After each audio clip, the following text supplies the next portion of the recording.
Chapter 1527. At present, the main attack direction of the Dusk species comes from the west of Alkash, the south, and the Anzlova and Anzaruta regions. The north is from the east of Fanzan and Atlanta, and the south is from the Sea of the Dead Moon. Among them, the offensive force of the Dusk army in the west is mainly made up of crystal clusters, with a small number of beetles and traitorous dragons. We can call them the Crystal Cluster Army. As for the Dusk forces in the north, according to our observation, the main force is made up of the No race with a small number of demons. We can call them the allied forces of the No race and the demons. It was late at night and everything was quiet, but the unfinished meeting during the day still continued in the tent. The light of the butter torches lit up the huge tent, and the figures were flickering. The commander of the Holy Light Knight Regiment of Fanzan held a pointed wooden stick and gestured on the huge map spread out. But soon, a middle-aged man with black hair and black eyes, wearing a black military uniform, stood up and replaced him. The shining silver rose emblem on the middle-aged man's chest represented his identity as a Madara soldier. This man was Ogiest, the model of the black nobility, and later known as the Pride of the Black Rose, a famous general of Madara. At least in this era, the shining stars of Madara would overshadow any neighboring country. Any one of the high-ranking officers would be a famous figure in the future, not to mention a large number of future talents like Greta, Insursta, and Tarkus who were still buried among the low-ranking officers. Looking at Tarkus and Insursta standing behind Ogiest, Brando's eyes were filled with envy. This was the feeling of having a galaxy of talents. In comparison, although Erwin was on the right track after the collapse of the royal party, the talents of this generation of nobles showed signs of withering, as if there was a shortage of young people. Of course, he had no regrets in his heart. The birth of a genius often brought great benefits to a kingdom, but if this genius had bad intentions, the harm it brought was equally heavy. Only those with the same ideals and beliefs could be considered useful to Erwin. Fortunately, the older generation had already retired from history. In this generation of Erwin, there would be many heroes who would grow up in the future. The Valkyrie, Haruz, Amandina, Kiera, Micaiah, Breton, Mach, Manrique, Loka, Carglaise, Breton, and even Scarlet. There was also Eek's daughter, the last hero of Erwin, Ella. When this generation of youths in Aween grew up, the kingdom would usher in a new era. Perhaps in 20 years or even 10 years, a new empire would rise in vaunt, just like the Maratha of this era. And the only thing it needed now was time. However, although time was easy to say, it was already an unbearable burden for this world. Brando stood alone in the darkness outside the tent, silently gazing at the starry sky above the wilderness.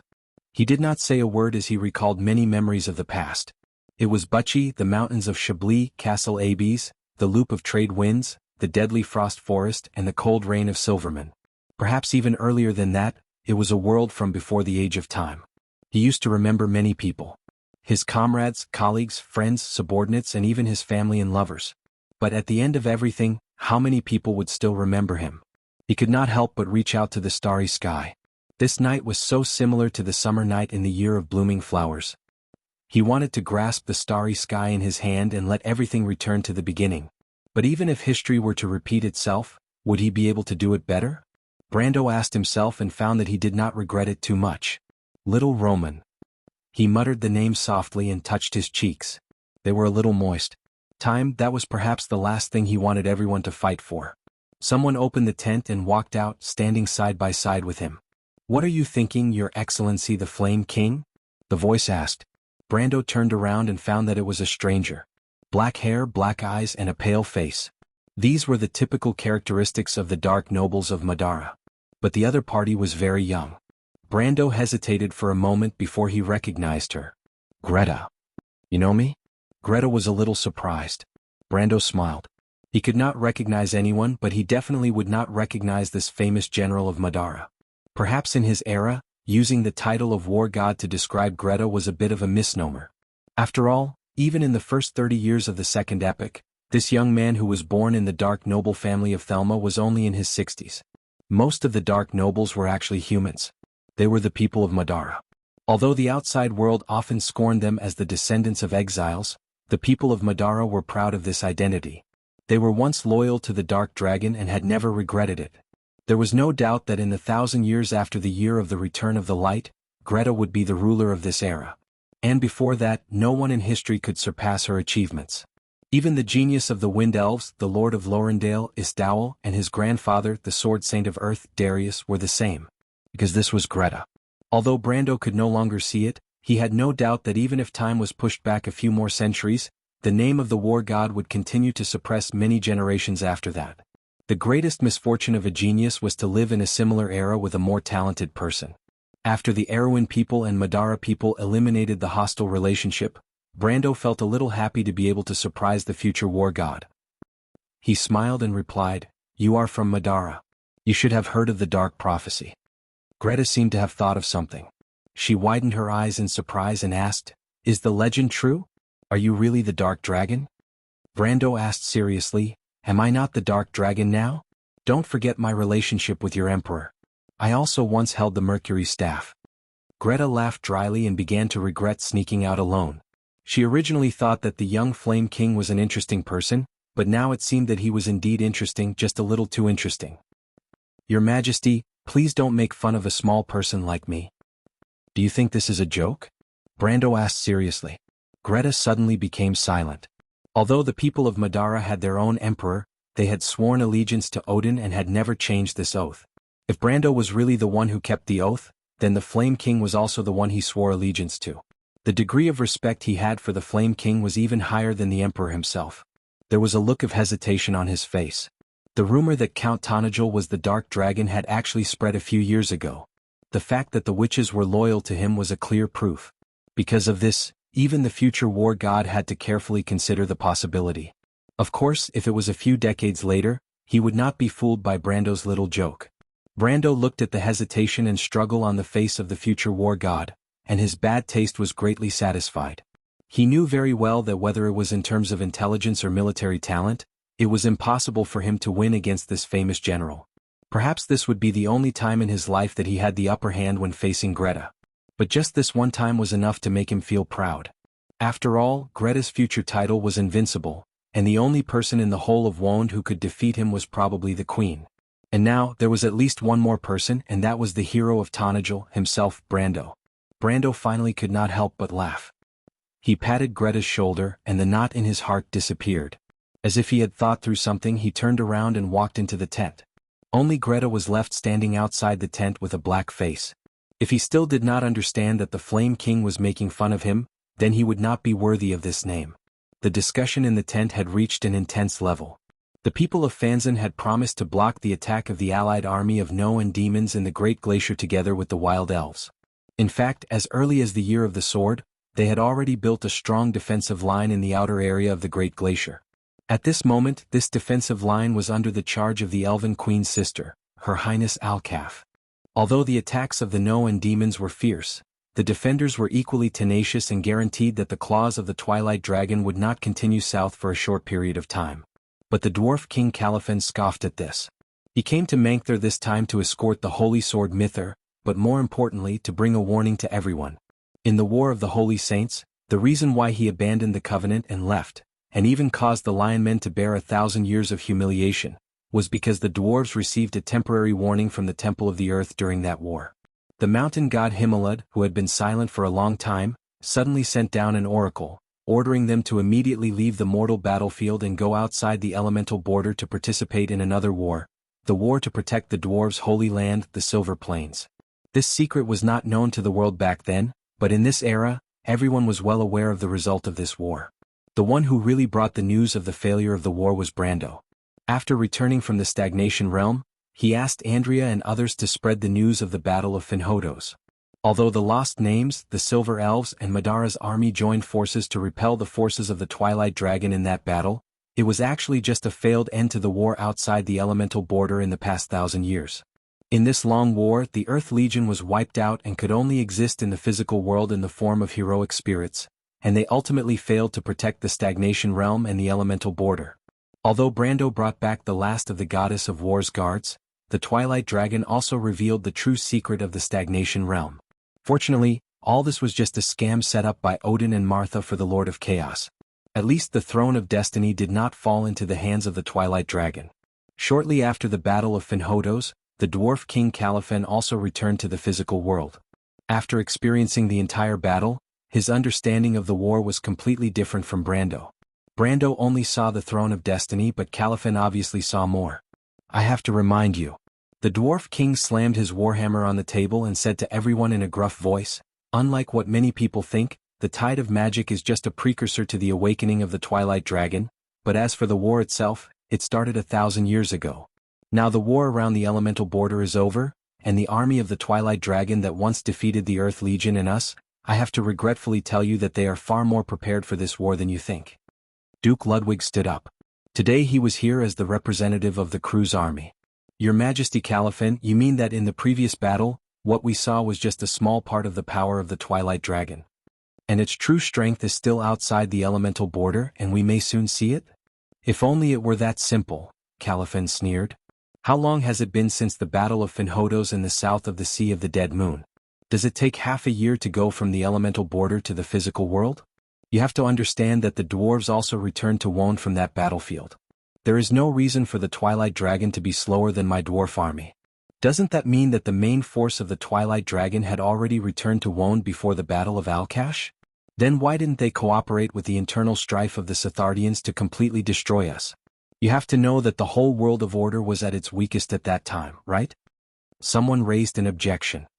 "That's because the crew's army did not have that many Twilight Dragons in front of them. Relying on the unstable teleportation points in crews, the main force of the Twilight Dragon could not reach Wone. But that doesn't mean that the Twilight Dragon has no other way. Other than Cruz, Madara and Fanzan, why don't you tell us, when was the first time you fought with the Twilight Dragon?" the Dwarf King asked.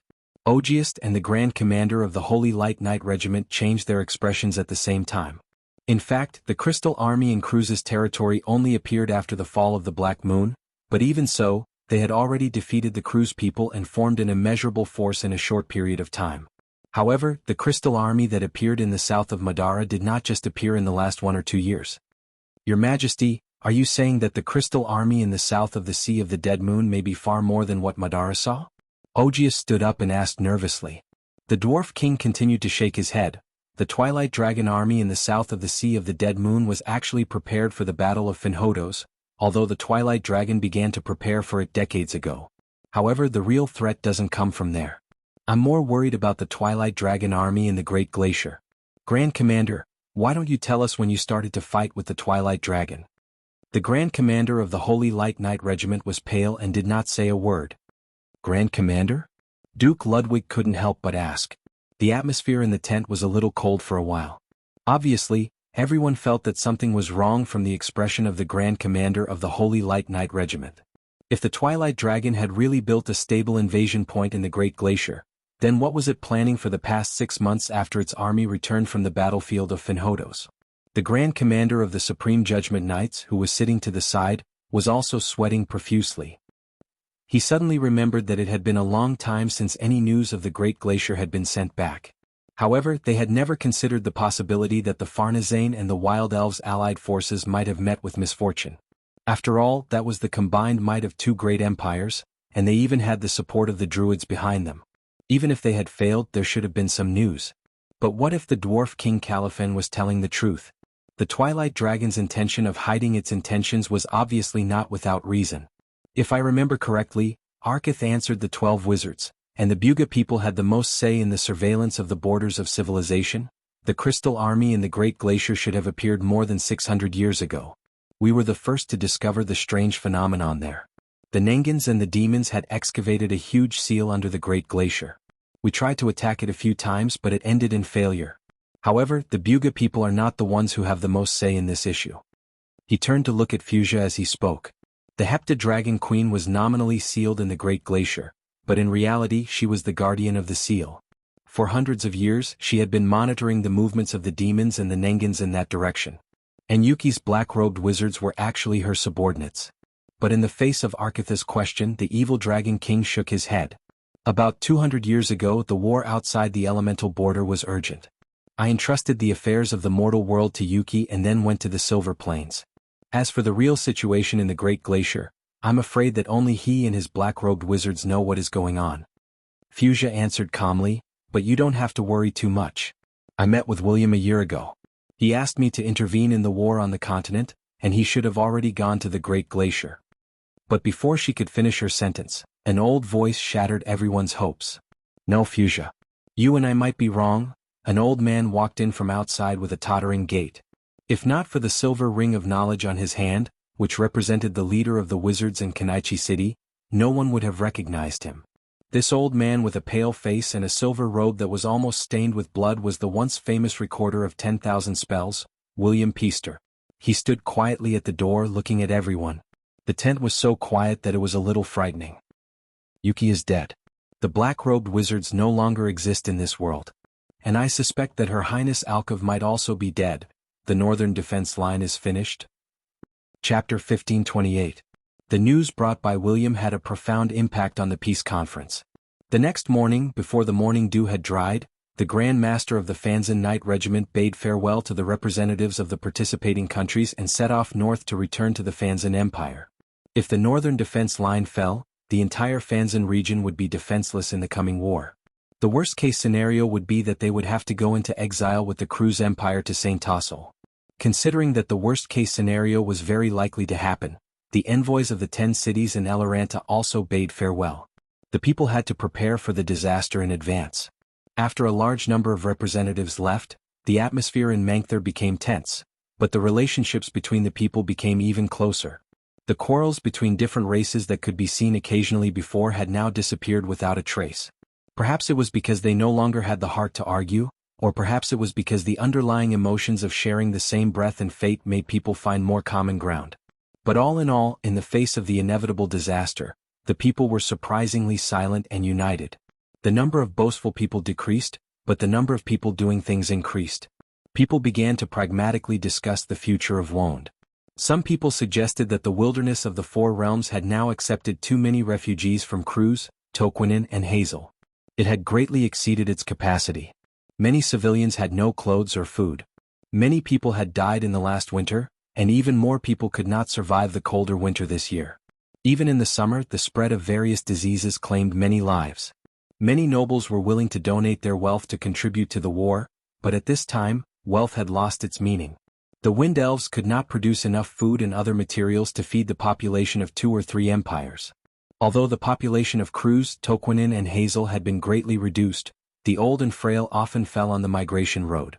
Lord Lorendale proposed that the Wind Elves give up a piece of land to the refugees, from the east of White Mountain to the wilderness of the Four Realms. There were not many Wind Elves living in these places. Letting the refugees settle, cultivate and develop production there could also alleviate the Wind Elves' lack of productivity caused by the lack of population. As for the next 1 or 2 years, the Wind Elves' food storage could barely support them, although there was a risk of using up all the emergency supplies in St. Tassel. But the far-sighted Istiville also saw clearly that if they could not cope with the present, then there was no future to speak of. 2 years later, the redeveloped wilderness of the Four Realms would be able to support the war. The generosity of the Wind Elves had touched the hearts of every participating country present. The Silver Bay region and even the countries of the Great Plains all stood up and expressed their willingness to accept immigrants from the Farnazane and Eloranta regions. In order to preserve the integrity of the power of the 2 empires, the countries of the Great Plains even took the initiative to plan a joint division of the territory, creating another Farnazane and Eloranta on the Great Plains. This was an unimaginably grand plan in the history of civilization. More than 40 large and small kingdoms and principalities took the initiative to cede their territory in order to rebuild a powerful empire. No one shirked from this plan and no one retreated from this plan. Everyone was enthusiastic, and it developed to the point that the Grand Master of the Supreme Judgment Knight was moved to tears on the spot. What was the consciousness of civilization? This was the consciousness of civilization. In the face of a real disaster, the choice of civilization was not to regress, but to save itself spontaneously. As a society, every individual chose to give up their own interests and submit to the future of the whole. This was because this was the pursuit of beauty and progress. When people were used to everything today, they would not go back and accept the barbaric era of eating raw meat and drinking blood. Today, whether he was a noble or a commoner, a king or a beggar, everyone sat there as equals discussing about tomorrow, the future and hope. The huge bureaucratic system that had been accumulated for thousands of years by various countries was operating with unprecedented efficiency at this moment. Only in such an era could you see such noble officials who did not shirk off and procrastinate. Everyone displayed the greatest practical enthusiasm, and all the red tape was cut and simplified. Only 2 days later, Cruz and the nobles of St. Tassel finalized the plan of reclamation of the wilderness of the 4 territories, dividing the area and settling the refugees. A week later, the first batch of refugees had already begun to rebuild their homes with the help of the officials. Half a month later, a complete battle plan was drawn up, and the generals reached a consensus. If the worst-case scenario occurred, then the Cruz people, the Wind Elves, the Madara people, the Lion Men of Toquinen, the Hazel people, and the Erewhon people must launch an autumn offensive against the wilderness of the Four Territories, from the east to Anzaruta and the south to Anzlova in the south, from the Evergreen Corridor to Metz in the east, and from Ludwig in the south to Fanzan in the north. They hoped to recover Cruz, the White Plains and the Hazel Highlands before the real battle. The number of troops used in this war was as high as 1.2 million, which was almost an unimaginable number in this era. It was almost more than the total number of troops used in all the wars in the past century, including the Second Holy War. In order to ensure the coordination of 1.2 million troops under the command conditions of this era, under the suggestion of the leader of the goddess of war, Andrea, Brando requested Ekis to open up the authority of the dragon of war, Tiamat, through the witches.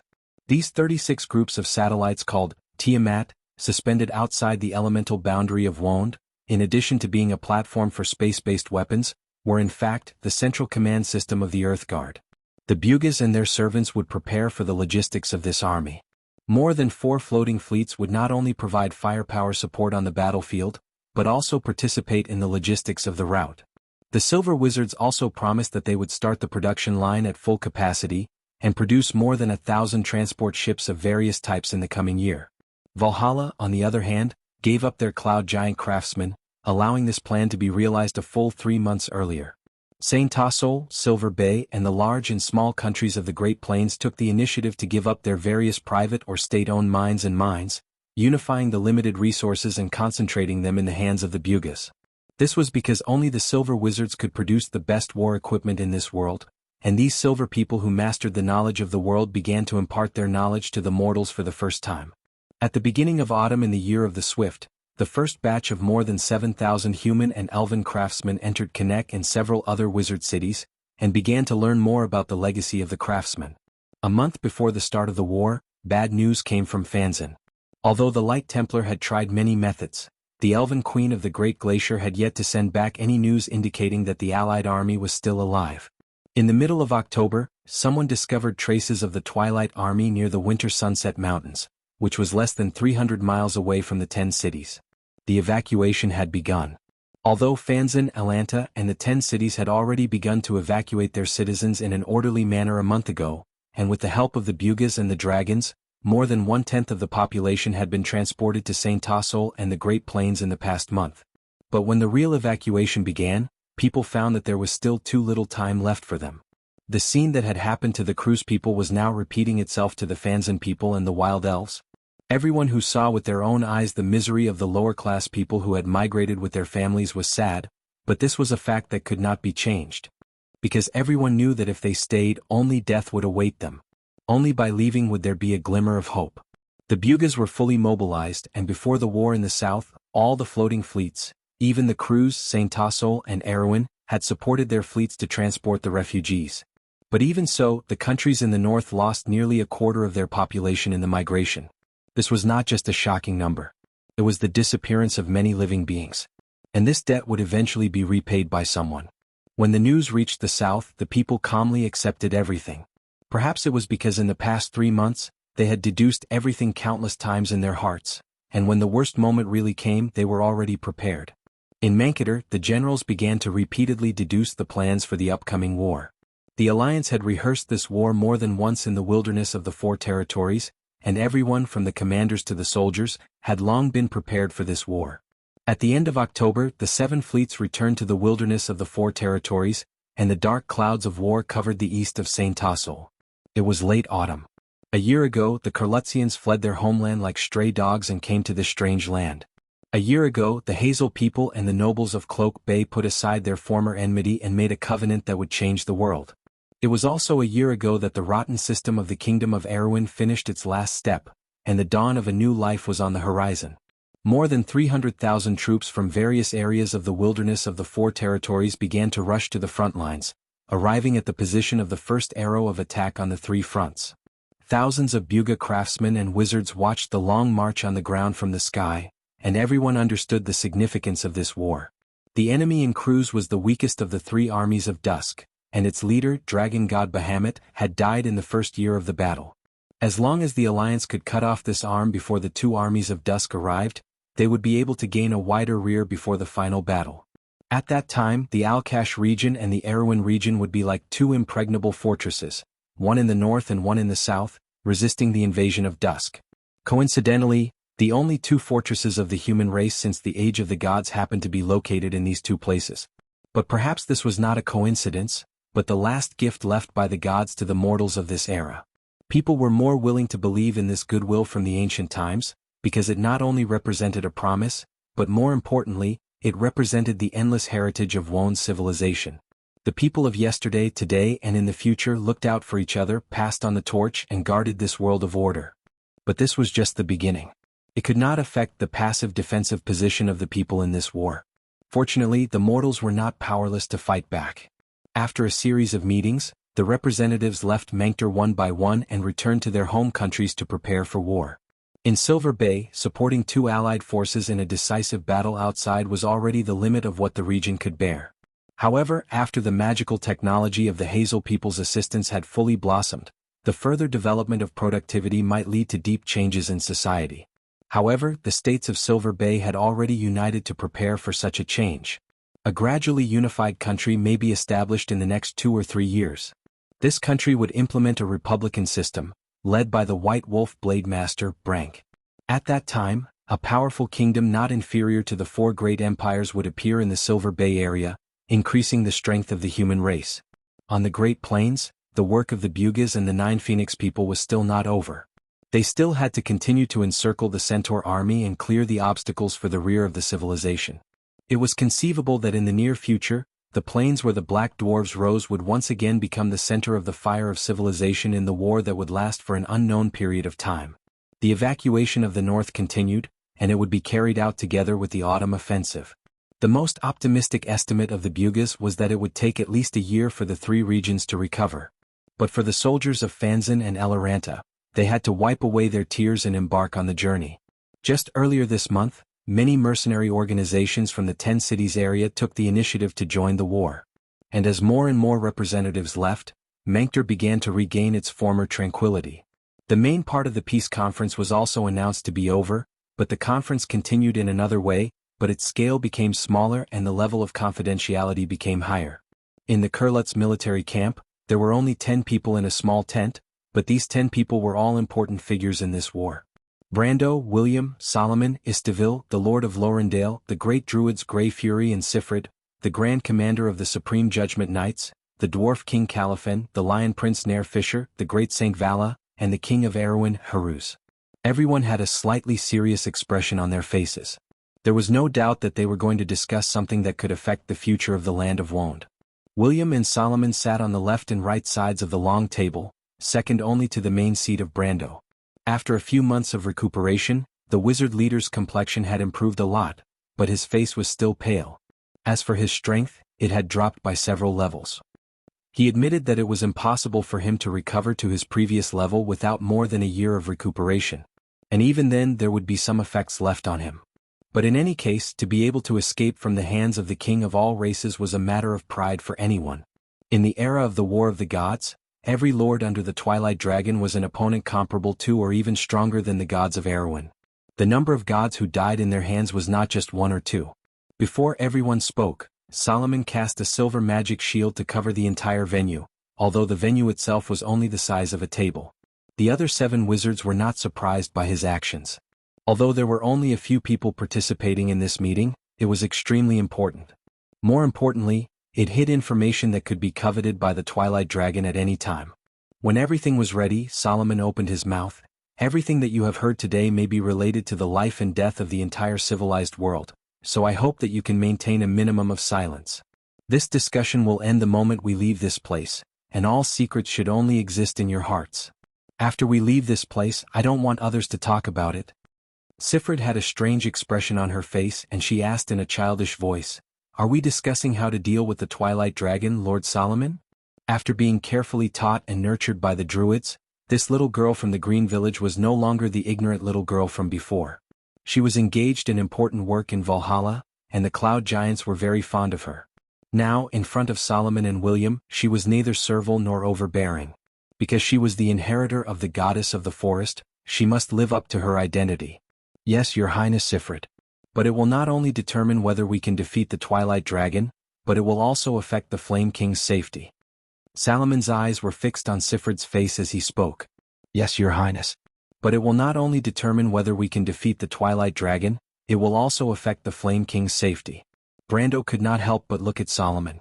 He did not expect the usually serious Wizard King to have a meticulous side. He obviously knew about the relationship between him and Sifrid, otherwise he would not have said such words.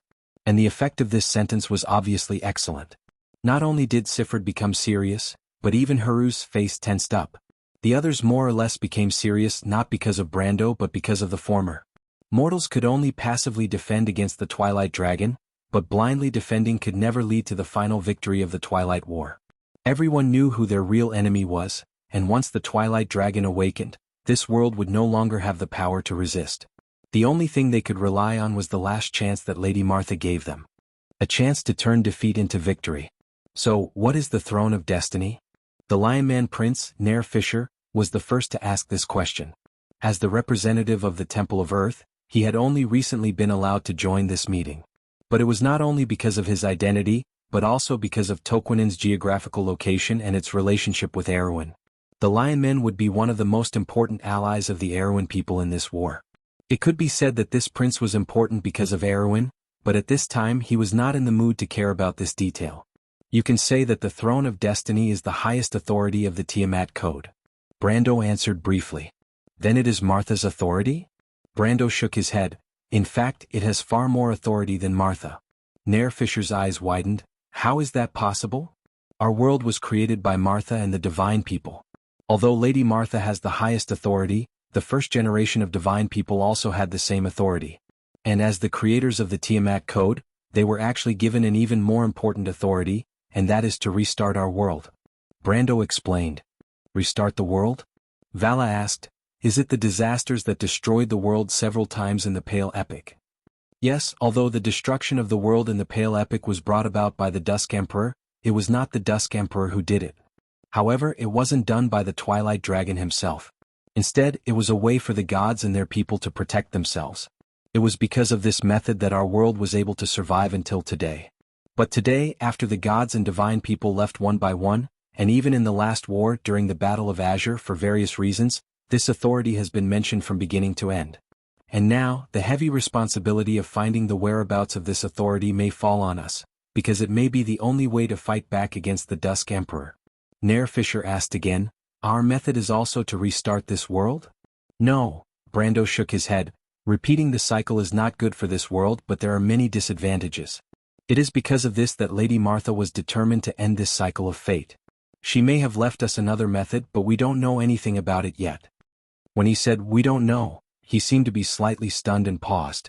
But after a moment of absent-mindedness before everyone had time to notice, Brando continued, but this does not mean that there are people who are not acting with this purpose. You must understand that there are many people who are looking for the Throne of Destiny, and it is not just us. Among the people present, only Roman noticed Brando's absent-mindedness and could not help but look at him deeply. And Brando's student, Haruz, also noticed that his teacher's expression was a little strange. But he shook his little head, thinking that it was just his imagination. Because on such an occasion, everyone would more or less have some worries in their hearts. Even if their beliefs were firm when faced with the uncertain future, they could not help but feel depressed. Many people? The great druid asked sharply. That sounds like it is not just the Dusk Dragon. Brendel glanced at him and nodded. He then gave a brief account of his experiences since leaving Kurlutz. He mainly described the plan of the Dragon Queen, the plan of Mistata and Sage Eloranta, the plan of White Tiamas and the witches, and finally the trip to the Stagnation Realm and the encounter with the Dusk Dragon. So, he concluded in the end, the current situation is like this. Although Ekis seems to be our ally, its purpose is to get the Throne of Destiny, restart this world, and eventually become the true god of the next generation of Wond. Then we must not let it succeed, Haruz said with some anger. He did not expect the truth of Ekis' cooperation with the witches to be like this. He had always admired the mother of wolves who betrayed the Dusk Dragon. But in that case, why would the witches be in cahoots with Ekis? At least it is good to have it on our side for the time being, the dwarf King Caliphan replied, shaking his head. After thinking for a moment, Istivil asked, "What is the purpose of the Dusk Dragon?" "In order to get the Throne of Destiny, it did not hesitate to come to our world, so it must have a bigger plan, right?" Brando nodded, a little impressed by the keenness of the Lord of Lorendale, and replied, "The purpose of the Dusk Dragon is exactly the opposite of Ekis." "Exactly the opposite of Ekis?" The others were stunned. Then wouldn't the Dusk Dragon be on their side? But even if one used their knees to think, they would understand that it was obviously impossible. At this time, Solomon had to stand up and explain to them, "The purpose of the Dusk Dragon is actually very simple because it does not even need the Throne of Destiny to destroy our world, so it wants to get the Throne of Destiny to stop it from restarting the world, because restarting the world is not really the destruction of Wond." "I understand." Nair Fisher also understood. "What the Dusk Dragon needs is complete destruction, and there is no possibility of our world rising from the ashes." Solomon nodded. Everyone could not help but feel a chill down their spines. They originally thought that the current situation was complicated and dangerous enough, but they did not expect the real situation to be far more dangerous than what they saw on the surface. For the mortals of this era, life was destruction, death was also destruction. It was as if the only path in front of them was to walk towards death with dignity. Everyone could not help but look at the calm Brando, and they all admired the young Flame King in their hearts. They were already frightened just by hearing all this here, but Brando had dug out all these secrets bit by bit from the tree herders, from All for One, and even from the Dusk Dragon himself. Then what should we do to save this world? Nair Fisher could not help but ask a little desperately. "This is the reason why everyone is here," Solomon replied. "Regardless of whether we succeed in the end, we must ensure that Mr. Brando gets the Throne of Destiny first, and only when the Throne of Destiny is in the hands of mortals will everything we do be worthwhile." "Your Excellency the Flame King? Teacher?" Everyone looked at Brando in shock once again. "Because the keys to the Throne of Destiny are the 7 holy swords," Solomon replied calmly. "What?" Perhaps the others more or less had some guesses, but Nair Fisher was really shocked. "Then how many holy swords does your Excellency the Flame King already have?" 6. Solomon looked at the Grand Commander of the Supreme Judgment Knight Regiment. "Mr. Brando has already obtained the recognition of the Shallow Sea Holy Sword Sinna, the Dark Holy Sword Judgment, the Golden Flame Blade Odorfice, the Wind Holy Sword Firmament, the Glorious Holy Sword Mither, and the Earth Holy Sword Halange. However, among these holy swords, the Glorious Holy Sword Mither and the Scepter of the Glorious Holy Sword Mither are still in Fanzan. As for the Pearl of Wind, its whereabouts are unknown." He paused for a moment and looked around at everyone. "The countries behind each of you represent the most powerful forces in this world. Therefore, I hope that everyone can mobilize and help to find the remaining parts. The sooner we find the 7 sacred swords, the higher our chances of victory in this battle." The Grand Commander of the Supreme Judgment Knight Regiment immediately stood up. "The Glorious Holy Sword Mither has always been the inheritance of the Light Templar Church. However, the Holy Sword suddenly disappeared a few hundred years ago. This is also the first time we know that it has always been in the hands of the Yenbao family. However, please rest assured that the Pearl of Light and the Scepter are still in the custody of the 2 popes. We will bring them to the wilderness of 4 territories as soon as possible." Solomon nodded. He naturally knew that Cruz and Fanzan were in charge of the Golden Flame Blade and the Glorious Holy Sword respectively. In fact, this was also the reason why he invited the Grand Commander here. Everyone then began to discuss the whereabouts of the Pearl of Wind. In theory, the Wind Holy Sword should be closer to the Wind Elves of Saint Tassel. However, Istivil smiled bitterly and said that although the Wind Elves were called Wind Elves and the emblem of the Elven Court was also the sacred Wind Empress pattern, historically, they really had nothing to do with the Holy Sword of Wind, just like how Eloranta had nothing to do with the natural Holy Sword. For example, he said that the Holy Lance of Heaven was unearthed in Erewhon. In fact, the Golden Flame Blade and Mither were also hidden in Erewhon. This statement inspired everyone, and they all thought that the Pearl of Wind, which had not yet appeared, might also be in some corner of Erewhon. However, Haruz, who had been silent all this time, suddenly raised an objection. "The Pearl of Wind is not in Erewhon, teacher." "Everyone?" The little king stood up. "It is in Jorgandi Ridge." "Jorgandi Ridge? How is that possible? How can the Pearl of Wind be underground?" Nair Fisher could not help but shake his head. "It's true," Haruz replied firmly. He said to Istivil, "The Pearl of Wind is actually related to the Wind Elves in the era when you were still called the Mist Elves. The inheritance of the Sun, Moon and Sun was divided, and the true inheritors of the Wind Empress line, the descendants of the Moon, were betrayed by the Sun Elves in the war. The whole race was attacked from behind and had to go underground. In fact, they took away the inheritance of the moon, including the true sacred artifact of the Wind Empress. Istaville was a little silent. The division of the sun, moon and star was the biggest scar in the history of the Wind Elves, because it not only caused them to lose the glorious name of the Mist Elves, but also the true inheritance of the Wind Empress. Although the people of Saint Tassol still claimed to be the descendants of the Wind Empress, in fact they were not so orthodox. Because of this, when the Wind Empress appeared again, they stood firmly on the side of the two foreign crown princes. Because this was the only chance for them to regain their honor. Haruz continued. That is the pearl of the Wind Empress. The descendants of the moon's inheritance joined the Dark Elves in Jorgandi Ridge, and the followers of the Dark Dragon also accepted them. They have always lived in Ash's Tip to protect the pearl of the Wind Empress. They are the guardians in the darkness. The truth of the demon's actions was not just to resurrect Akentu, but the Twilight Dragon personally gave them an order to seize the pearl of the Wind Empress. How do you know this, Haruz? Brando could not help but ask with some surprise. Although it was said that a scholar who had been away for 3 days should be looked at with new eyes, the sudden change in his student was too big. Haruz slowly took out a dark pearl from under his robe and held it up with both hands. She held it up with both hands and said to Brendel seriously, because the orb of wind has always been in my hands, teacher. Miss Lasmika's friend, Miss Kaya, is from the Oath Keepers. P.S. Just like that, there was an extra 500 EXP, okay? Speaking of which, it was a really bad day today. I went out to the bank and forgot to bring my card. When I came back to take my card, I forgot to bring my key. When I took my key, I left my card in the ATM and it was swallowed. Finally, I took my ID card and found that it had expired. Chapter 1529. After a brief commotion, peace was restored in the tent. The appearance of the wind pearl gave everyone hope. It was as if there was a hand in the dark pushing everything forward. However, people were more willing to believe that it was Mother Marcia's protection for her people. Perhaps victory in the war wasn't impossible. Everyone calmed down a little and Nair Fisher asked, "Then what is the last sword?" "The sword of nature." "Can we find this sword in a short time, I mean before the Twilight Dragon and Alpha Wolf Ekis?" "About the sacred sword of nature," Brando replied, "as I described before, the scepter of nature and the soul of the sacred sword have been obtained outside the elemental border and in the stagnation realm respectively, and the sacred sword itself should be in Lubic at this moment." Great Seigneur Vala asked, "Lubic, is it that desert kingdom?" "That's right. The tomb keepers have been guarding the sword for generations. I only found out about this by chance. But these two friends promised us that they would bring the sword back. I believe them." Brando thought of Adney and Quill. They should already be on their way to Erewhon. There was a commotion, and the dwarf King Caliphane asked, "Then what do you mean, are the 7 swords gathered?" Even Solomon was a little surprised. Everyone had made up their minds to find the 7 sacred swords, but they did not expect the surprise to come so quickly.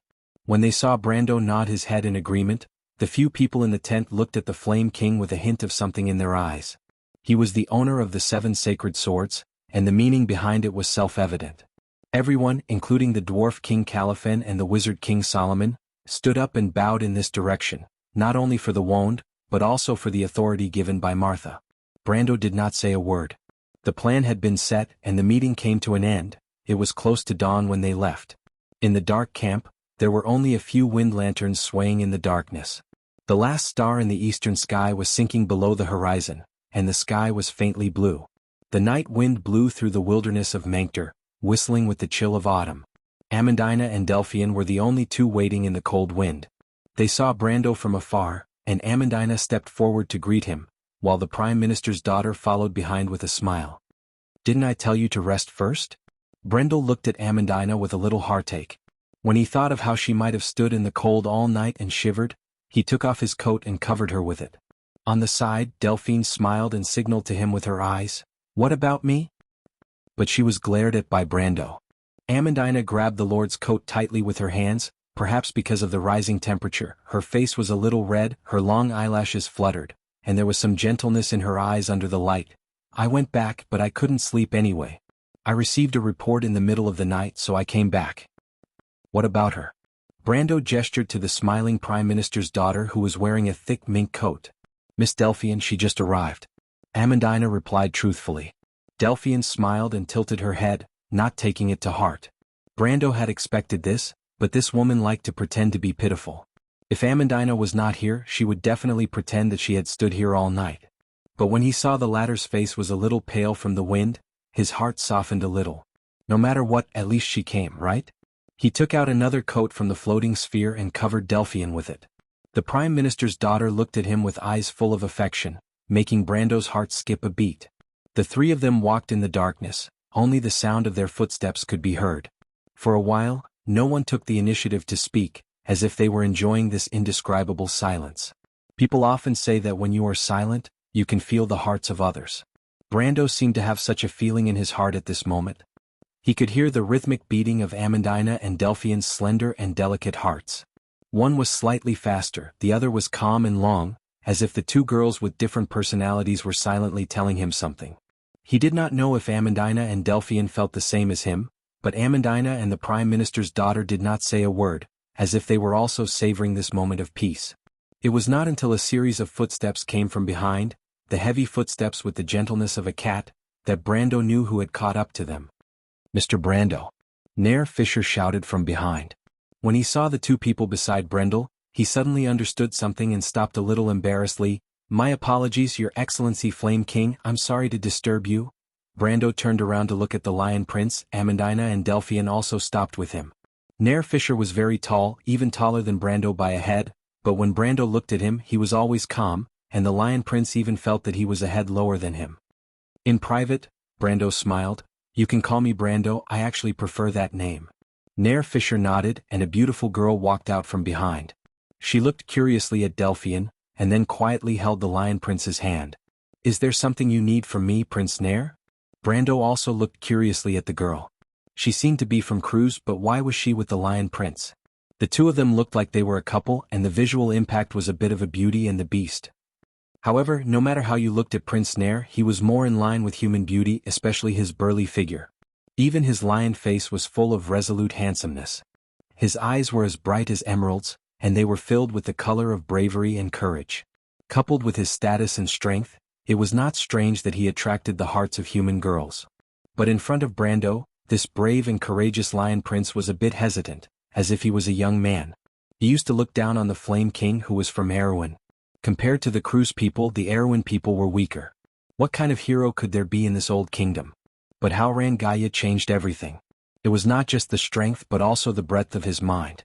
As for the Flame King's strength, he was strong enough to kill a demon king. There was no need to say anything else. Strong but not arrogant, this was a quality that was close to the ancestors. He inherited the holy sword Odorfice, and not only did he inherit the legacy of the Flame King, Gretel, but he also had the same wisdom and foresight. Such a hero was truly admirable. At this moment, Nair Fisher was already full of admiration for Brando. He seemed to be distracted for a moment. The brave and fearless Lionman warrior in the past was actually stuttering. It was only when the girl beside him held his hand that the Lionman Prince came back to his senses. The gaze in his remaining eye became firm. "Your Excellency Flame King," Nair Fisher said loudly, "I am here to apologize for my rudeness at that time. You are a true hero and I am ashamed of my slip of the tongue." Brando was slightly stunned. He did not expect the Lion Prince to bring up the past so seriously. "Actually, I didn't care about what happened at that time."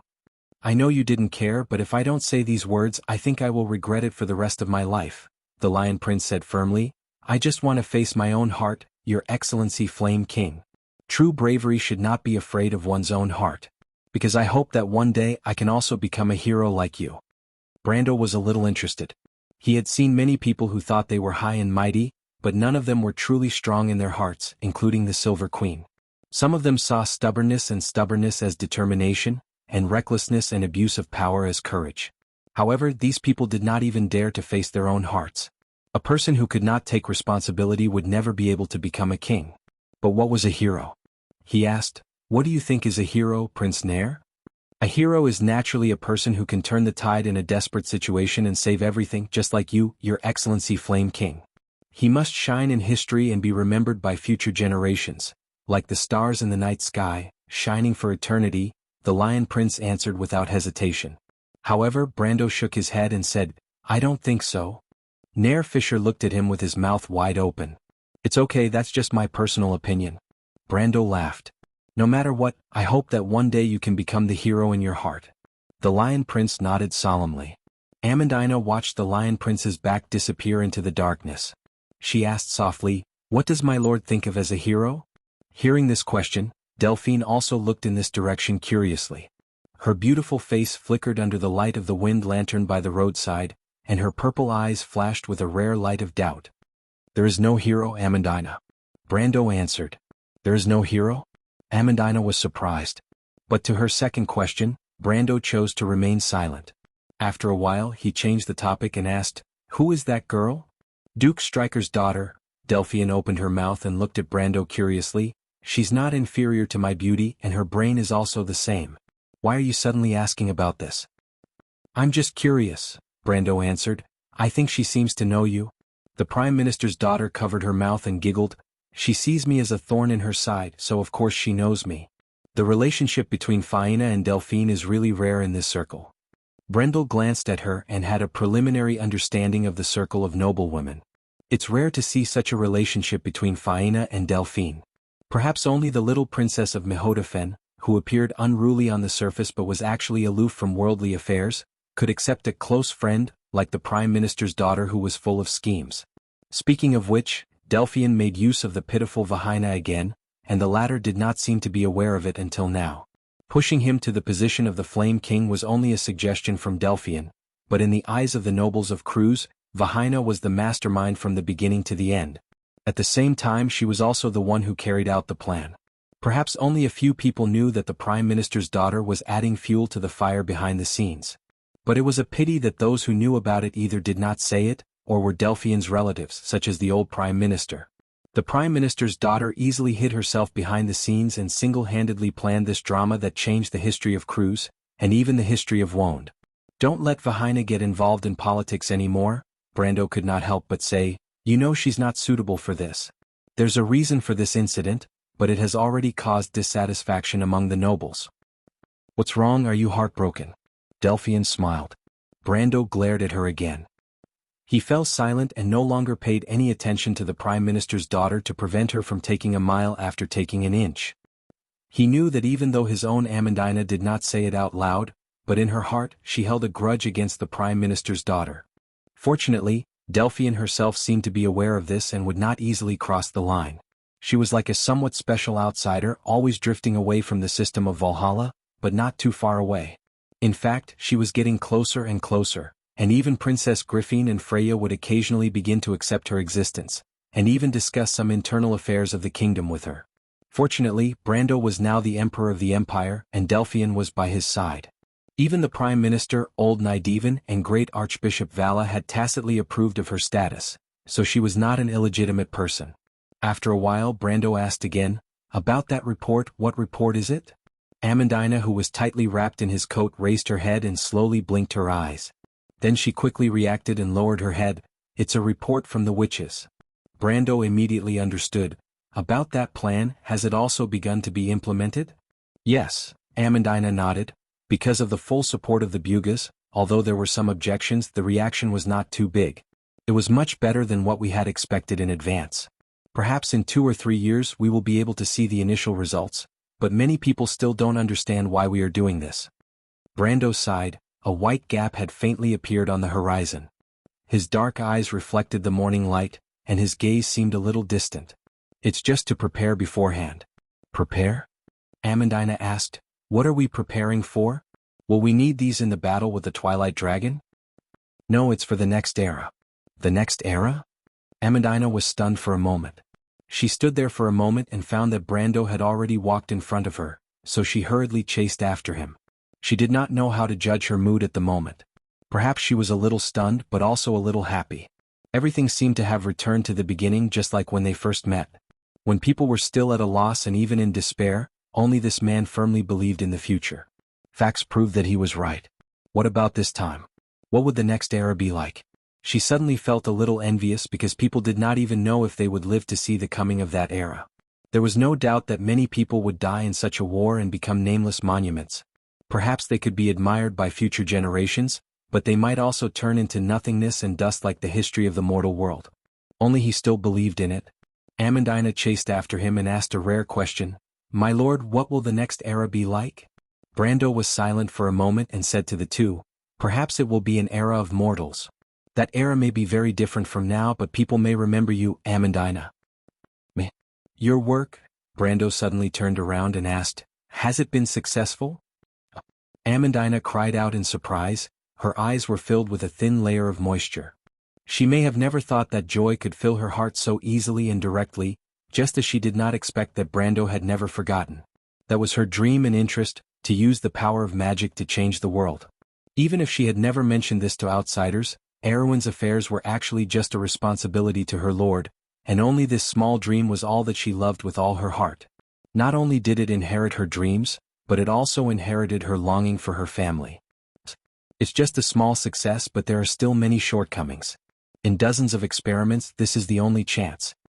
Amandina replied like a helpless little girl for the first time. Delphian, who was behind the two of them, looked at this scene with some interest. Brando shook his head. No success is accidental. Although it is still very simple, it has opened a new page in history. Amandina's face turned red.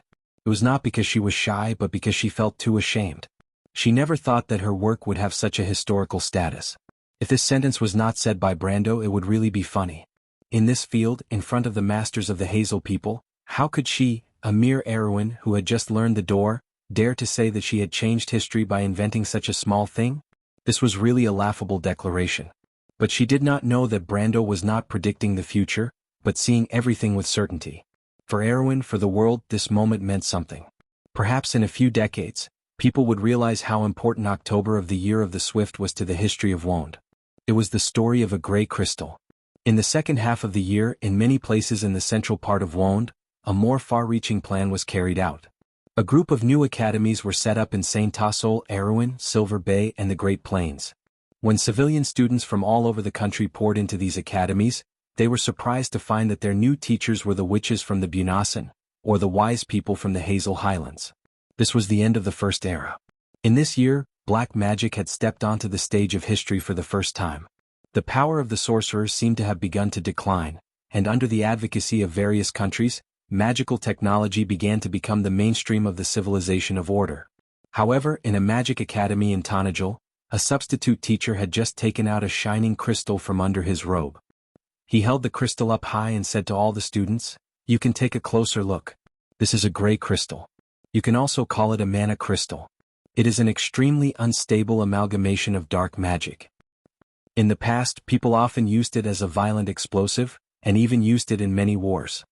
But now, with this kind of magical engine, people can more smoothly extract the powerful magic contained in it." In the eyes full of desire for knowledge, the young boys and girls who stared at the crystal did not realize that they were witnessing the birth of an era. In this year, a noble lady from Erwin invented a simple machine. With it, people for the first time really got rid of their dependence on the power of the Tiamat law. The first day of the month of frost. The snow had not yet fallen in the wilderness of Four Realms. This was Brando's last day in Mangther. On this day he once again saw the great leader of the Fanzan Knight Regiment. This commander's hair had already begun to turn silver, as if symbolizing the hardships the people of Farnazane had experienced in the past year. He had traveled thousands of kilometers, and had only just returned to Mangther from the Great Plains. "You've worked hard." Facing this great leader, Brando had to ask, "How is Fanzan now?" "Everything is fine. Thanks to the help of the countries on the Great Plains, we have rebuilt the Holy Church there," the great leader of the Fanzan Knight Regiment replied. "The empire is gradually recovering. Although this is not something that can be done in a short period of time, I think that perhaps by the beginning of next year, we will be able to rejoin this war." "That's just in time for the end of this war," Brando nodded. "With the addition of Fanzan and Elaranta, the chances of winning this war have increased by a lot." He paused. Then he looked at the other party. Brando knew that this great leader would definitely not come here just to chat with him, even if his current identity was extraordinary and could be said to be the commander of the Sacred Alliance in name. But that was only in name. Not to mention that long before the start of the peace conference, Fanzan had been showing goodwill to him. Not only this great leader, but the Supreme Knight Regiment and the Holy Knight Regiment had also come to him more than once. However, he still hadn't figured out what the Farnazane wanted from him. The great commander of the Farnazane Knights glanced at Solomon beside him. That sorcerer king, who was taller than ordinary people and had a solemn expression, nodded. "Your Excellency Flame King, someone wants to see you." "Turst?" When Brendel saw the emaciated man in the dim tent, he was lying on a military bed. His eyes were cloudy, and there seemed to be a last glimmer of light in them. His cheeks were thin and pale as if he was about to take his last breath, but there was a strong will supporting him, and he was able to hold on until now. It was such a person that looked neither human nor ghost, but Brando recognized him at first glance. Perhaps it was because the life and death battle in Braggs's underground auction had left a deep impression on him. The scene of the noble swordsman with a thin sword in his hand approaching him step by step was still fresh in his mind. And it was at the edge of life and death that he chose the path of a planeswalker. Or it could be said that from that moment onwards, he had chosen the path that led him to this moment. Looking back, it was as if yesterday had happened again. The two of them met again, and it was also because of Braggs, in the backyard of the isolated house in the dark alleyway. At that time, the two of them had hurriedly parted ways, and they did not expect to meet again in a place like this. Just like how Brando recognized Turst, Turst also recognized the young man from Bucci. His eyes lit up like two will-o'-the-wisps and he struggled to sit up on the bed. But it was only with the help of a knight that he was able to do so. Turst panted heavily as he looked at Brando. Brando frowned, not used to Turst's gaze. "How did you become like this? Where's the beacon?" Turst asked with a hoarse voice. "Beacon?" "Those stone fragments." Turst seemed to use up all his strength to speak, but he still managed to express his meaning clearly. "You know Amandina's father." Brando's heart skipped a beat. Turst had already taken out a stone fragment from his robes and placed it on the bedside table. He raised his head and stared at Brando. The stone fragment was grayish-brown and slightly flat. How could Brando not recognize it? "This is the last fragment," Turst said weakly. "The tree herders brought it to Fanzan and now it's back." Chapter 1530. The narrow room was filled with a solemn atmosphere. There was only a round table in the darkness, and a crystal emitted a dim fluorescence, reflecting a few pale faces. A silver magic circle was flashing on the ceiling, which was constantly changing its shape.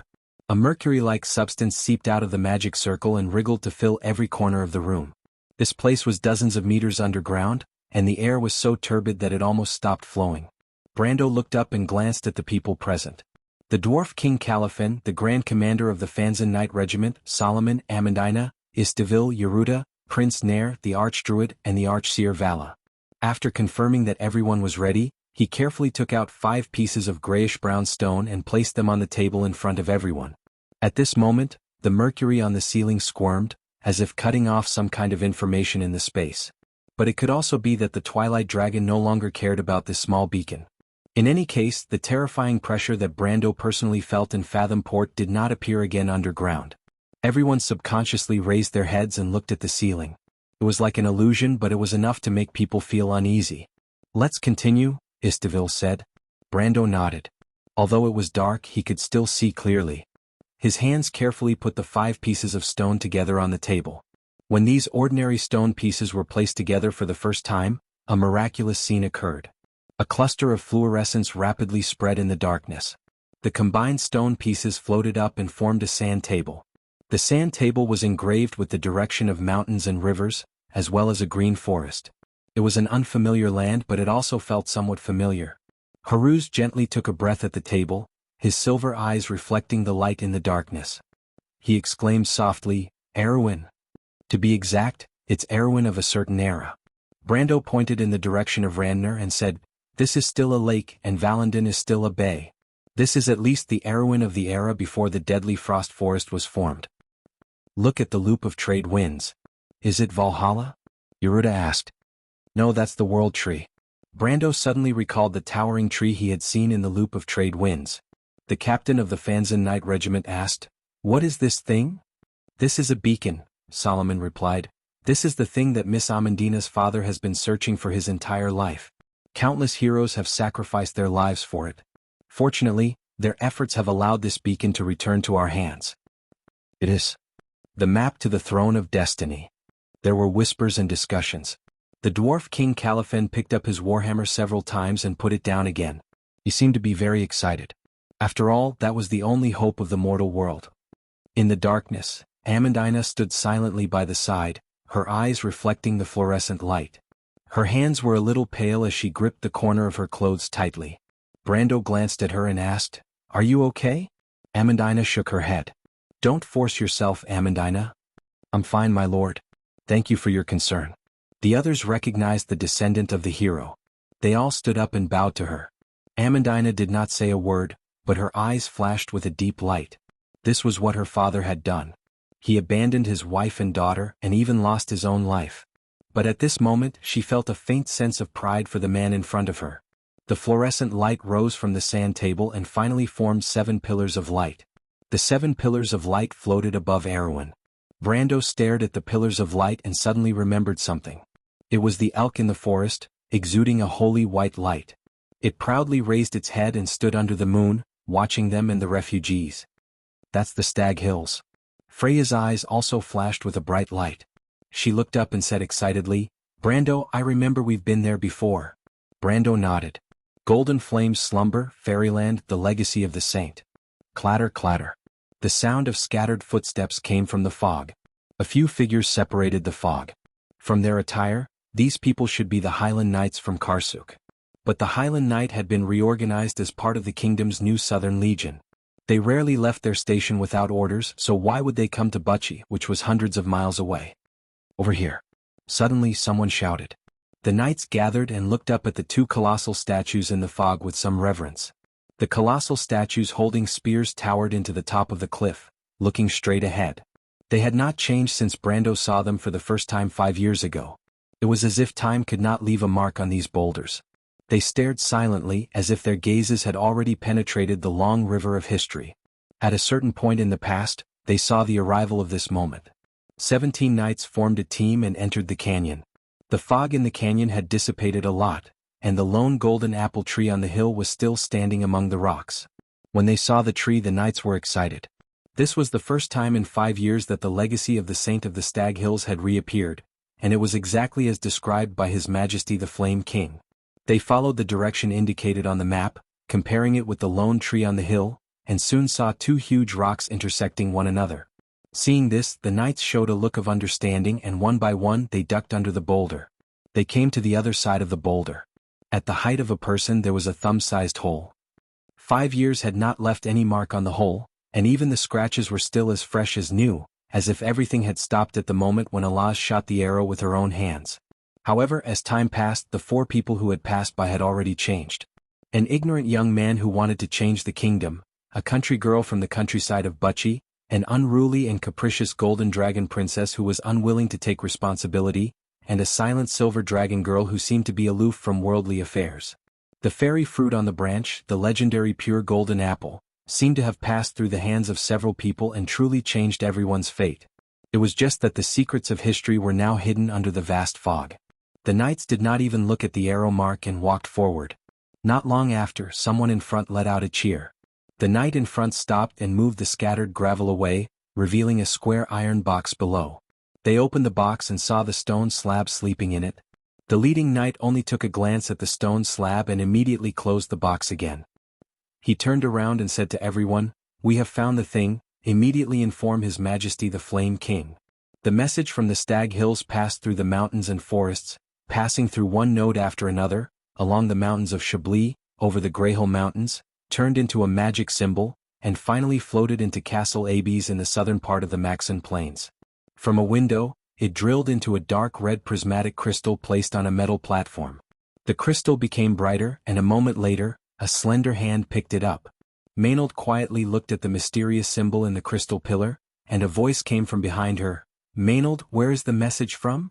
The female knight put down the crystal and turned around to look at the face that was almost identical to her, and felt a slight warmth in her heart. "The relic of the saint has reappeared in the Stag Hills," she replied with an old-fashioned voice. "The Highland Knights have found that thing, and this is a message to inform Mr. Brando." "Sister. It's His Majesty the Flame King." Maynard pouted. She was filled with complicated feelings towards the man who gave her a real new life. He kept his promise and allowed her to finally obtain freedom, true freedom, and not another person's substitute. The nightmare in her deepest dreams finally passed at this moment. Sometimes, when she woke up in the middle of the night, she would even cry in a daze. But those were not tears of sadness, but tears of joy of disbelief. But for some reason, the female knight did not want to be the first to show her weak side, especially in front of her other side, Allium Japonicum. She put away her emotions and looked at her nominal sister. Allium Japonicum smiled, fully aware of the little girl's thoughts. She shook her head. Beneath her fair cheeks was a blood-red pattern that extended all the way to her neck. Against the warm afternoon sun, it added a bit of a mysterious color. The power of the dragon blood pool had inevitably left behind traces of magic and life when it had molded her body. These tattoos covering her body not only strengthened her power, but also made her a more powerful magician than she had been in the past. She was a flux magician with a genuine dragon bloodline, and not long ago, Alas had formally invited her to join the dragon clan. Should we inform Ampere Seal? Maynard asked. Let's inform Ampere Seal. Allium Japonicum nodded and put down the document in his hand. The excavation there should be nearing its end. A bottomless pit stretched across the southern gate of Ampere Seal. Countless scaffolding surrounded the excavation site, and the silhouettes of the temples were clearly visible under the rock strata. Teams of workers were sending the excavated soil to the surface through the sloping walkways. After half a year, it had already piled up into a mountain. Lasmika stood behind Haruz, looking at the place with a complicated expression. For her, the port had a special meaning because it was the place where she had been reborn. She silently glanced at the young king Erwin, with a gentle look in her eyes. Beside her, Kaya silently held her best friend's hand.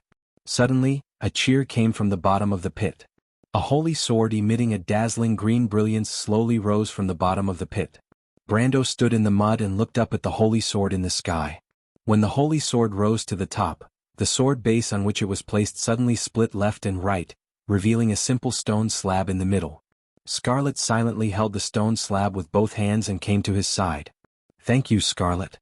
The mountain girl smiled slightly.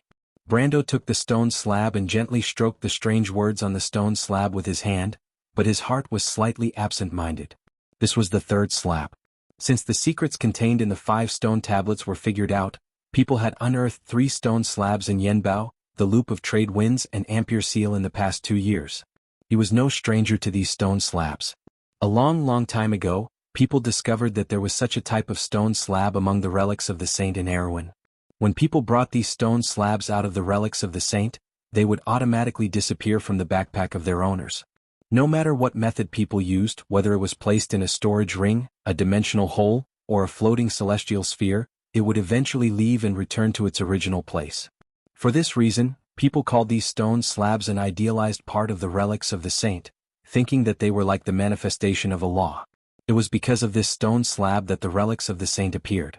But this explanation did not explain why such stone slabs only appeared in Erewhon. But now, Brando finally solved this puzzle. They were not an idealized part of the relics of the saint, but the cornerstone of the entire Wond, an idealized part of the world. Their position was not only fixed in the physical world, but also fixed in the law of the entire Tiamat. Therefore, no matter what method was used in this world, it was absolutely impossible to bring these stone slabs out.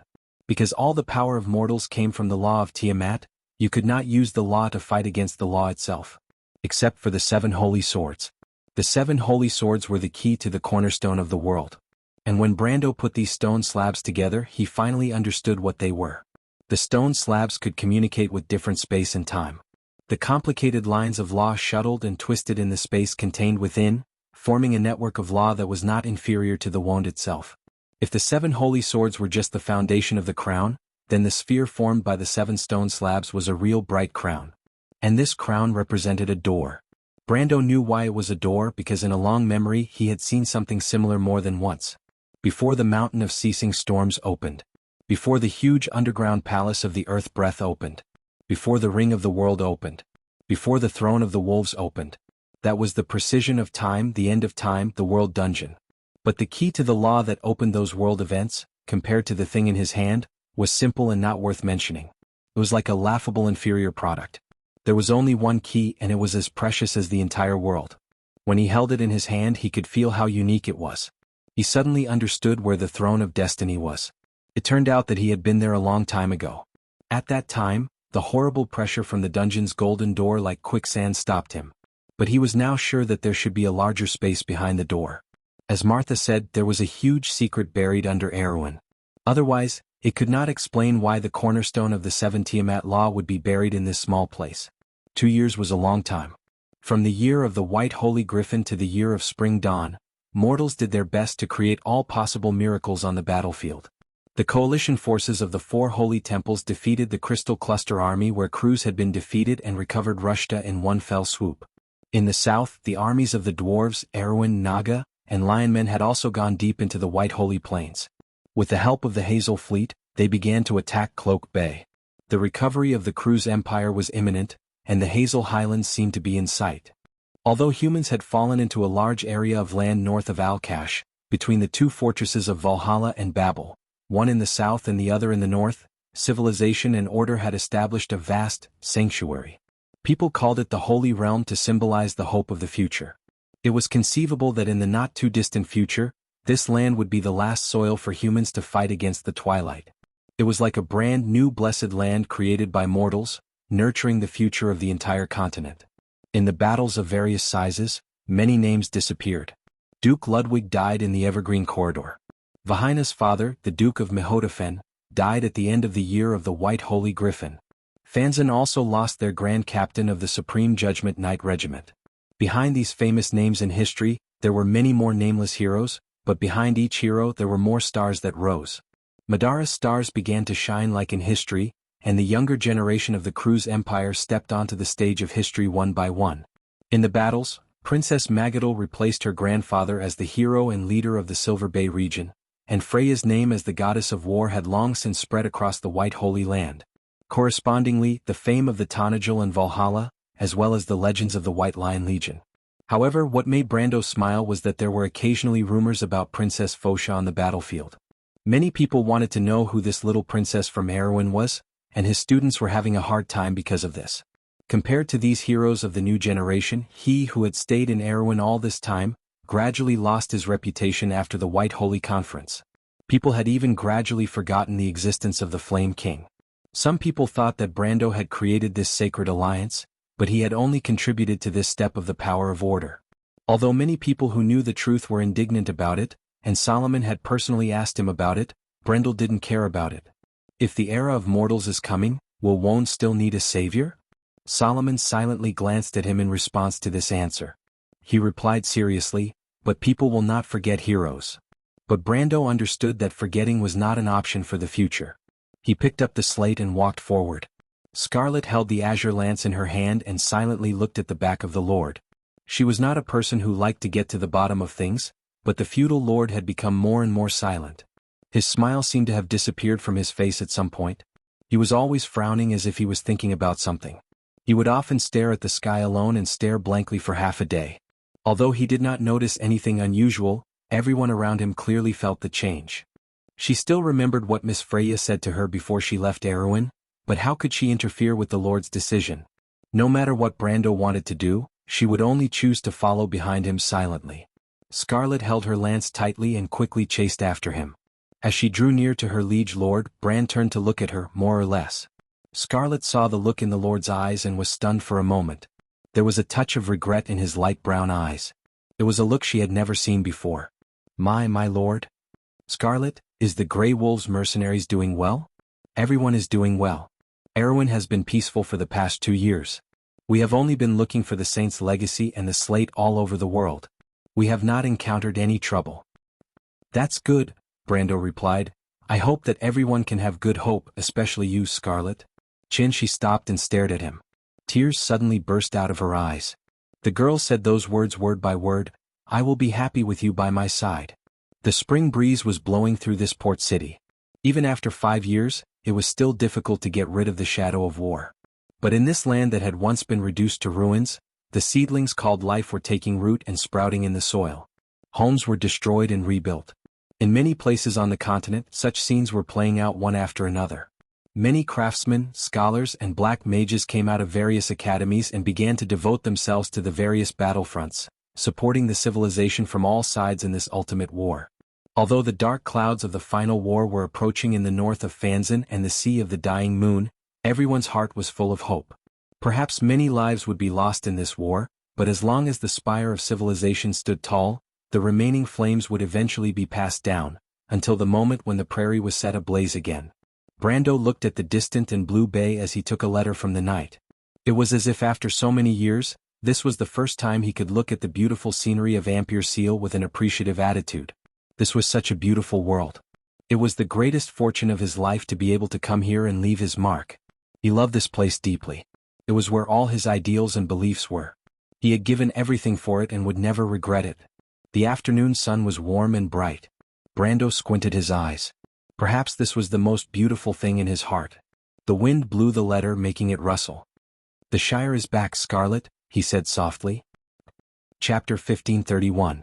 It was like a gentle breeze that blew through the valley, causing the forest to rustle. Brando stepped through a bush and stopped at the top of the mountain, looking at the familiar valley. The low valley was where the Lord of the Thorny Chain died. The disciples of the Black Flames chased after them up the mountain. He turned back to look at Scarlet. The red-haired girl was staring blankly at the valley in the distance. Perhaps because she noticed Brendel's gaze, she turned back. Their eyes met, and the girl's eyes were filled with gentleness. After reopening the old scars, the Highlander girl's heart was at peace. She was no longer standing in the past, and the scar in her heart was gradually disappearing. "I remember this is where we met." "Yes, my lord. So many years have passed in the blink of an eye." Medusa smiled as she looked at the two of them. "It's a pity that Mr. Eek and Miss Yura fell together with that person in the chaos. If only they could be here today and see the beautiful scenery of the Chablis Mountains year after year.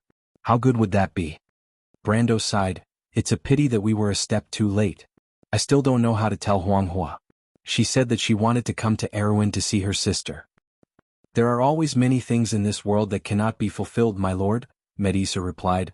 "My sister and I have met, but to be able to forgive each other at the last moment is enough for me to feel satisfied, because it is always better than missing out forever, isn't it?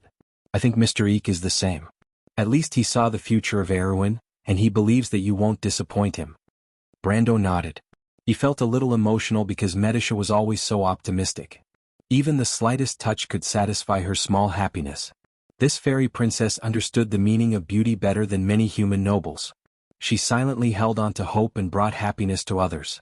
"My lord, was it in that valley that day?" The elven princess, whose figure had become tall and slender in the past 2 to 3 years, had curled her beautiful silver hair. She pointed in a direction with her fair fingertips and asked. Brando and Scarlet looked in that direction and Brando nodded, "Yes." Medusa giggled. "At that time my lord and I were enemies." Brando also smiled. "We were really scared out of our wits back then. Ferlin and her sister must have told you a lot about what happened back then. I know they like to talk about my embarrassing moments. But if it weren't for them, I wouldn't have been able to deal with you. The princess of the Silver Elves is merciless when facing her enemies." Medusa covered her mouth and chuckled. Scarlet also felt a little amused and couldn't help but ask about the situation back then. She had met Brendel after Medusa, and it was on that night that she suffered a fatal betrayal.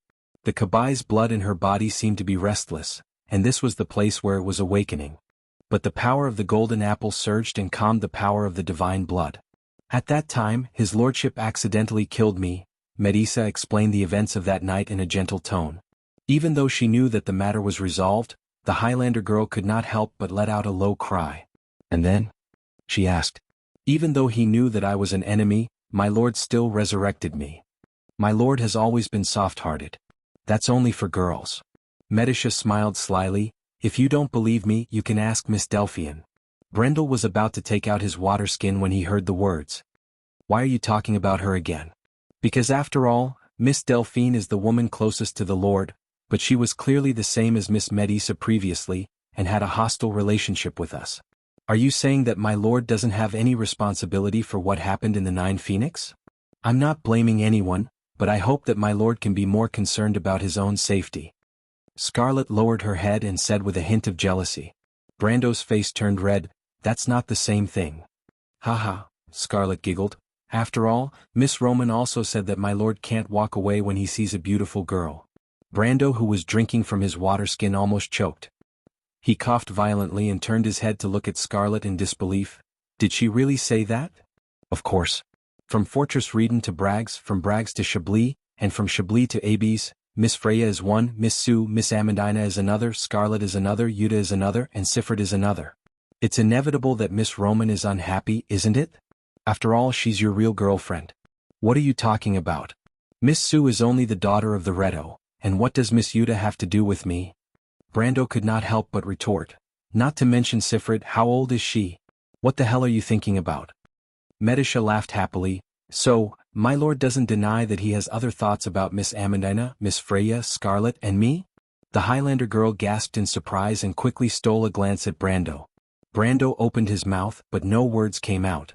I should have known that this little princess is actually black from the start. The valley was filled with the scenery of midsummer. Blooming lilies and ginkgo leaves adorned the holy land in the forest. The majestic temple surrounded by greenery had changed with the passage of time, and there was a sense of emptiness. Simple and unadorned wisteria climbed up the outer wall that had been in disrepair for a long time, and layers of leaves were smeared with a layer of emerald green. Brendel looked at the empty holy cathedral with some disappointment. Although he could not help but have some expectations in his heart, he also understood that the kind farewell was probably just a beautiful nostalgia. It's been a long time, my friend. Remember to come back here and tell me what happened outside.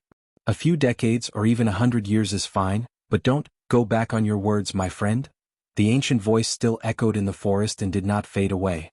A few decades, 100 years, how long was that? It was almost half of a mortal's life. When he grew old, would he still remember the beautiful promise he made in the mountains of Chablis? Brando lowered his eyelids and felt a little heartache. Perhaps the past would never come back.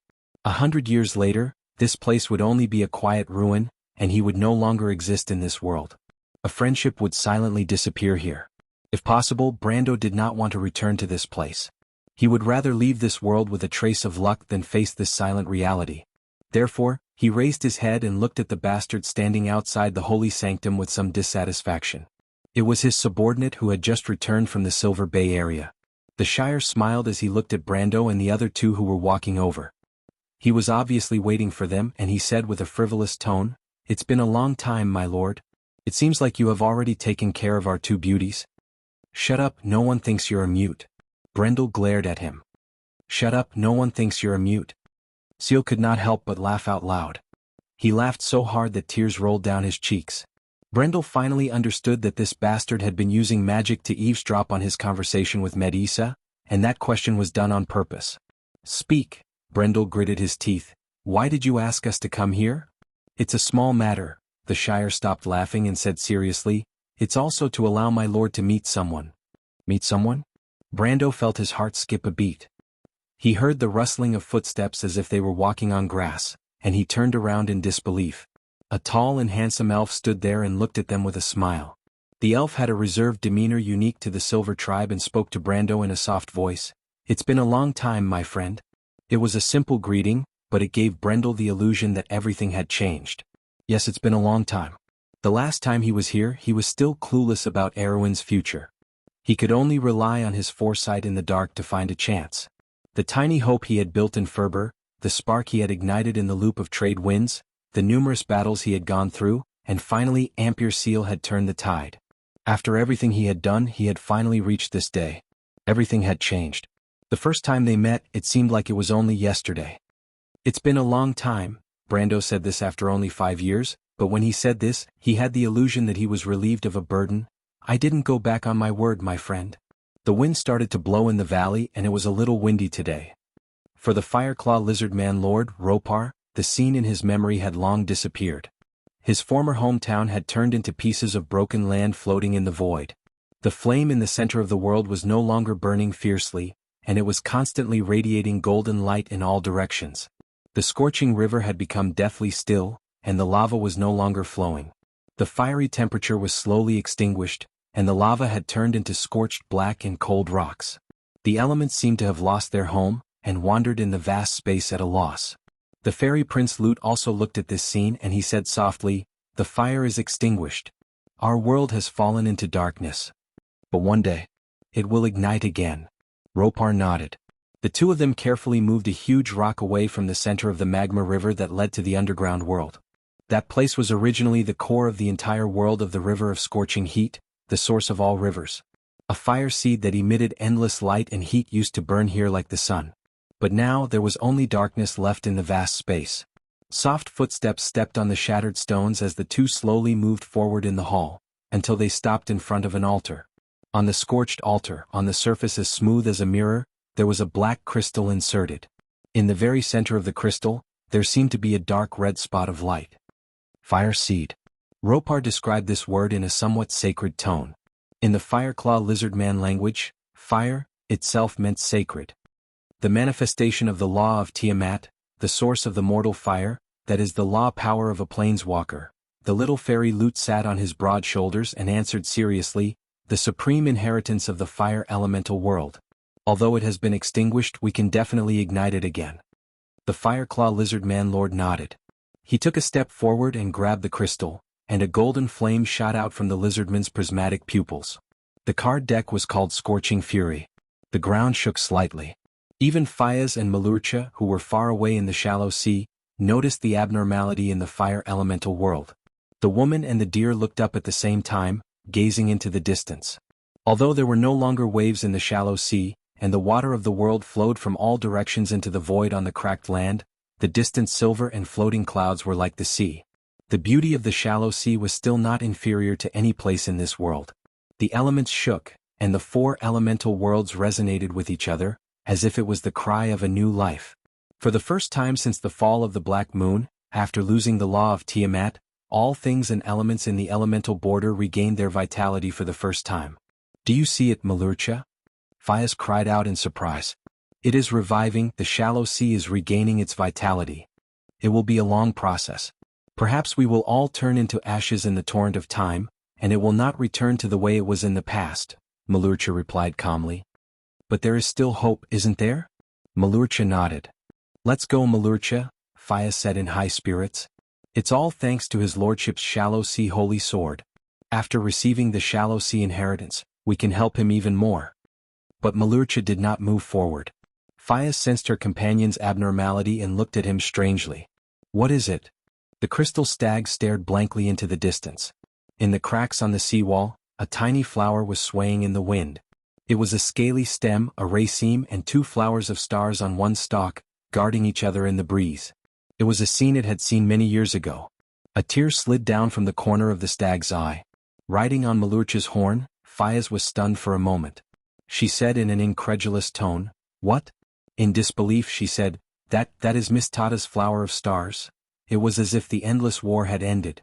When the huge spatial anomaly slowly closed under the attack of the Buga's spells, everyone threw down the weapons in their hands and stood for a long time in front of the broken walls of Rushta. The Cruz people had lost the land of their ancestors here, and today they had returned here. Valhalla's towering treetops shone on the battlefield. The light spirits were signaling to everyone. It was estimated that in 10 hours the fortress would begin to teleport again, and this time, its destination would be back to Erewhon. The people of Erewhon were celebrating and cheering. Because after a long war, the warriors could finally return to their homeland. Although there might be more dangerous situations to deal with, everyone was anxious to return home. For nearly 3 years they had not seen their parents, wives and children for a long time. The nostalgia for their loved ones and families had surpassed all strong feelings. Of course, they also had to bring back their compatriots who had died on the battlefield to their homeland, so that their souls could return to their homeland. When Tanajal's fleet also gathered in the sky, the other two fleets, the Cruz and Hazel fleets, turned in unison and saluted the warriors from the kingdom of Erewhon with their flags. This was a respect and gratitude that did not need to be described with words. An ancient civilization was reborn in the hands of mortals. In Valhalla, Hippamera sat on the bench with joy and focused on the thing in front of her. A hexagonal medal like some kind of shell. She was a little reluctant to put it down because this medal was specially made for her by the Holy Cathedral of Fire in recognition of her great contribution in this war after consulting her own opinion. It was probably the only alien medal in this war. Veronica looked at the girl a little strangely and asked Freya with her eyes, "She really likes this thing so much?" Well, Freya of course knew the strange hobby of the priestess of the majestic mountain goddess. It was said that the priestess of Himalaya had a more or less different aesthetic than ordinary people. They liked those thick and solid things such as mountain rocks. In response to Veronica's question, she could only nod helplessly. Anyway, as long as Miss Hippamera likes it, Veronica smiled. She killed 3 Leviathan's sons in the final battle of Rushta and solved a big problem for us. People are now asking about the identity of this priestess. If it weren't for the agreement with Brando, we would definitely let her be the hero. To boost morale? Freya asked. Veronica nodded. This war is too long and now it's just a temporary end. We still have to divide our forces to continue the attack on the Hazel Plateau. On the other hand, the time is approaching. Hearing this, Freya's expression became a little heavy. The war is imminent? I don't think it's too far away. The allied forces of the demons and the nobles have already annexed Eloranta, and they will go south in the blink of an eye.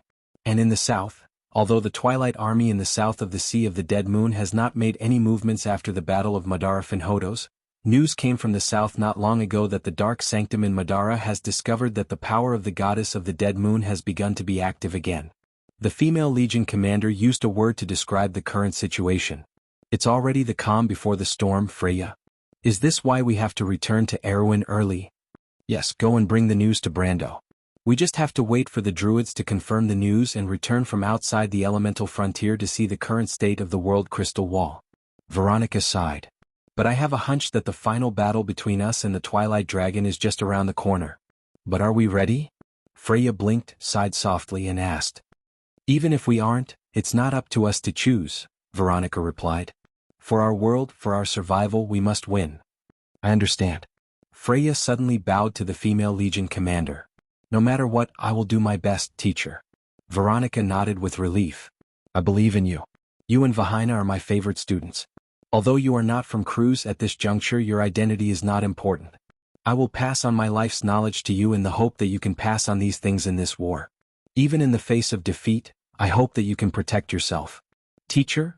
Veronica smiled slightly and said softly, consider this a kind reminder to my student and also a little selfishness of mine.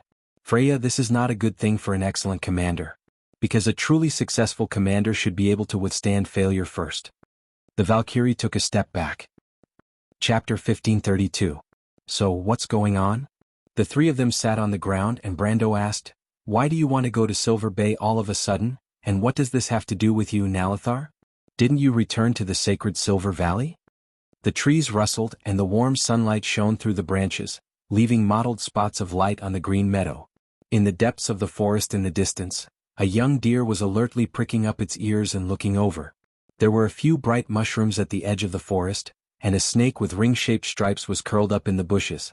Scarlet knelt beside Brando, looking at the quiet and languid afternoon scenery. Nalathar smiled and did not answer, leaving the right to answer to the Shire. The Shire smiled and replied, I just wanted to find my old self. Your grandfather was so famous, and as his attendant wizard, the name the Shire must have many stories. Of course, more importantly, Medisha and Miss Hippamera both got their own legacies and I can't fall behind. What does this have to do with anything?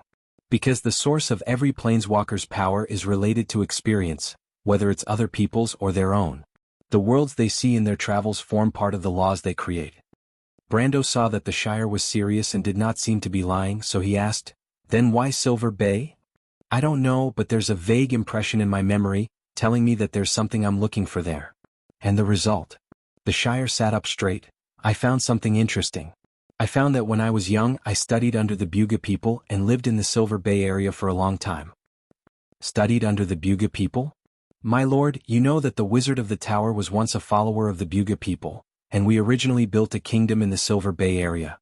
The so-called Silver Bay actually means the Silver Bay. After we broke with the Buga people, we crossed the sea to Karsuk, and then formed an alliance with the Highland Knight. But for hundreds of years, because of the same heritage, we have always maintained contact with Kanaichi, and even in every batch of excellent apprentices, some would be selected to study in Kanaichi. Brando nodded. With the Shire's talent and elemental quality, he could be called a genius among his peers, so it was not surprising that he was chosen by the Buga people. Subconsciously, I have a deep impression of the experience of living in Silver Bay, but it's always hard to remember some details. The memories of the past is like fragmented fragments that annoys me. It was only after I went to Silver Bay that did I remember many things, including the experiences before I became a wizard of the Black Tower. The Shire reminisced. I remember that when I could remember things I moved with my family from Manorville to Karsuk.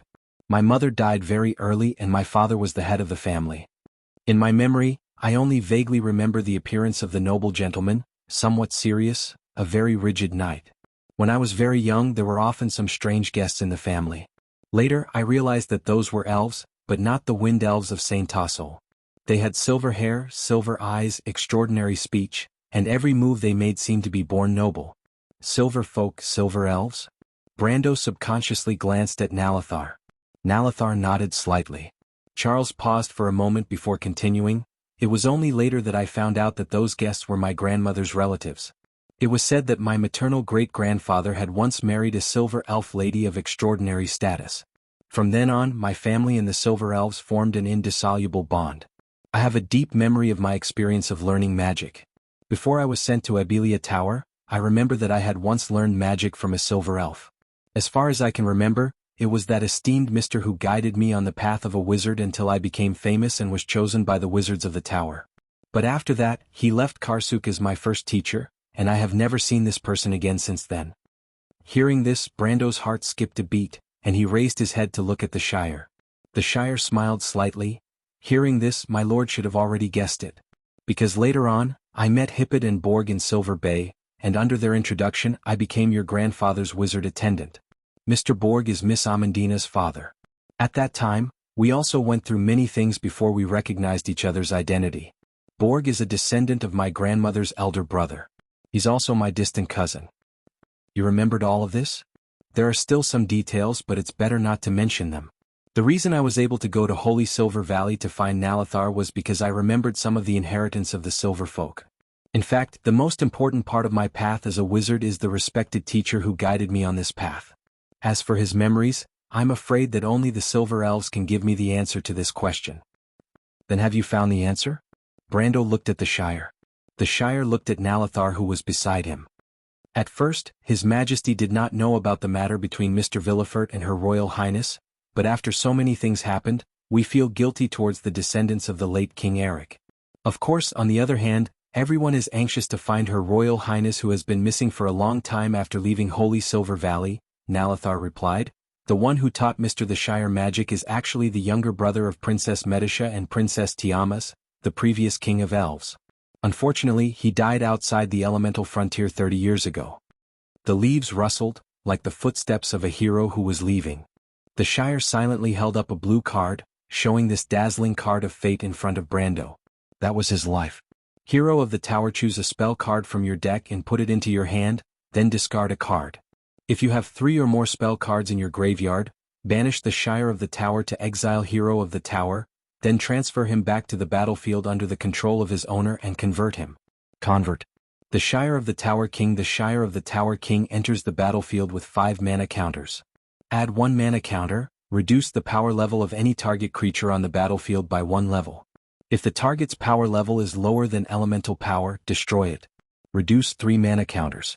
During this turn, you can cast any ability or spell card from your graveyard. If the card is to be placed into your graveyard this turn, shuffle it into your deck instead.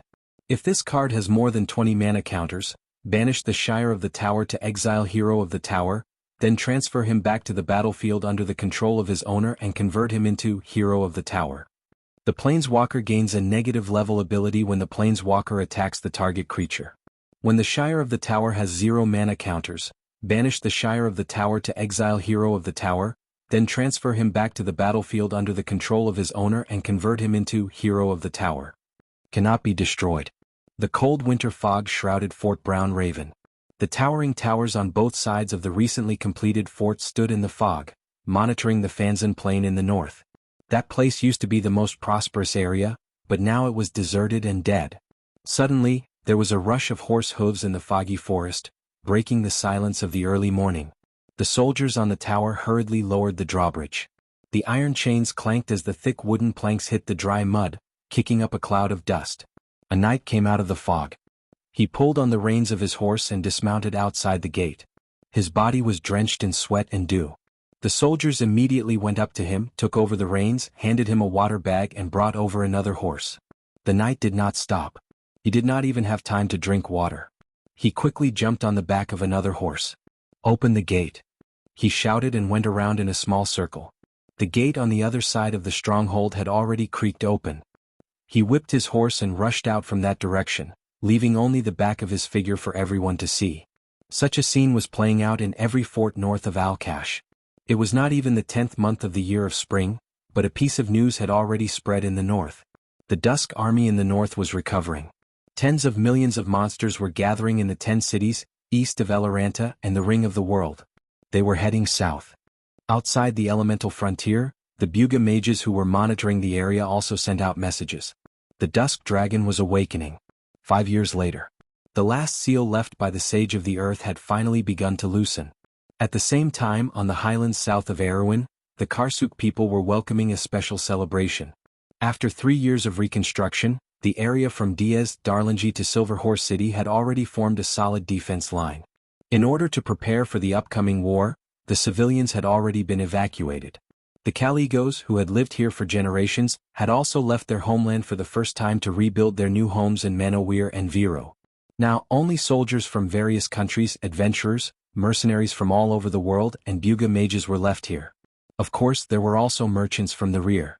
These merchants had spontaneously transported goods from Lantanailan, Grimoires, and other places to prepare for the long-awaited winter solstice festival. This was the most traditional festival in Karsuk. In most areas of Erewhon, there was also the custom of hunting and revelry on the winter solstice. It could even be said to be an important symbol of the old year in this ancient kingdom. Although the armies of different countries were left here, some of them came from different cultural areas. For example, the Wind Elves often fasted on the winter solstice to commemorate their heroes and sages who died in the War of the Holy Saints. But this year, at the end of the year of spring dawn, everyone did not know if there was any meaning in living tomorrow. So, people put aside their differences and joined the ranks of Erewhon to welcome the Grand Carnival. After night fell, in many areas bonfires were lit all night long. From afar they looked like a series of stars, dotting the dark highlands. All food and drinks were freely available at the carnival. The streets were hung with colorful tassels and flags. People sang and danced to their heart's content and wished each other well, hoping to survive the war. Knights from different areas even started a competition. At one point, it developed into a drunken riot, making the scene a mess. But people laughed, and when the drunken rioters sobered up, they shook hands with each other and left politely. Most of the noble officers turned a blind eye to what was happening below. They pretended that they didn't see anything. That was because there was also a banquet going on in the castle. People were toasting each other, and words of hope for victory could be heard everywhere. The only thing that was a little disappointing was that there weren't any beautiful and delicate noble ladies to liven things up. There were only a bunch of burly old men in the castle. But people also understood that the so-called carnival was just a ritual to boost morale and vent the depression in their hearts. They knew that perhaps the moment the sun rose tomorrow, when everyone put down their wine glasses, they might have to abandon everything and set foot on the battlefield of life and death. And that day was not too far away. This was Erewhon's last new year. Perhaps it would also be the last new year of this era. On the streets that were filled with a festive atmosphere, a pair of bright eyes observed everything with interest in the darkness. Then the merchant lady stood up and left 2 gold coins on the table. She thought for a moment and took one back. Then she walked into the crowd with her hands behind her back. She would remember this interesting memory. In her long life, this might be a rather interesting experience. But all of this would come to an end. The Roman chuckled softly. On the faraway city wall, the soldiers on duty were sounding the alarm. But it was not the arrival of the Dusk Army. Instead, a vast expanse of white fog appeared on the horizon. The fluorescent fog was so conspicuous under the night sky. The allied army of the Earth Legion and the Silver Elves finally retreated here. Found it? A surprised cry came from the dark abyss. Solomon and the dwarf King Caliphan both looked down. Although the huge explosion a few years ago had completely changed the terrain of the Deathfrost Forest, creating a huge rift valley in the north of the Falling Needle Hills. It was even said that across the tranquil Wind Mountain Range, seawater poured into the rift from the north, forming several connected saltwater lakes and wetlands. One could imagine that under the erosion of the tidal force, this old appearance would completely disappear in a few years, becoming a new coastline north of Valendon that faced the Dark Star Sea. But fortunately they still had time to find the stone tablet before all of this changed. Frost Chansina emitted a deep radiance in the darkness. A few knights excitedly climbed up the stone tablet from below. It was a rather simple and unique stone tablet, and it was also the last piece of the puzzle of the 7 stone tablets. Finally, before everything, the dwarf King Caliphan could not help but let out a long sigh. I hope it's not too late. Lady Martha bless us, let this last hope really come true. Solomon nodded. Behind him, Akani had already ordered the knights, immediately bring it to the Abyss territory and find the Flame King. Also, help us pass a message to the Flame King, my lord? Ajani turned her head and met Solomon's eyes, their silver eyes exchanging a look. In the end, the Mage King nodded his head, and the dwarf King Caliphan also heavily placed his warhammer on the ground. Without waiting for the Queen of Silverfire to speak again, He replied in a gruff voice, "That's right. Tell His Excellency Flame King that everything has been prepared, and everyone is in their positions. Go and tell him that the war is imminent." Chapter 1533. Valhalla always looked particularly beautiful near the end of the year. The whole city was shrouded in a special atmosphere, warm and peaceful. Snowflakes floated outside the dark window. In the distance, Princess Street was lit up, and the light of magic was connected in the darkness, forming a bright necklace. Below them was a peaceful outer city. Lights were everywhere, and behind every window was a warm family. Above was a brightly lit mid-level platform, where the citizens were having a night of revelry. Kiara held her cheeks. His eyes twinkled with starry light as he stared at them enviously. This was her 3rd year living under the fence. Since the death of Levin Ornizon, Her Royal Highness sent her to this place in the name of marriage. But in essence, this was to keep Kiara away from her ill-intentioned relatives. After all, in House Cipher, there were still many people who coveted the inheritance of that title. Kiara was not uncomfortable with it. She did not like or hate the Abes, but she was interested in the Count, her nominal fiancé. In this era, women tended to have children at a very early age, especially noble girls. Kiara didn't really mind this marriage. After all, the other party was the spouse that her brother Ornizon had personally arranged for her, and he was so outstanding. If not, why would she give Cypher's heart to that person? The necklace itself was a token of love. But what made her a little annoyed was that her distant cousin always looked at her like she was a child, afraid that the Count would taint her. "Humph, you just want to steal it yourself." Kiara frowned and pulled the quill. "So annoying. What's wrong with being the descendant of Elkin III?" Ling and Lotus looked at Kiara's movements in puzzlement. Els grew slowly. A few years ago, the two of them looked the same size as Kiara, but now the latter had become more and more like a little sister. Compared with the two little girls, she had more ignorant troubles. "Kiara, what's wrong with you?" Lotus asked softly. "You don't understand," Kiara replied impatiently. Ling replied faintly, "Miss Amandina said that you can't go anywhere this year." "I know." Kiara was so angry that she wanted to grab her hair. "I don't need you to repeat it. Don't mess up your hair." She helped her fasten the last brass button and reminded her. Medisha was behind the three of them, holding Ling's hair and braiding it for her. She smiled and listened to the three girls talking. Although the two sisters were fostered under Scarlet's name, as her elder sister's daughters, they could be considered her true family in this world. "Miss Amandina is too strict with them." Scarlet carefully adjusted Chiara's collar, straightened up, and said to Medisha with a slight frown. The silver elf princess chuckled, her eyes curved into crescents. She shook her head and said, "Then you'll have to tell her yourself." Scarlet's eyes widened. She didn't dare to provoke that strict young lady. "Miss Amandina is also afraid that something will happen to them," Medisha said with a smile. "After all, today is different from the past. The Twilight Army is pressing on the border, and the final battle is imminent. Although the Twilight Dragon's underlings in the Order realm have suffered great losses, it's hard to guarantee that they won't cause any trouble." She looked at the three girls and said, "But at the beginning of the new year, it's not a good idea to be cooped up at home. After the banquet is over, I'll take you to see the celebration." Kiara suddenly raised her head, her eyes almost shining. "Really, Sister Medisha?" "Of course, but you have to be obedient later," Medisha said seriously. "Yeah." The three girls cheered together, after all, having the temperament of a child. With a whoosh, the cold wind mixed with snowflakes rushed into the warm hall. Even the bright flames in the furnace dimmed by a few degrees. Amandina, Maynard, and Allium Japonicum pushed open the door to the courtyard from outside. A thin layer of snow had accumulated on the shoulders of their windbreakers. Allium Japonicum took off his windbreaker and handed it to Falerne, who had a serious expression on her face. He looked at them with a smile and asked, "What are you so happy about?" Chiara snorted softly. "Sister Medisha wants to take us out to play." Lotus replied very obediently. "That's not bad. The tone you use to coax children," Chiara said lightly. Amandina glared at her sternly. Everyone laughed secretly, and Medisha also lowered her head and chuckled. Amandina asked Falerne, who was beside her, "Are there any other guests?" "I saw a carriage outside." The tip of Falerne's ears twitched. The elf lady was staring at her sister. Tia, who had sneaked over to a long table, stuck out her tongue embarrassedly and obediently put down the gingerbread in her hand. She then opened her mouth and replied, "Princess Griffin and Princess Magadal are upstairs in the study." Only then did Amandina nod. She looked at the three girls carefully and said in a rare gentle tone, "Remember not to cause trouble for Miss Medisha." "Understood," a crisp voice answered. Brando looked at this scene warmly by the fireplace, a little lost in thought. This castle Abes was like his home in this world, and every member was a part of this family.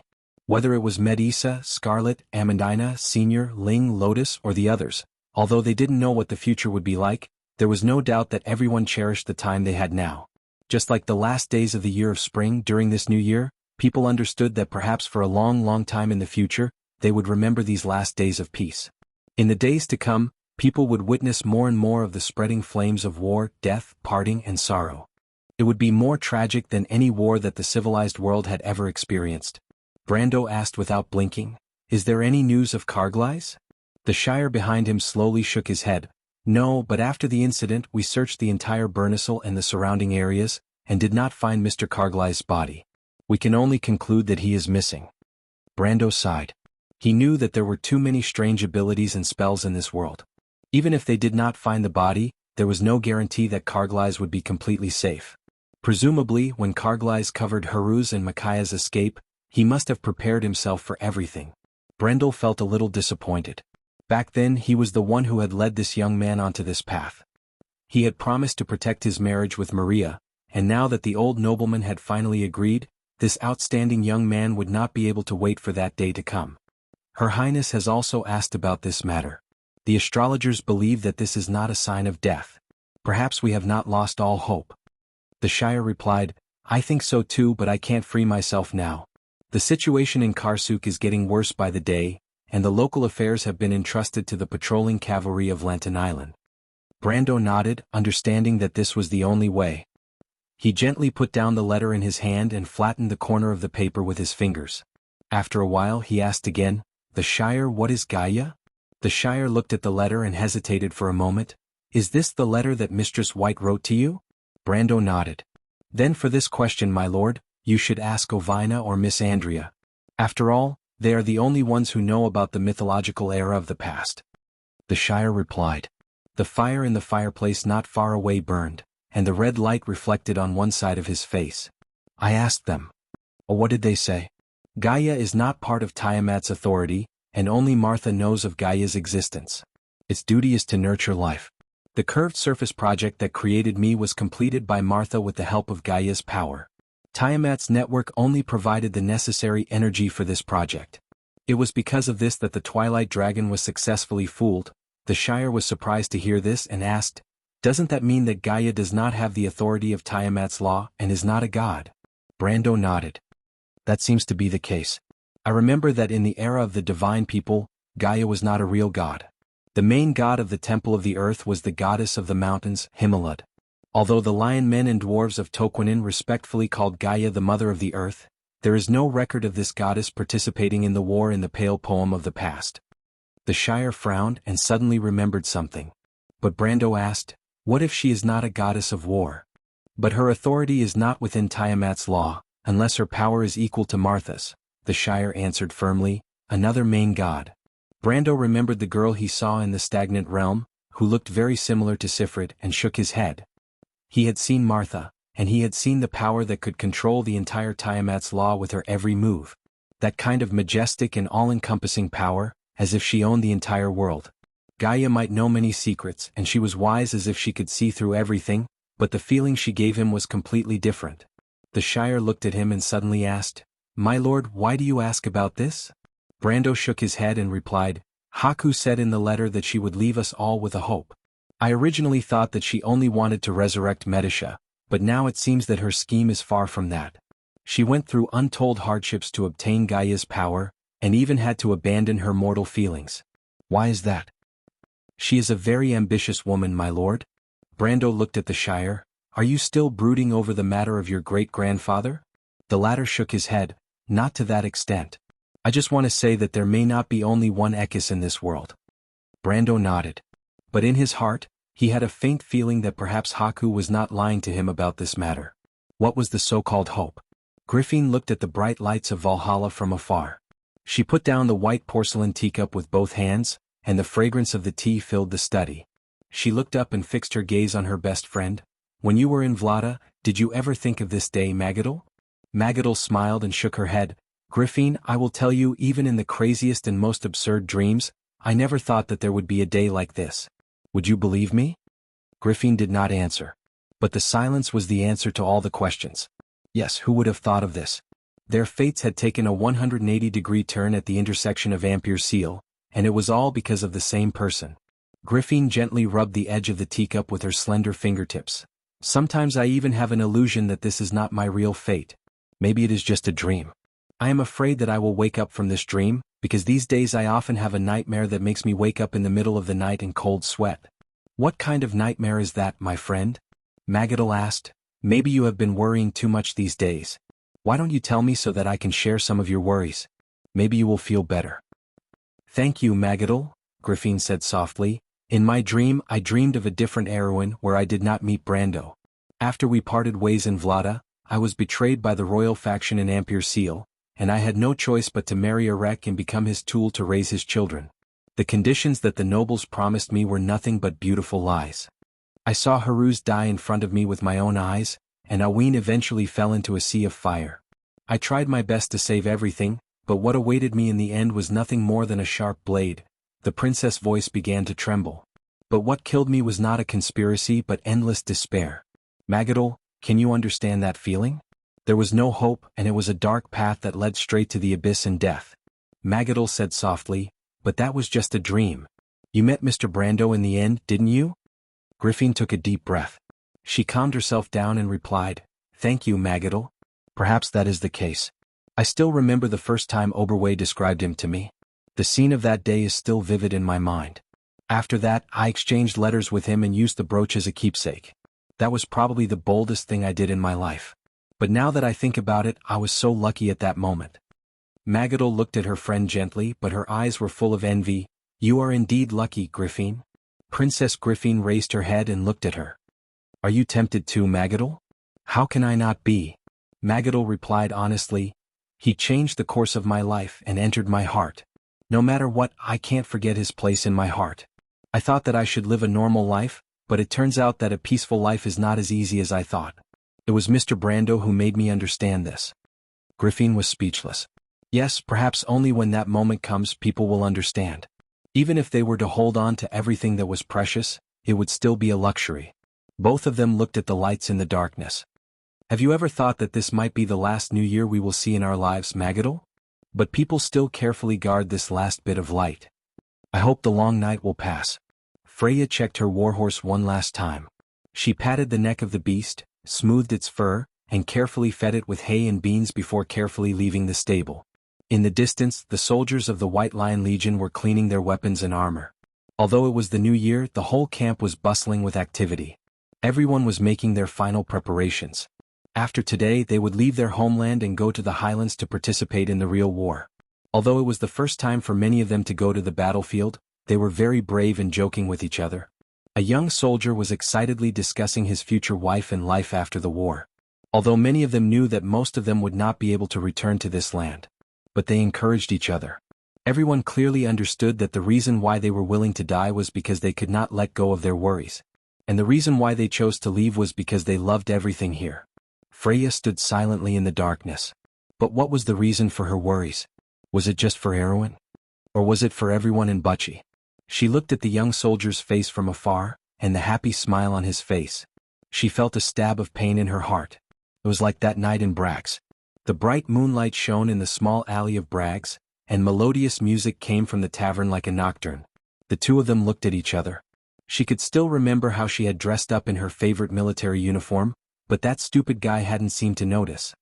He had only told her about the things she needed to pay attention to in the future, and then put on the ring she had given him with his own hands.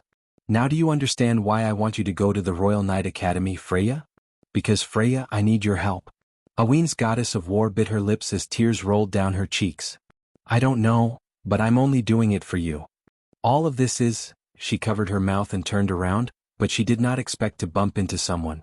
Freya lost her balance and almost fell backwards, but a hand caught her before she could fall. The girl from Bucci raised her head in astonishment, and the first thing she saw was a familiar, tall figure. In that instant, tears rolled down her cheeks uncontrollably. Brando looked at the girl silently, and his heart was filled with mixed feelings. He, Freya, and the Roman were all from Wuxia, and the three of them were the most familiar with each other. But he never thought that he would occupy such an important position in the heart of this innocent girl. He gently wiped away the tears on the goddess of war's face, and suddenly regretted it. He regretted the decision he made at that time. He finally understood how heartless it was to let Freya go to the Royal Knight Academy alone, to an environment that was completely foreign to her. But for him, this naive and innocent girl from the countryside of Wuxia had chosen this path without hesitation. Freya looked at Brando's hand in a daze. On his index finger there was a shining ruby ring, exactly the same as that time. This is? She almost could not believe her eyes.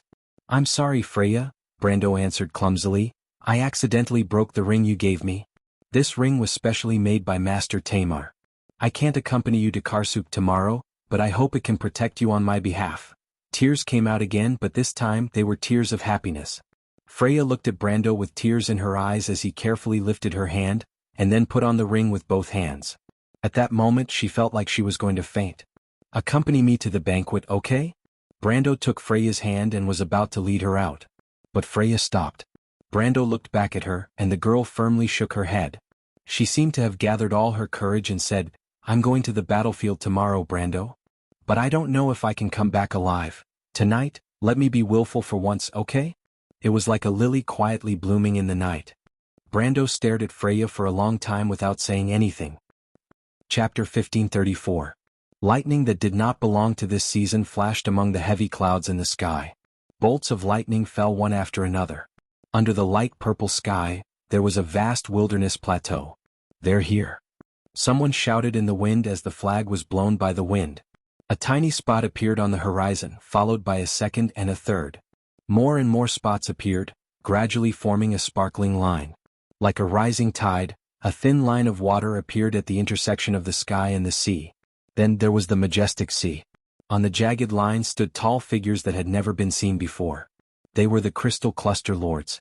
The projection of Leviathan's descendants appeared in the sky. The tail of a giant whale swam up and down in the clouds. After the clouds parted, a huge black sphere was revealed.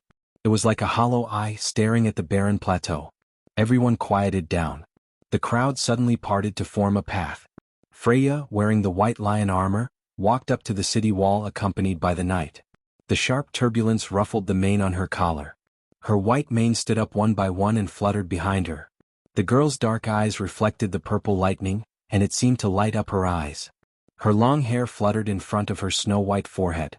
The softness in her eyes was more charming and gentle than the heroic female knight in the past.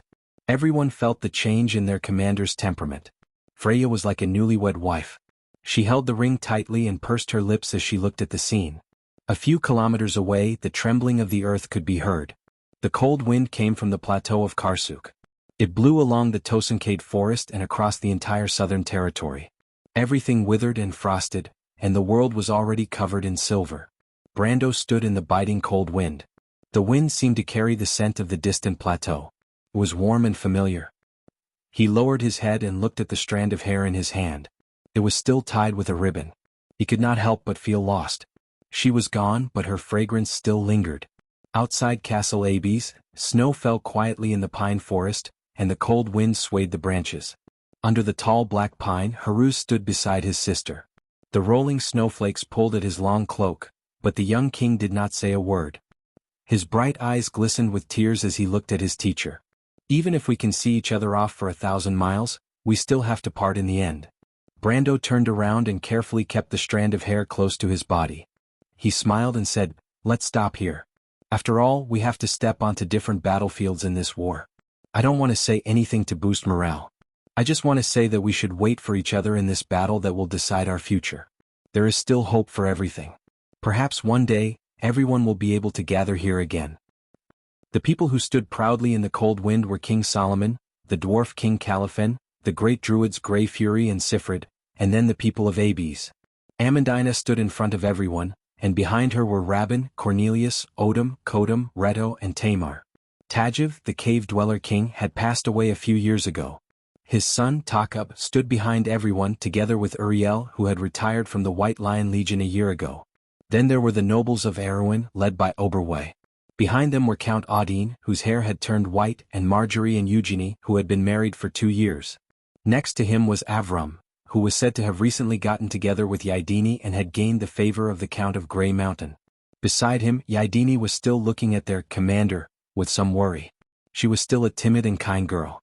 Levin's maid, Edessa, stood beside Chiara in a black dress. Finally there was Dilferi and her father, Count Yenbao. Brando had met the Cow Knight, Nia and Ronan in Ampere Seal. Adney and Quill were also among the crowd. They had stayed in Erewhon for half a year, and would soon return to Rubik to lead the people of the desert to the Great Plains, where they would build a new home. Everyone's eyes fell on Brando. "Teacher." Haruz choked a few times, almost unable to say anything. "Haruz, stop crying. His Majesty the King of Erewhon can't cry so easily," Brando said with a smile. "But..." Haruz looked at him with tears in his eyes, and said with a sobbing voice, "Teacher, I want to go with you." Brando couldn't help but find it funny. He looked at Princess Griffine, but found that Her Royal Highness had turned her head away. He sighed, walked in the snow to Haruz's side, raised his hand and tapped his crown with his knuckles. The little prince raised his head and looked at his teacher. His silver eyes were watery and his eyelashes were long and dense. He blinked with some confusion.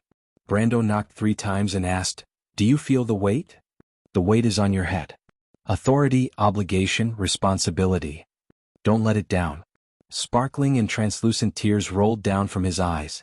Brando turned back and looked at Amandina. "Tonajal, I'll have to trouble you." Amandina didn't even look at him. She lowered her head and nodded silently. "Your Royal Highness." "I don't want to hear it," Griffine said lightly. "But I order you to come back alive and marry me." Brando was stunned. Then he smiled slightly. He bent down to straighten Haruz's collar and straightened the little prince's gleaming silver lily brooch on his collar. He straightened up and took one last look at everyone, especially the citizens of Tonajal. His gaze swept over the familiar faces one by one. Then he turned around. The wind and snow rose all over the sky, as if only a lonely figure was left. There was silence in the snow. The faint winter sunlight slanted into a beam and sprinkled in the corridor. The patter of footsteps came closer from afar. Sue held a large pile of clothes in her hands and walked in the empty corridor expressionlessly. The sunlight cast a crisscrossing shadow on her face, revealing her healthy wheat-colored skin. Her appearance had become more and more picturesque over the years. Due to her tall stature and slender figure, this daughter of the Red Copper Dragon had long been a well-known beauty in the Ferber region. Many nobles had openly or secretly expressed their admiration for her. Even many people in the White Lion Legion had expressed their love for her. The young commander of the Silver Fleet, Manrique, was one of the many suitors. But the girl refused all of them without hesitation. For many years she had been quietly leading the Abbey's castle as the head maid. In fact, she had taken over Falern's job in the past. She stopped in front of a door and knocked. Then she turned the knob and pushed the door open.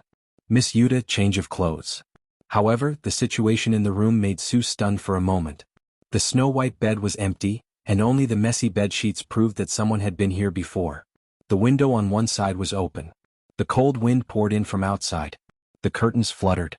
The snow even fell on the desk, then melted into ice water and dripped onto the wooden floor. "Miss Yuta?" He walked silently in the wind and snow.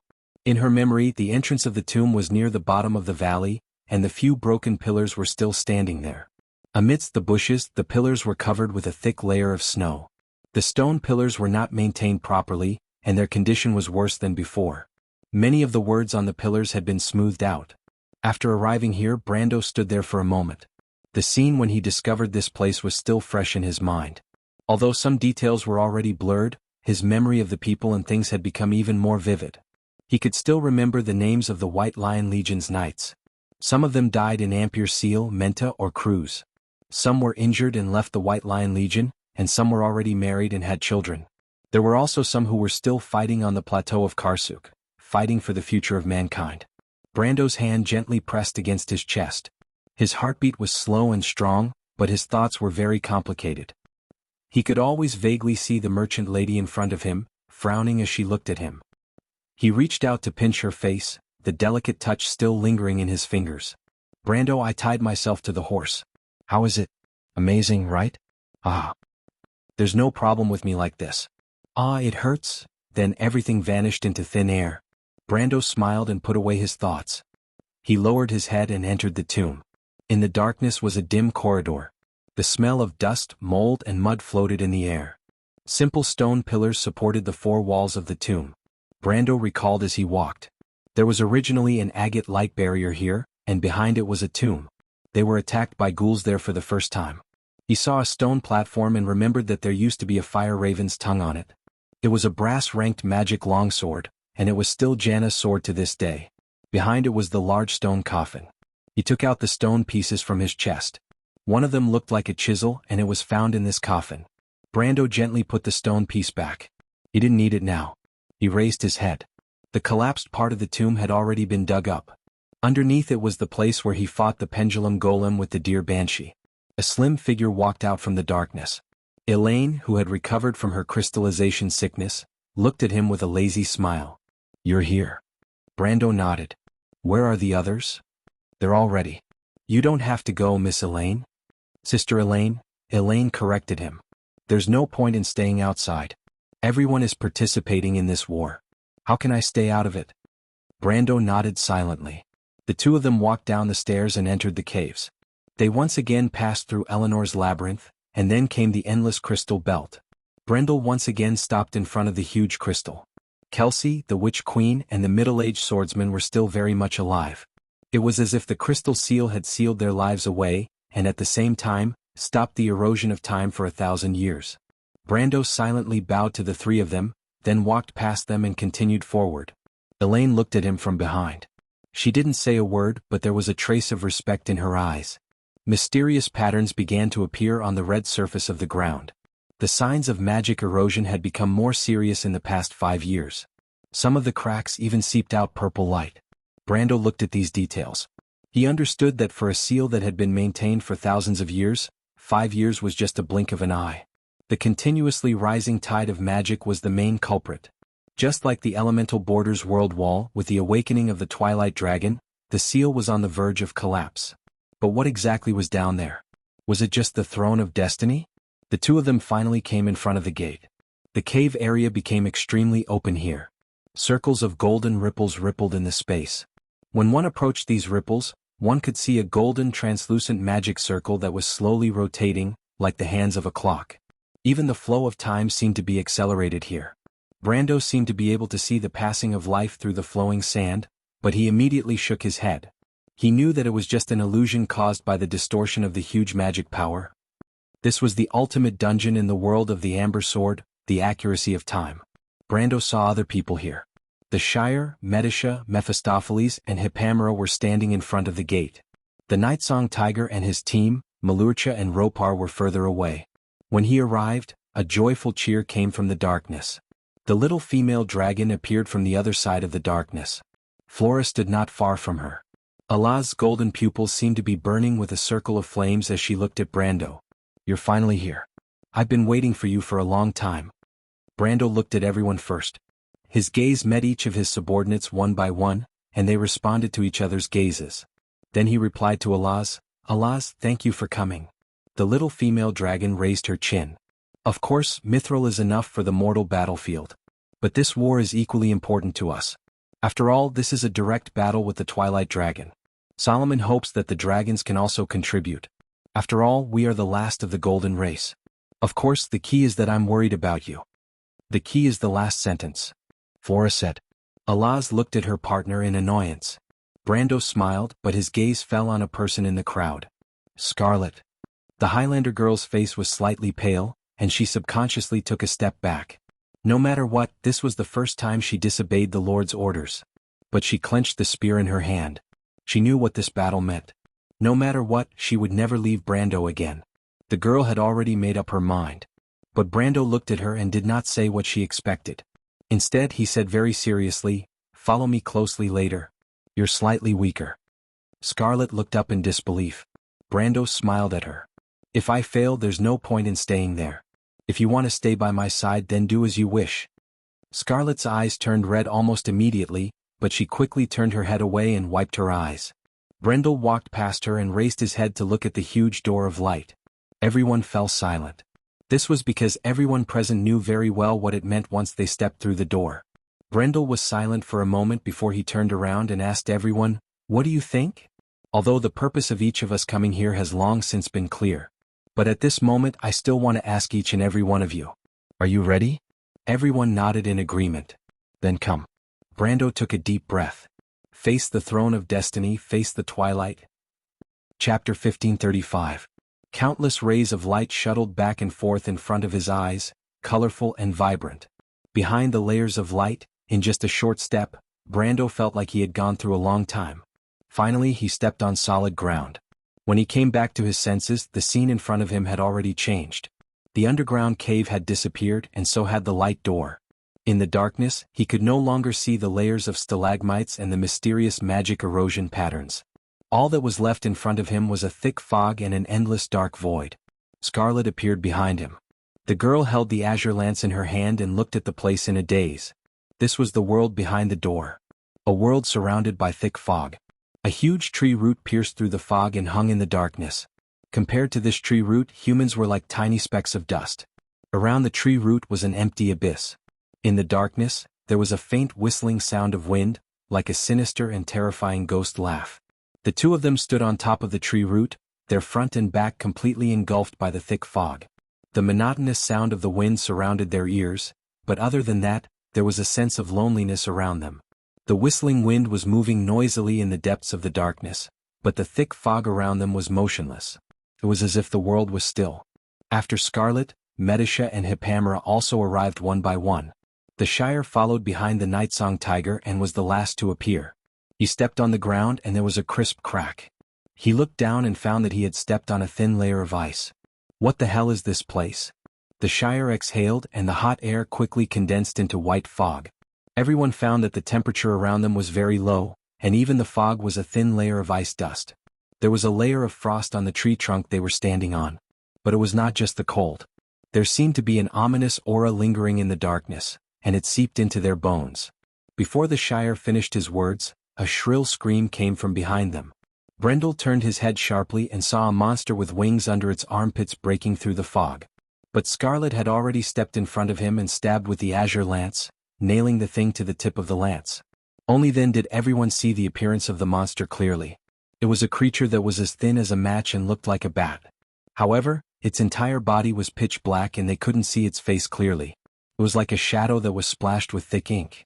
Its limbs were thin and long, and there was only a thin opening where each of its eyes should be. Scarlet threw it to the ground, and the monster screamed and struggled for a moment before dying. A shadow monster? The Shire was stunned when he saw the thing and could not help but ask, "This is the Shadow Kingdom?"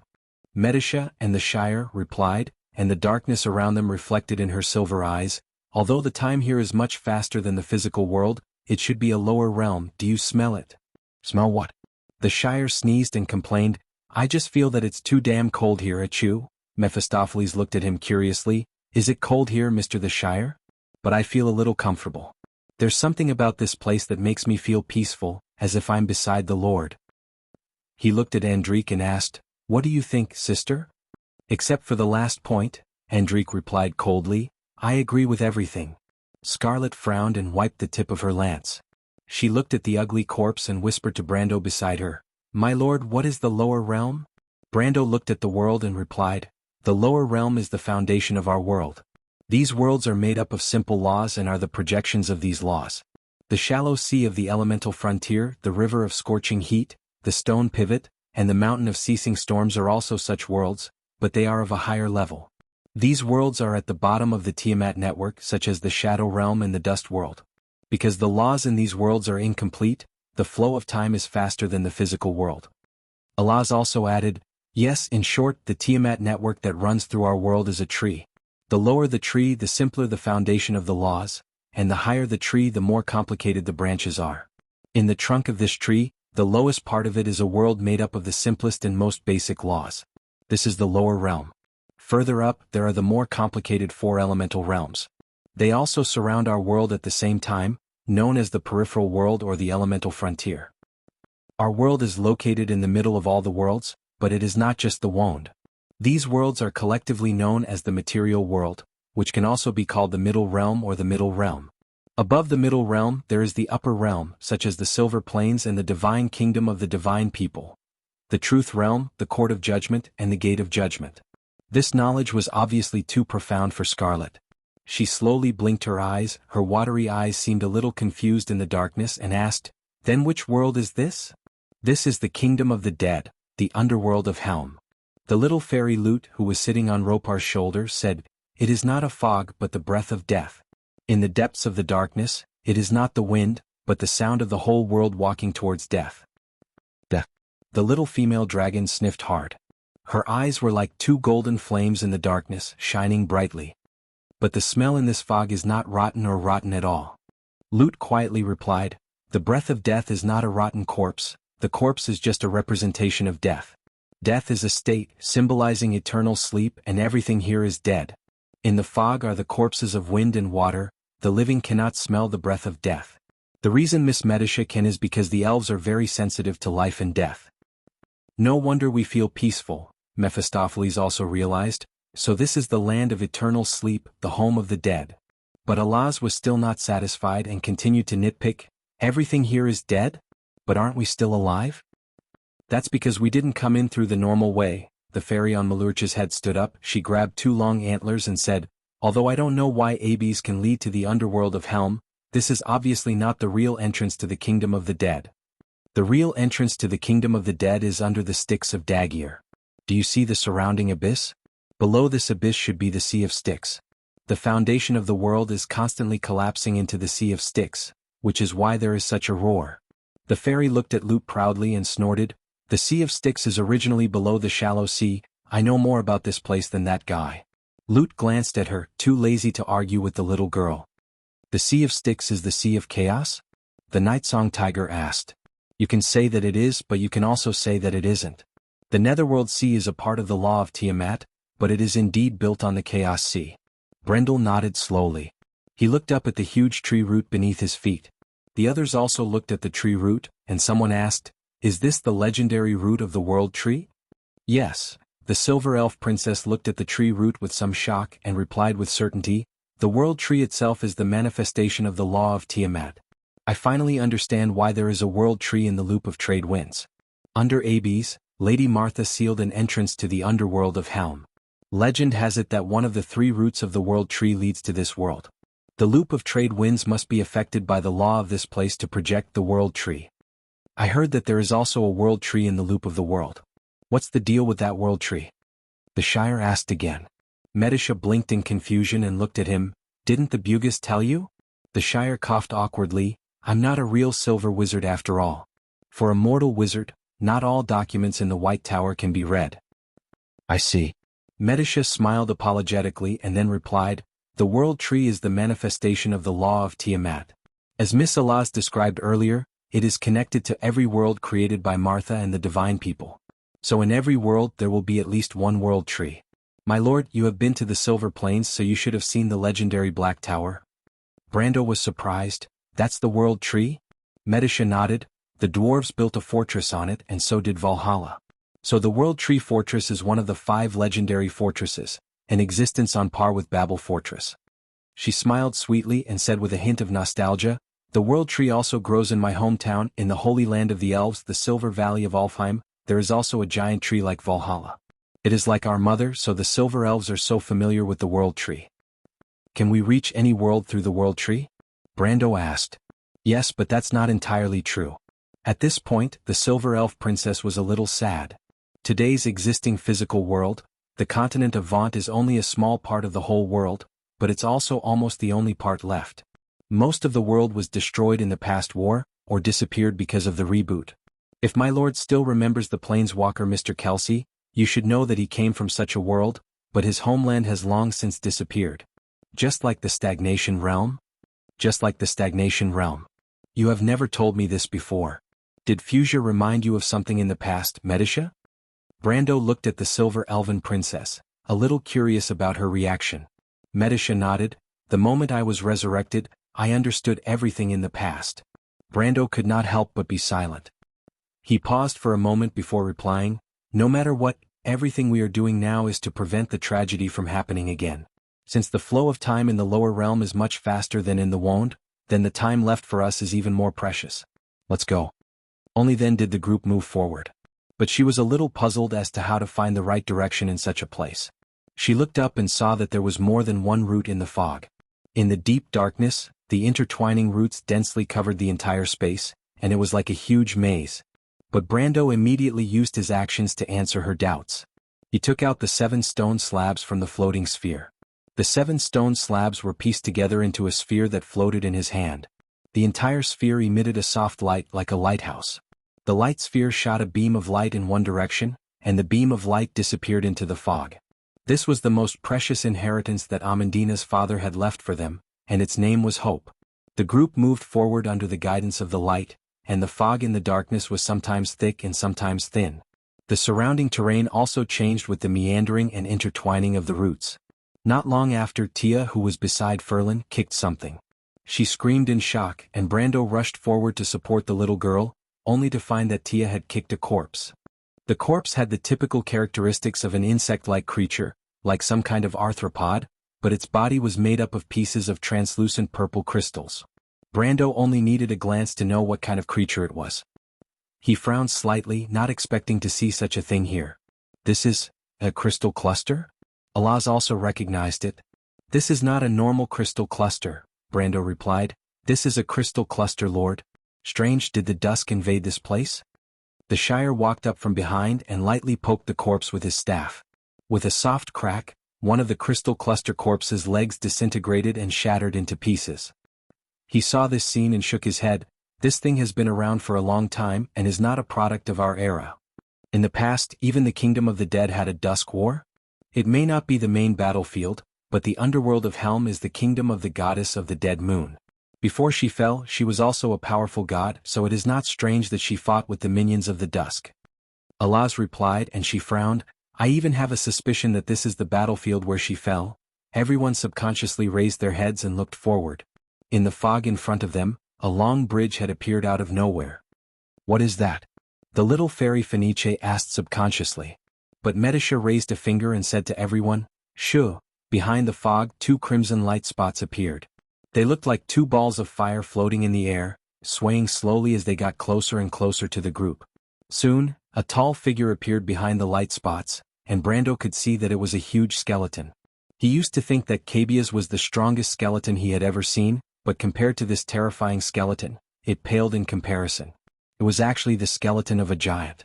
He held a huge anchor in one hand and a lantern that emitted light that could penetrate the fog in the other. He swayed as he walked forward. Is that an undead? Someone asked in a low voice. It is not an ordinary undead. Brando recognized the skeleton and gulped. That is Modgud, the king of skeletons, the guardian of the bridge of the dead, the ancestor of the undead. It is said that it will not allow the breath of the living to enter the world of the dead and disturb the peace of the sleeping. My lord, do you mean that it will not let us pass? The Nightsong Tiger asked. Then what do we do? Scarlet frowned. That is simple, the Shire replied. We kill it, of course. Chapter 1536. Under a wave of bright radiance, Valhalla's main trunk gradually disappeared, turning into scattered pieces of light from bottom to top, all the way until the branches and leaves. In the end, the specks of light dissipated bit by bit, leaving behind only a vast forest and clear winter sky in the empty valley. Amandina stood rooted to the ground for a moment until the wind blew the strands of hair in front of her forehead. She lowered her head and put on her veil. She turned to the 2 White Lion Knights and said, Let's return to Ferber. A knight opened the door of the carriage for her. Amandina took one last look at the valley where Valhalla was before she entered the carriage and closed the door. Under the escort of the knights, the carriage slowly moved forward, passing through the familiar forest. Amandina had passed through this path more than once to return to Abes. The quiet forest allowed her to calm down and think, but today the forest was so quiet that it annoyed her. Just like the unusually cold and cheerless Furs Hill at this moment, the unpredictability of the future, uneasiness and hesitation, lingered in her heart. She only felt helpless when she was alone. When Amandina thought of a terrible possibility, that she would never see Brando again, even her heart tightened. Amandina's face was frighteningly pale, and she was on the verge of tears, but she held the seat tightly and silently prayed that everything would eventually pass, and that Lady Martha would protect that person's safety. But the violent shaking of the carriage woke her from her thoughts. Amandina suddenly raised her head and heard the whistling of the air being torn apart outside. Arrows were shot at the carriage and she quickly lowered her head in fear. The knight shouted outside the carriage, "It's the scum of the Order of Chaos, be careful, protect the carriage." Then came the sound of weapons clashing. The enemy's silence made Amandina's heart sink. It meant that they were well prepared and there was no need to bluff. This was a premeditated ambush. She opened the drawer under the seat and took out a small cane. At this time the door of the carriage was opened and a white lion knight stood outside. The situation seemed to be as bad as she had expected. The knight looked anxious and said, "Miss Amanda, please come with me, we will cover your escape." Amandina nodded and jumped off the carriage quickly. She looked back and saw a large number of gray-robed swordsmen coming out of the forest from another direction. The White Lion guards were retreating because of the lack of manpower, and there seemed to be crossbowmen in the dark. But before she could see clearly, the knight grabbed her hand and dragged her to the side of the forest. The three of them panicked in the forest and didn't dare to stop for a moment. They climbed up the nearest hill in one go. When they looked back, the forest in the distance had already quieted down. But this was not necessarily a good thing. At this time, the two knights in front suddenly stopped and said with surprise, "Miss Jana?" Amandina looked in that direction, panting, and was surprised to see the mercenary leader alone in the forest, looking at them with a smile. The two knights beside her subconsciously wanted to go up to her, but she had a bad feeling and hurriedly shouted, "Wait, don't go. Miss Amandina, that's not an illusion, One of the knights turned around to explain, but before he could finish, he groaned and was shocked to see the bloody tip of a sword piercing his chest. The other knight who walked forward also fell to the ground with his eyes open, his head twisted in the hands of a tall cultist. The two cultists looked back at Yuta, but Yuta did not look at them and replied, "What are you still doing here? Go and get rid of him." The two cultists bowed respectfully and left with the corpse. Yuta came to Amandina's side with a smile. She gently lifted Amandina's delicate white chin with her finger and said, "Long time no see, my dear Miss Amandina. I said I would remember you." Amandina looked at this person hatefully. The mercenary leader's eyes were obviously a ring of golden flames. Although her expression was frivolous, there was some dullness in the depths of her eyes. She panted slightly and replied, "You have already controlled Miss Yuta 3 years ago. When you realized that the Sasalds might fail, you had already abandoned them and arranged another chess piece." "Ah, you guessed right. You also let these people in?" Amandina frowned and asked, "But I'm curious, you have been sick for 3 years, how did you arrange these people to enter Tanajul without me knowing?"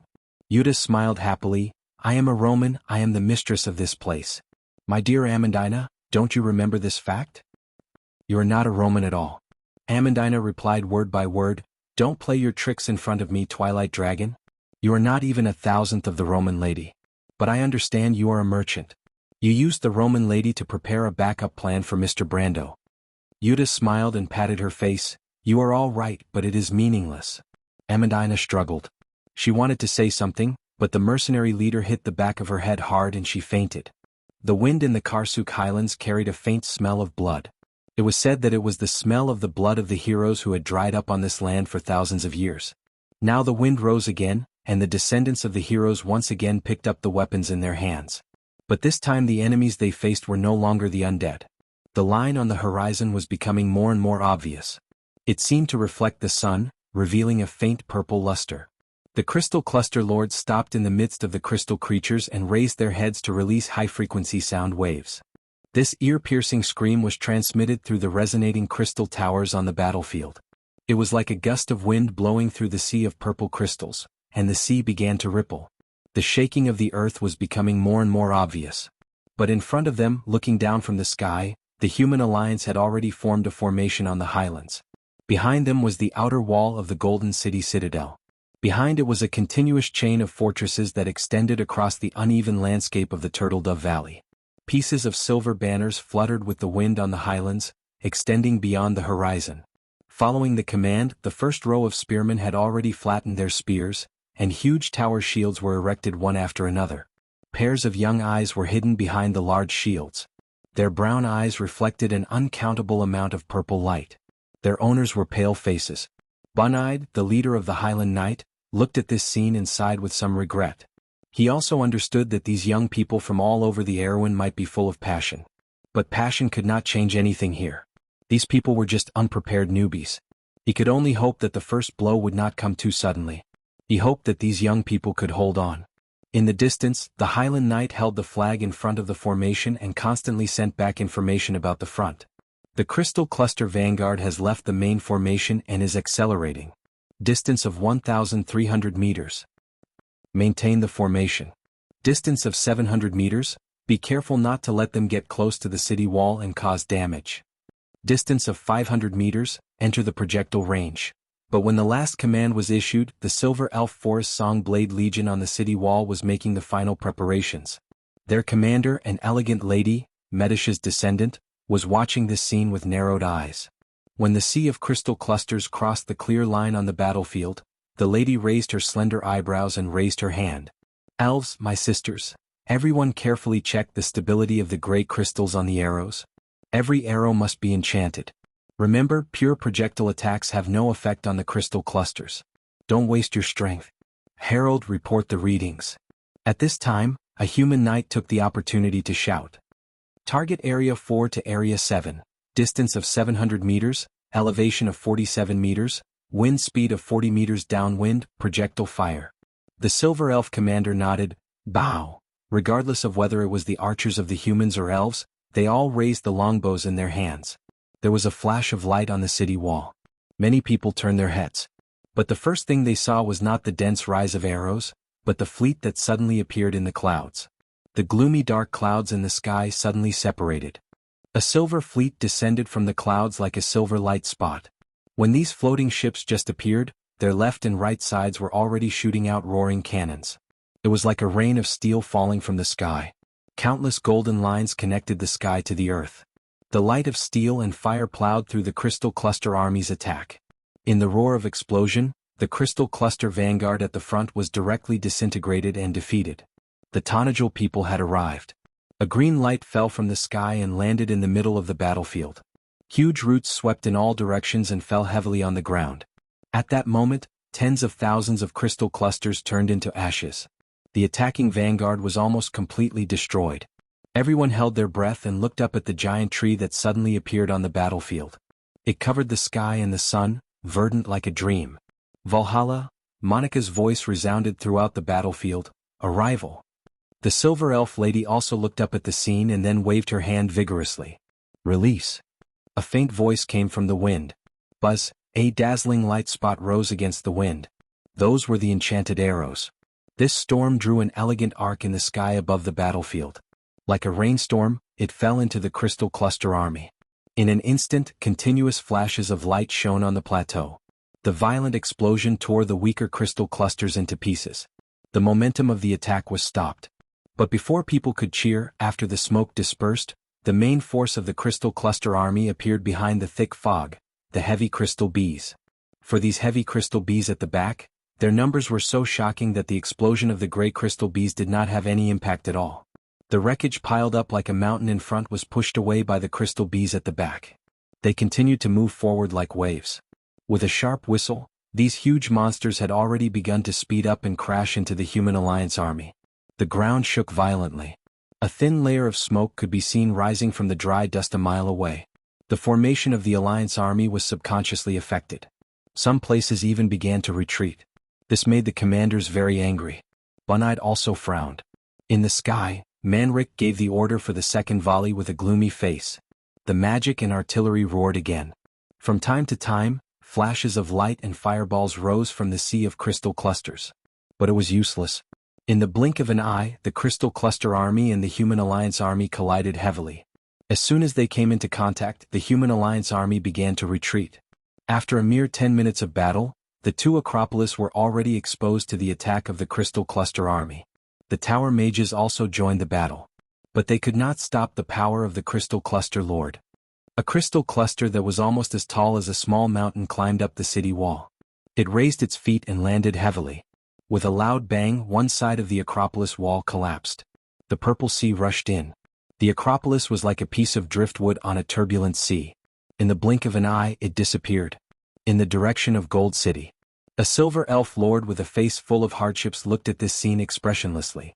Behind him, on top of the city wall, the elves were gathering. One by one, silver dragons appeared in the vision of the elves. Lord Norn. An elf knight wearing a pointed silver helmet and silver scale armor came to his side. He bowed respectfully and replied, "The knights are ready. They can attack at any time." The elf nodded, took off his cloak and walked back. He took a golden helmet from his attendant. He put on the helmet and pulled down the metal visor. Only a pair of sharp eyes could be seen. On the helmet, a sculpture of a golden dragon with its wings spread stood with its head held high. Norn raised his head and said casually, "Gather, Dragon King's knights." A long and melodious sound of a horn was heard. Countless dragons flew up, covering the sky and covering the earth. On top of the Acropolis wall, Freya was looking at the direction of the battlefield for a long time. She saw the silver dragons cutting through the formation of the Crystal Cluster army like sharp blades, especially the commander. He had single-handedly killed the Crystal Cluster lord that was as big as a mountain, and his personal guards were all extraordinary as well. The situation on the battlefield began to reverse with the addition of the Dragon King's knights.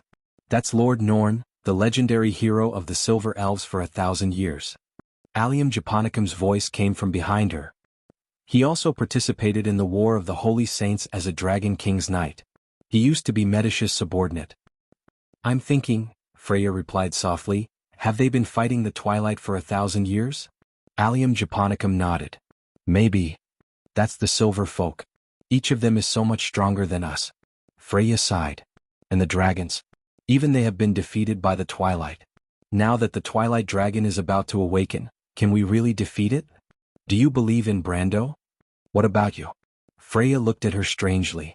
Brando had already told them about Allium Japonicum's origin, but compared to Brando's own bizarre experience, it seemed to be nothing. But when she thought of Brando's past memories with this woman, she could not help but be curious.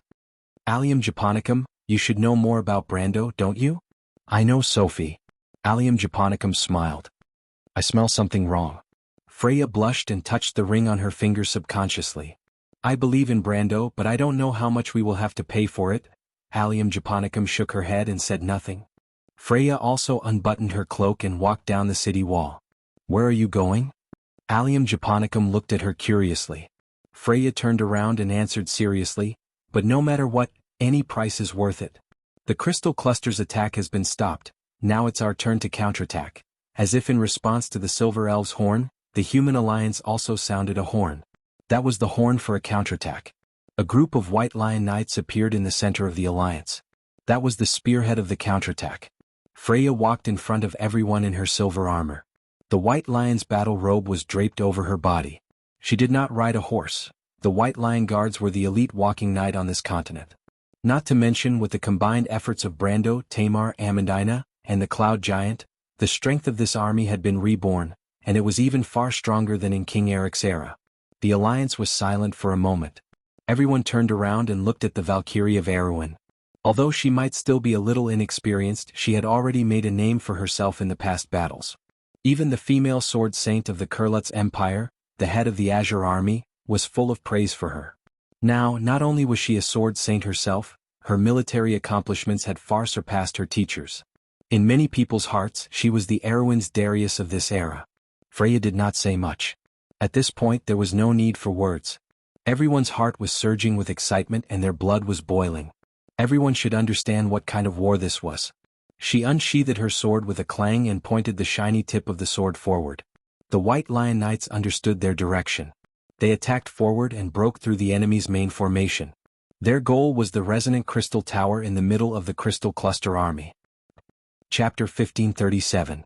One or two arcs of light streaked across the sky above the battlefield, and the brilliance of magic intertwined with each other. Occasionally, stray arrows would hit the towering resonant crystal tower, and the brilliance of the explosion outlined a hemispherical network. In the cloudy sky, the Sorcerer King in a purple robe stared at the huge black sphere in the middle of the battlefield with a solemn expression. It was the passage through which the goddess of the dead moon had teleported to this world. At this moment, 7 or 8 light portals opened one by one beside him, and a few craftsman sorcerers walked out. The crystal clusters in the distance discovered the enemies in this direction and flew over with a sharp whistle. Beside him, Tolman looked over, and his eyes flashed with silver light. He opened his 5 fingers, and under the outline of the lines of law, countless transparent rectangles appeared in the air. The crystal clusters could not retract in time and crashed into these intertwined spaces. Like bursting fireworks, they were smashed into pieces. Tolman turned to look at the center of the battlefield and said, "The Kurlutzians have encountered the Blue Calamity in Alkash. Ajani has sent back news, but there is still no sign of the king of the Nen race and the crystal tyrant. Solomon nodded. Tulman said, the Twilight Dragon may have other plans, but we can't care so much anymore. We only have so little strength, and being timid will only make things worse. I think at least for now we have to stand on the offensive. The sooner we take action, the more we can deal with the situation. He raised his silver eyebrows and said, the mortals are more experienced. After 3 years of war, the weakness of the crystal clusters has also been exposed to us. Lady Freya's judgment is very accurate.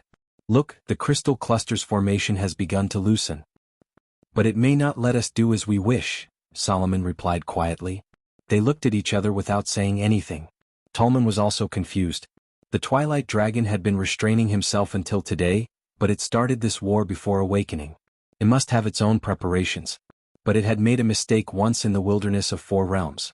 How could the Twilight Dragon let the goddess of the dead moon make the same mistake again? But the scene in front of them was exactly the same as that day. Could it be that the Twilight Dragon did not care about Won's strength at all, and only used Tiamat's strength as cannon fodder? A moment later, more doors of light opened in the dark sky. From the ground they looked like shining fish scales. More and more figures walked out from the shining scales. Hundreds and thousands of wizards had appeared in the sky. The Tanajal and Buga fleets were also on the move, constantly drawing closer with banners. At the same time, the floating battleships didn't stop firing at all. The cannons roared, and the light of magic intersected with each other. The light of explosions lit up the crystal clouds, and the monsters that couldn't afford to lose fell like raindrops. This seemed to be the first time the power of order had suppressed the power of dusk. At this moment, the roles of offense and defense in the sky had changed. However, the bright light shone on the faces of Solomon and Tulman. Neither of the 2 adept leaders looked relaxed. A high-grade magus wearing a silver robe came to the 2 of them and replied respectfully, Sirs, everything is ready to continue. As long as we are within shooting range, we can attack the portal. Where are the dragons? Lady Mithril also sent the same message. Tulman turned back to look at Solomon. Although Solomon frowned, he understood that the battlefield was not a place to hesitate. He nodded silently. On the plateau, in the turbulent purple waves, a silver flag was going against the current. Freya raised the silver swallowtail flag in her hand. Not far away, a huge crystal cluster was rushing towards her. The monster's crystal eyes reflected a cold light, and a pair of caliceri were raised high and stabbed downwards. However, Freya leaped lightly and used the force of its forelimbs to jump to its back. When she flipped her body in midair, she slashed the monster's neck. In the silver light, the crystal cluster's head was separated from its body, and it fell to the ground with a loud bang. She stood steadily on the huge wreckage of the crystal cluster and looked up. In front of her was another huge purple wave. However, Freya's expression was calm as usual. She clenched the flag in her hand and shouted, White Lion Legion. The White Lion Knights stood still, sheathed their swords and pulled out their 2-handed swords from their backs. The reflection of the swords reflected a snowy silver light, and the 2-handed swords flew up from the bottom, forming a bright forest of swords. Freya gently threw the spear with the flag in her hand and threw it forward. A ray of silver light flashed, and a crystal cluster immediately fell to the ground. She switched the sword in her left hand to her right hand, pointed the sword forward and roared, Charge! The White Lion Knights took a step forward in unison. Every line of law on the 3rd-generation wind armor became brighter. The White Lion main cloak was like a pair of snow-white wings. The mask of the wing helmet was pulled down one by one, and only 2 shining eyes could be seen. With just one step, more than 1,700 sacred runes were imprinted on the dry and cracked ground of the plateau. More than 1,000 pairs of mithril boots stomped on the ground at the same time. And the next step was a surging white wave. As far as the eye could see, it was a sea of silver. It was the charge of the sacred white lions. Just like the reenactment of 700 years ago, Freya's figure seemed to gradually merge with the commander of the White Lion Legion. On the battlefield, for the first time, the uniform drumbeat completely overshadowed the advance of the Crystal Cluster army. The White Lion Knights were attacking. Even the Human Alliance, the Lion people from the Great Plains, Silver Bay and Toquinen, looked up in surprise. Kill? At the moment when they collided with the Crystal Clusters, the knights roared and swung the giant swords in their hands upward. The purple crystal wall, in front of them collapsed and turned into dust. On the battlefield, the humans and the Dusk army clashed. Some knights fell, but more of the Crystal Clusters were defeated. The White Lion Knight was like a sharp dagger that pierced the heart of the Crystal Cluster army. Freya pulled out the flag spear from the corpse of a crystal cluster and looked up. The crystal tower was right in front of her. The formation of the crystal clusters began to become chaotic. They instinctively wanted to return to the crystal tower. The lower crystal clusters had no intelligence, and the crystal tower was the only way for the upper crystal clusters to control the crystal cluster army. The humans had also discovered this secret in the Long War. The crystal tower was the only weakness of the crystal cluster army. Of course, this was only for the lower crystal clusters. The chaos of the crystal clusters further divided the overall attack of the Dusk army, and the battlefield began to become a mess. When the front and back of the Dusk army could not take care of each other, the Highland Knight and the other commanders of the human alliance finally saw the light of victory. The long sound of the horn began to rise and fall, and the real counterattack began. Silver dragons were flying across the battlefield at a low altitude. Lord Norn's sharp eyes under the golden helmet carefully scanned the entire battlefield. The Dragon King's knight's current mission was to besiege the crystal cluster lords that would cause trouble for the mortal army. He looked up and saw that on the other side of the battlefield, in the direction of Dailingia, the Earth Army, a huge army formed by heroic spirits, was also ready to launch the final blow to the crystal cluster army. At least on the first day of the battle, it seemed that they were going to win. However, this experienced Silver Elf commander vaguely felt that there was trouble. There were too few upper battle forces in the Dusk army. On the battlefield on the ground, Freya also frowned. Brando had told her about the division of the power level of the Dusk army. Among the crystal clusters, the weakest were the lower crystal clusters at the bottom.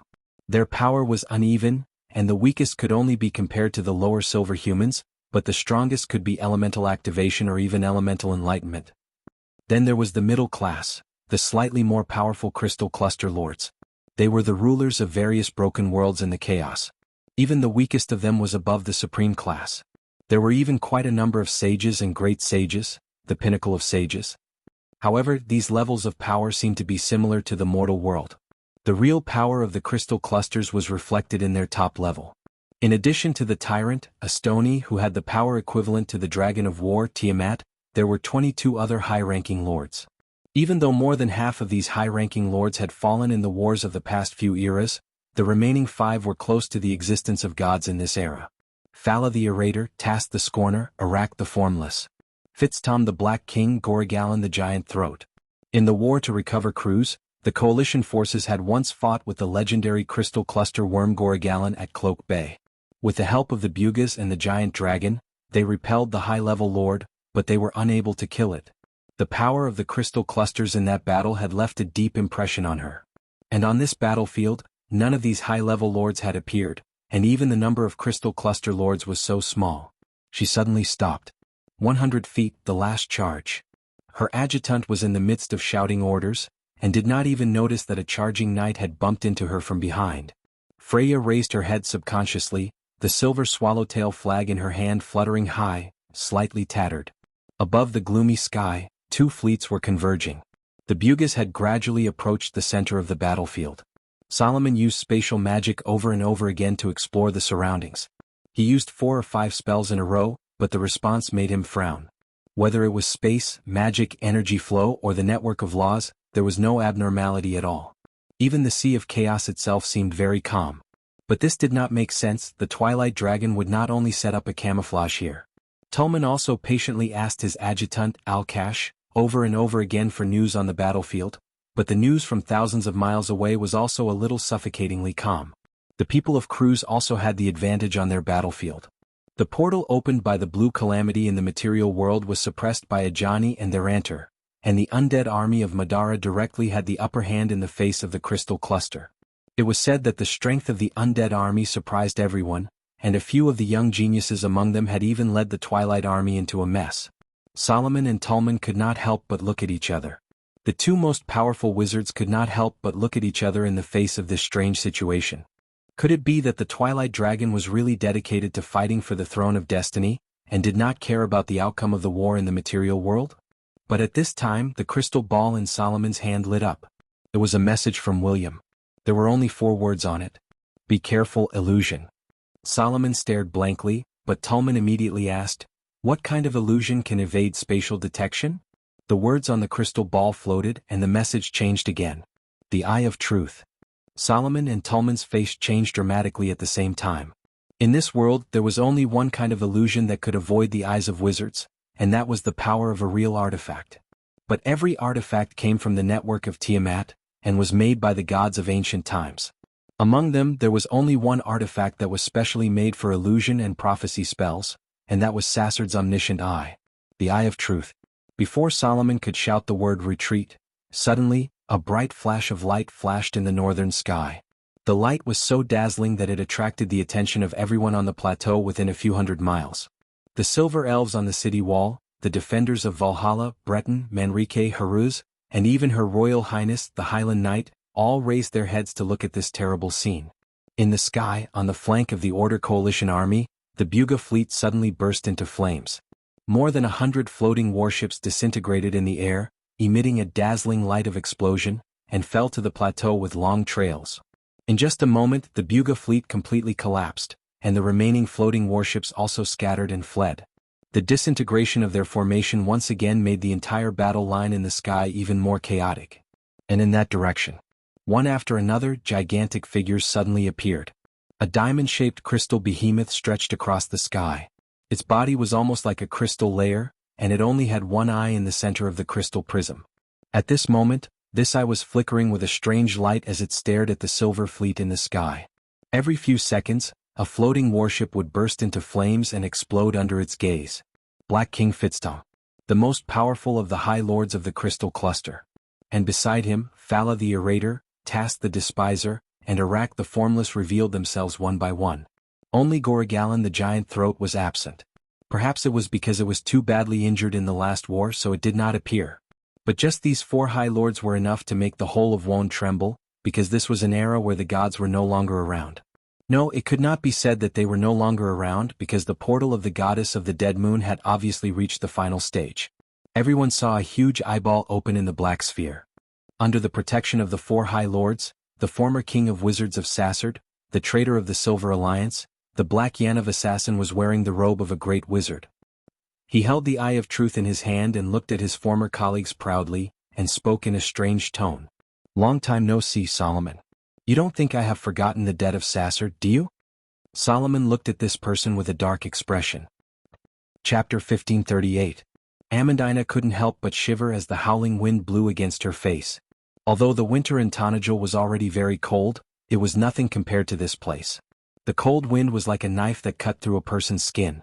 It could penetrate deep into the bone marrow and freeze the soul.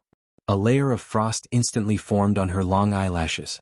The hot air she exhaled turned into a white mist that blended into the dense fog around her. After Yuta brought her through the door of light, she stopped and looked at the place with a calm expression. As far as her eyes could see, it was a world of ice and snow. There seemed to be a crisscrossing glacier in the distance. Icicles and icicles hung under the broken rocks. The wind whistled, but it could not blow away the fog. The fog surged as if it was a living monster. Yuta did not feel the cold at all. She turned around and asked with a smile, "Do you know where this place is?" Amandina shook her head as she looked at Brendel. Yuta smiled. "This is the country of fog." Country of fog? Mortals also call it the country of ice. Yuta looked at the vast expanse of white ice and raised her hand to catch a snowflake. The snowflake disappeared in her hand. It is above the dust world and the shadow world, but it is still a part of the lower realm. The country of fog controls the law of the cold. The snowflakes floating in the sky are not real ice and snow, but the reflection of the shallow sea. She pointed above her head. "That is the shallow sea." Amandina raised her head. She could only see a misty scene. She could not even see the existence of the sky. Yuta seemed to be very amused by her behavior and joked, "You can't see that. The country of fog and the water elemental plane are 2 different worlds. Because of the lack of law, you can't see the shallow sea here. You can only see ice and snow." "Is the seed of destiny here?" Amandina asked. Yuta shook her head. "I guess Martha placed it in the birthplace of everything." "The birthplace of everything?" "Light floats in the water and spirits are born from the water. That is the birthplace of everything in your world and also the place where she awakened." Yuta, or the Twilight Dragon, replied, "But for many generations I have never found that place. It is as if that place never existed." "Even you can't find something, Twilight Dragon?" "This is normal. Because I lack the most important key. With my identity, it is impossible for me to obtain the recognition of the 7 holy swords." Yuta replied indifferently. Amandina was silent for a moment before she asked, "The birthplace of everything is here?" Janna shook her head again. "I think its entrance is in the country of the dead, the dark elemental plane." "Then why did you bring me here?" Janna turned back to look at her. "Because Helm's underworld is indeed connected to the Misty Kingdom. We took such a big detour to avoid alerting Marcia." "Lady Martha?" Yuta took out a dagger from its sheath and gently cut a wound on her hand as if she did not feel any pain. She turned her hand and let the blood drip onto the snow. Strangely enough, the blood flowing from her wrist did not seem to coagulate at all in such cold weather. It dripped onto the white snow bit by bit. Amandina's eyes flashed with a golden light. She focused on her bleeding and replied softly, "After 7 generations of war, we are all too familiar with each other. I think she might have guessed that I would follow her here. What happened in stagnation taught me a lesson. That woman is not easy to deal with." Amandina frowned. "What are you doing?" Yuta did not answer the question. She walked forward step by step in the snow and used her blood to draw a circle. The blood in the circle squirmed as if it was given life and moved closer to the center, gradually connecting with each other. When Amandina saw this scene, she suddenly understood what she was planning. She suddenly struggled to her feet and rushed over to stop Yuta's actions. Amandina took a step back, her sword appearing in her left hand at some point. She held the hilt of the sword and swung the scabbard heavily at Amandina's lower abdomen. Amandina only felt her stomach churn and she fell to her knees in the snow. Yuta looked at her and said with a smile, "Your goddess has set up layers of barriers in Tanajal. Even if I use the black moon to fall, I cannot penetrate this land protected by the 7 holy relics. But the so-called unconquerable fortress often disintegrates from the inside. You see, what you are doing now is just a waste of effort." Amandina frowned in pain and almost broke her silver teeth. She knelt in the cold snow and looked at Amandina hatefully without saying a word. The blood in the snow began to glow little by little. The mess left behind by the last celebration a few days ago was gradually covered by the wind and snow. The city of Daelanji was dead silent. The men had already put on their armor and picked up their weapons to fight to the death with the dusk. There was only a desolation left on the streets, and there were a few tattered curtains fluttering in the wind in the square. The light of magic lit up the sky from time to time, and the sound of explosions came one after another. The whole city seemed to be trembling. But in the lonely street there was a girl walking in the snow. The whistling cold wind did not seem to be able to stop her exuberant spirits. She was wearing a leather skirt common to traders in the Grimoires area. She carried a bag in her hands clasped behind her back. She kicked the snowflakes in the street with her round-toed shoes with great interest, as if she were still innocent, and looked curiously at the scenery around her. "Where is this place? Why did I come here?" The young girl muttered to herself as if she was talking to someone. But all of a sudden she stopped in her tracks. There was a shop in front of her. The eaves of the shop were half tilted due to the accumulated snow, and the furnishings inside looked like a grocery store. It was dim and there was only one candle. But at least this was the only shop on the street that was still open. The owner was a middle-aged man, and he was limping inside the shop. There was no one in the city and he did not have any business. It seemed that he was preparing to close the shop, but when he turned around he saw the girl standing in front of his shop. The man was stunned. There was a conspicuous scar on his face, and it looked a little sinister under the dim light. His legs seemed to be injured and it was difficult for him to walk. He looked at the girl in confusion and asked, "Which family are you from? Where is your family? Why haven't you run away?" The girl tilted her head and replied, "I don't have a family. By the way, my name is Roman. Uncle, you haven't left yet, right?" The man smiled bitterly. "Do you think I can leave like this? Anyway, my life is worthless and the worst that can happen is that I die here. You, on the other hand, are just a child. It's a pity to stay here." As he spoke, he struggled to move his body, allowing Roman to walk into the shop. Romaine curiously looked at the furnishings in the shop. She felt a sense of familiarity in her heart. It was as if she remembered the time when she was bargaining with others in a shop like this. There was also a frowning young man standing next to her. But those memories were vague and distant, and even she did not know what was true and what was false. "Forget it, let's not talk about those unlucky things. Little girl, what do you want to buy?" The man limped to the counter and asked. Roman's gaze fell on an old sugar jar on the shelf. It was a beautiful glass jar filled with colorful candy wrappers, but the surface was a little mottled.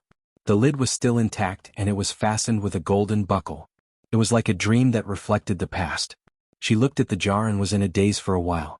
"Brando, I want that sugar jar." But we don't have that much money. Hee hee, when we have money in the future I must buy it. By the way, why don't we borrow some from Freya? Don't even think about it. The man followed her gaze, pointed at the candy jar and asked, "You want this?" He looked at the sugar jar and gently picked it up, revealing a nostalgic expression. "This is my birthday gift to my daughter." Birthday gift? The man nodded silently. Your daughter? She died during the First War of the Black Roses. The First War of the Black Roses? Roman blinked slowly. What? She gently shook her head. What a terrible war. It was not easy for me to escape at that time.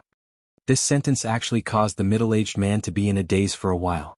After a long time, he finally replied, "Yes, if she could escape at that time, she would be almost as old as you.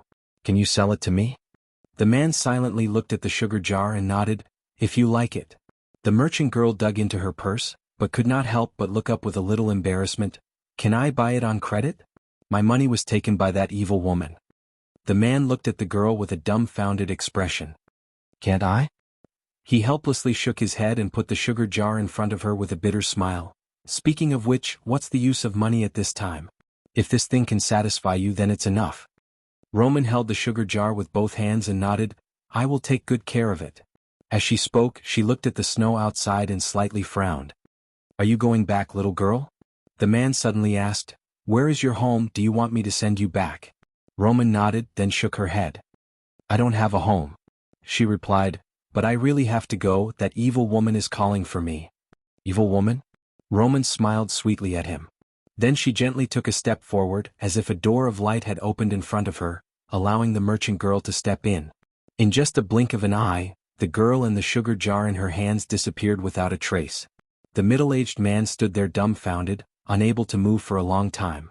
Yuta slowly closed her eyes, and the golden light in her eyes gradually faded.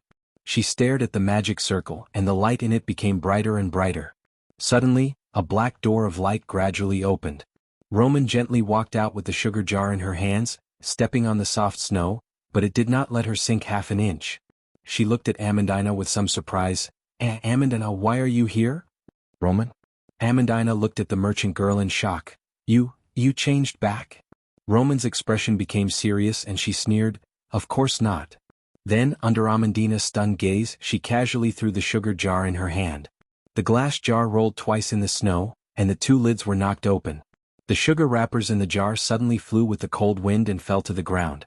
Roman heaved a sigh of relief and said, "Ah, this body is getting worse and worse." She turned around and looked at Jana. The female mercenary leader had already fainted due to excessive blood loss. She then turned back and smiled, "How about it, I still came here. Did you really think that I let the Sassalds cause internal strife in Erwin for nothing? Although that dog is a little stupid, it still has some use." The Twilight Dragon stared into Amandina's eyes, and under her intense gaze, Amandina only felt her vision darken, and beads of sweat seeped out of her forehead. She panted slightly and replied with difficulty, "You bewitched the Sassalds to cause internal strife in Erwin just for this purpose?" Roman shook her head. "That's not necessarily the case, but my original body hasn't awakened yet. If you didn't act so quickly, I wouldn't have to go through so much trouble." What do you want to do?"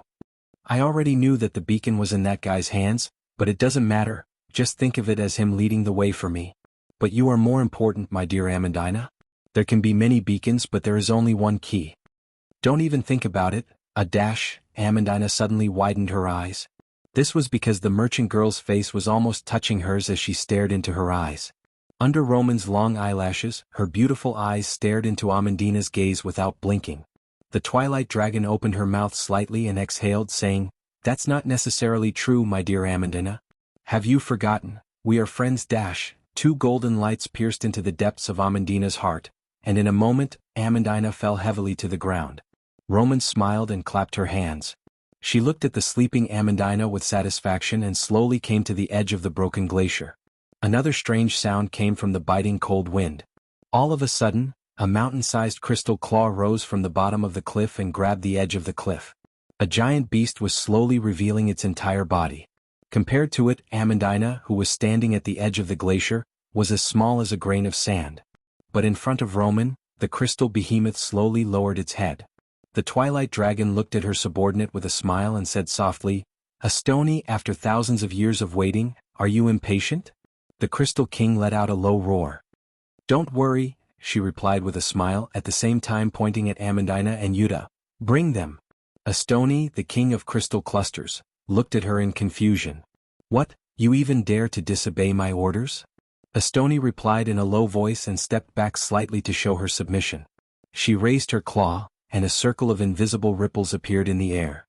Dark magic surged up from the sea of elements, lifting Amandina and Yuta and placing them in her palm. "Protect them," the Twilight Dragon replied, "especially the little girl, they are still useful to me." Astoni nodded. Chapter 1539. After a loud noise, the rusty anchor flew out of the skeleton's hand, dragging the long iron chain behind it as it flew towards Brando. However, a silver light flashed in Brando's eyes, and under the guidance of the lines of law, it slightly deviated from its original trajectory and landed heavily on the ground. Brando immediately jumped up and pulled the iron chain in midair. His godlike strength was not inferior to the mythical King of Bones, and it staggered forward. Brando grabbed the iron chain and used it as leverage again. The flash strike sword art followed like a shadow and stabbed towards the huge skeleton. A straight and bright line seemed to be produced in the darkness. The phosphorescence in Gudmod's eyes flashed, and it raised its claws to grab the line. The grayish-white lines of law in the space bent and revealed the trace of the sword in Brando's hand. With a soft sound, the skeleton's giant hand actually firmly grasped the blade of the holy sword Odorfice. It missed. Brando's heart flashed with a trace of surprise. It was not that his flash strike sword art had never missed, but it was the first time that it was directly seen through by the skeleton. He could not help but admire the strength of the skeleton's soul. The soul element could drive the lines of law to penetrate space to sense the attacker's location. Yes, Brando had realized that the skeleton was not sensing the sword in his hand, but him holding the sword. Even if the soul element of this level did not reach the height of the power of existence, it had at least touched the highest level of elemental kingdom. It was worthy of being the legendary bridge keeper of the Bridge of the Dead, an undead with divinity. He did not hesitate to let go of the sword in his hand and move to the side. It looked as if he was letting the huge skeleton take the holy sword Odorfice. This action even startled Gudmod. It raised its head, and the two pale phosphorescence in its eye sockets were almost the size of a lantern, one bright and one dark. If it could see, then what it saw must be an illusion mixed in the shadows, holding a long sword that was slowly taking shape in front of it. But unfortunately the skeleton could not see anything, and it could only sense the existence of the soul. Without any soul ripples, the 9 luminary sword arts phantom held Cinna in his hand and disappeared in a flash. With a single slash he broke 7 of its ribs. The King of Bones let out a mournful wail, stood up abruptly and pulled back the anchor. The anchor swept towards Brando, but the latter did not even look at it. With a cold face he punched the anchor with a backhand. With a hum, iron anchor straightened its chain and flew back to wrap around the neck of the huge skeleton several times. The huge inertia caused the divine undead to lose its balance and fall back. The holy sword Odorfice that it was holding tightly also flew out of its hand. Brando raised his head and took the holy sword. At the same time he took a big stride forward and Gudmod punched his already shattered chest. In a series of bone-cracking sounds, almost half of the King of Bones' body exploded and fell back completely. But Brando quickly grabbed the broken chain of the anchor and pulled it back. In the eyes of ordinary people, the huge body of the divine undead was as light as a rag doll in Brando's hand. It flew back and Brando directly cut it in half. The broken bones scattered all over the ground, and the 2 halves of the King of Bones fell heavily on the ground, kicking up a cloud of dust. This battle of small size to gain a huge advantage stunned Alaz, and she could not help but look at Brando with shining eyes. This was a real battle of gods. Although the King of Bones, Gudmod, was not a real god, it was at least a demigod existence. Although it was so weak in front of Brando, if it was in the mortal world, even the top existence among the Bugas, their spells would have a hard time hurting this divine undead. Every punch of Brendel's was imbued with the power of time and space. It could be said that every punch tore apart Gudmod's soul essence and extreme plane. The power of the soul was so weak that it could not even withstand a single blow from the absolute control of time and space. What was absolute power? This was absolute power. But Brando did not relax at all. He turned around and shouted, "The Shire! Found it, my lord!" The Shire's eyes were flashing with a bright blue light. He was using the spell of future foresight to filter the cards in his deck of cards of fate. Page after page of cards in his eyes, he finally found the one he was looking for. At this time the lantern in Gudmod's hand lit up. It was already the 7th or 8th time it had used this ability. As long as the light of this undead divine artifact shone on its body, all injuries would be healed. The Shire displayed his spell. Ineffective, destroy target artifact or enchantment. You gain 10% of your mana. The lines of law in the space lit up layer by layer. With a cracking sound, the lantern in Gudmod's hand dimmed. The huge undead wailed. The phosphorescence in its eyes dissipated bit by bit. Its entire body seemed to have lost the power that held it together. With a loud bang, it broke apart and scattered on the ground. The Shire stepped forward and kicked its huge skull, kicking it into the abyss. Good thing you finally found it. Brando wiped the sacred sword Odorfice and said in an annoyed tone, otherwise I'm afraid we'll have to fight another 70 or 80 rounds with this damned undead here. When we get back to Wound, we'll just have to collect the corpses of the others. My lord, the spell of card filtering doesn't always work. It's your fault for being so unlucky. Who's unlucky? The Shire quickly shrugged and changed the topic. Don't Fenice and Minocha also have spells that can destroy artifacts?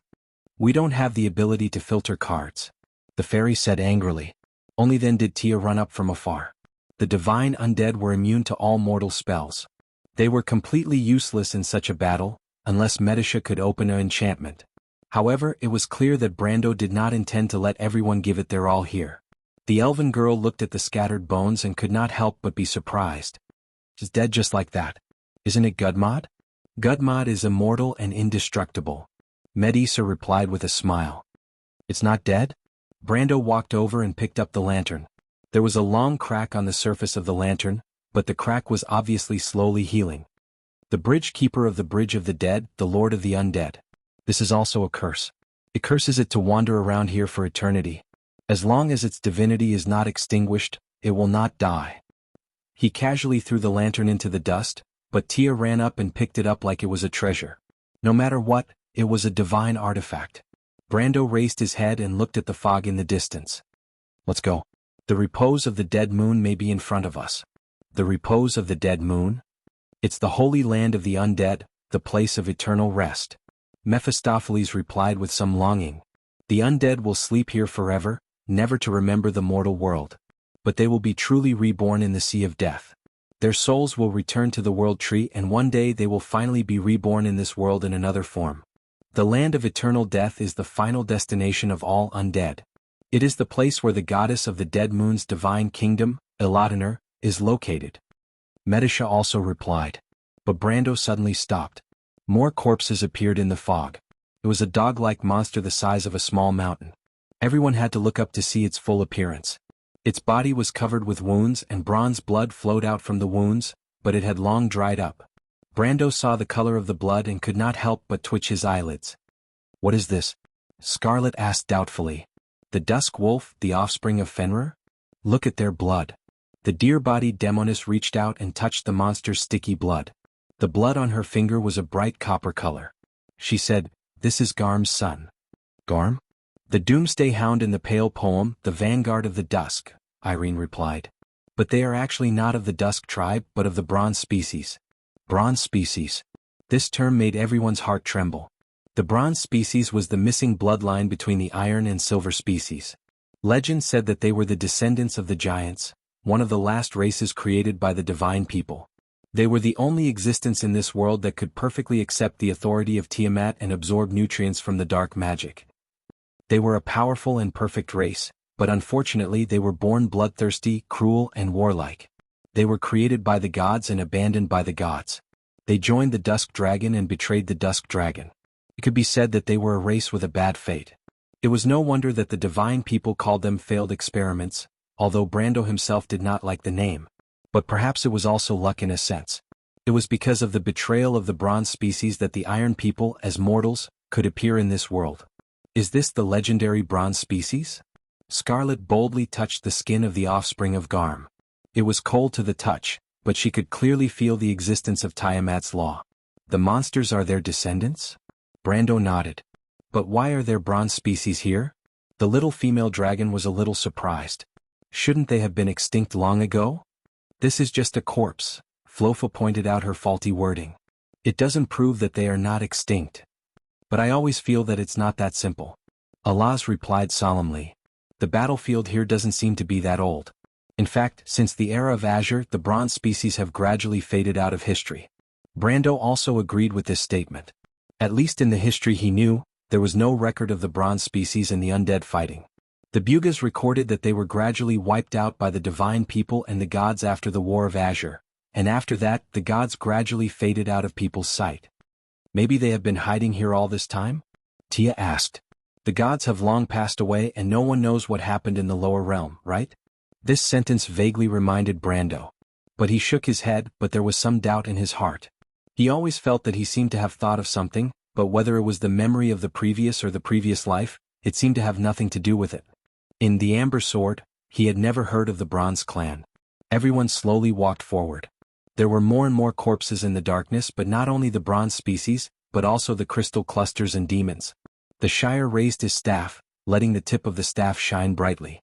The light penetrated the floating fog, outlining the mountains of corpses a little further away. There was silence all around, and a few world tree roots pierced through the darkness in the distance, passing through the fog above everyone's head, making the whole space strange and eerie. Everyone quietly looked at the battlefield of unknown era, and the fierceness of the battle was beyond imagination. What was puzzling was that the dusk, the undead, and the bronze species all seemed to belong to different camps, and judging from the state of the corpses, they were fighting each other. This was really too strange. Tia lifted Modgud's soul lamp and pretended to shine it around, but Falern glanced at her and said coldly, "Throw it away." The little elven girl blinked and looked at her sister pitifully, whispering in a low voice, "This is the Lord's trophy."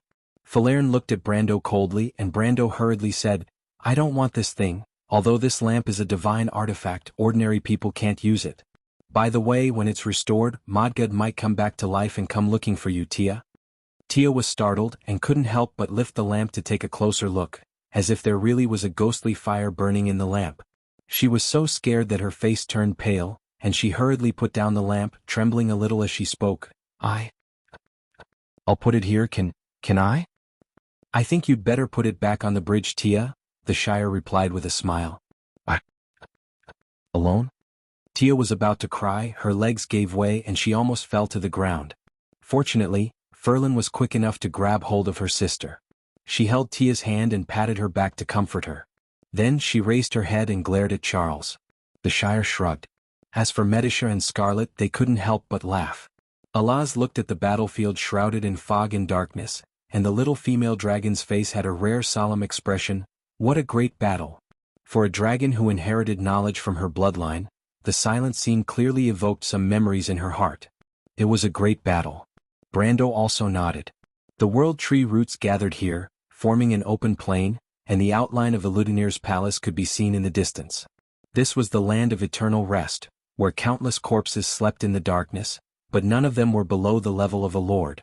The 7 stone slabs in his hand shot out beams of light, occasionally changing direction, but always pointing towards the divine kingdom of the goddess of the fallen moon. In the end, there was no path left, and they could only move forward by stepping on the bones. The sound of bones cracking was terrifying. As Hippamela walked, she gestured with the hammer in her hand. She seemed to have found something interesting and swung it down. The head of the hammer stopped above the head of a white skull on the side of the road. Hippamela proudly raised her chin. But it was at this time that a cracking sound came from the darkness. The priestess was startled. She raised her hammer in confusion, but the white skull was clearly intact. A pair of black eye sockets stared at her motionlessly. Hippamela turned around and found that everyone was looking up at a nearby mountain of bones. A human skeleton was rolling down from that direction. The Nightsong Tiger and the others immediately prepared for battle, and Scarlet and Medisha also put down their spears. As for Tia, she was already scared into a quail, and hid behind her sister with a pale face, fearing that Mr. Modgud would come for her. A deformed monster appeared on the mountain of bones. Chapter 1540. When Brando saw the monster, he frowned slightly. It was the son of Garm. It seemed that he had already understood who was the final victor of this tragic war. After the great battle with the Dusk and the undead here, the Bronze race had been dormant in the underworld of Helm for thousands of years. As expected, they did not perish, but Brendel was curious. Did they come here before or after Cleis left her divine kingdom? But Brando could not help but complain about another thing in his heart, and that was, how much of the information given by the Bugas was reliable? What kind of nonsense was this guardian of knowledge? Now he began to wonder if the ancestors of the Sassals had been banished from Ebabel Fortress to the mortal world because they had been banished from the Great Silver Library by the gods. After all, after the Azure War, Babel Fortress had lasted for quite a long time before it officially died of old age. And with this work attitude it was very possible. Brando and the others looked back, and pairs of green eyes appeared in the darkness, counting from afar, thousands of them. Anyone would feel their hair stand on end if they were stared at by so many glowing green eyes, let alone in this strange environment.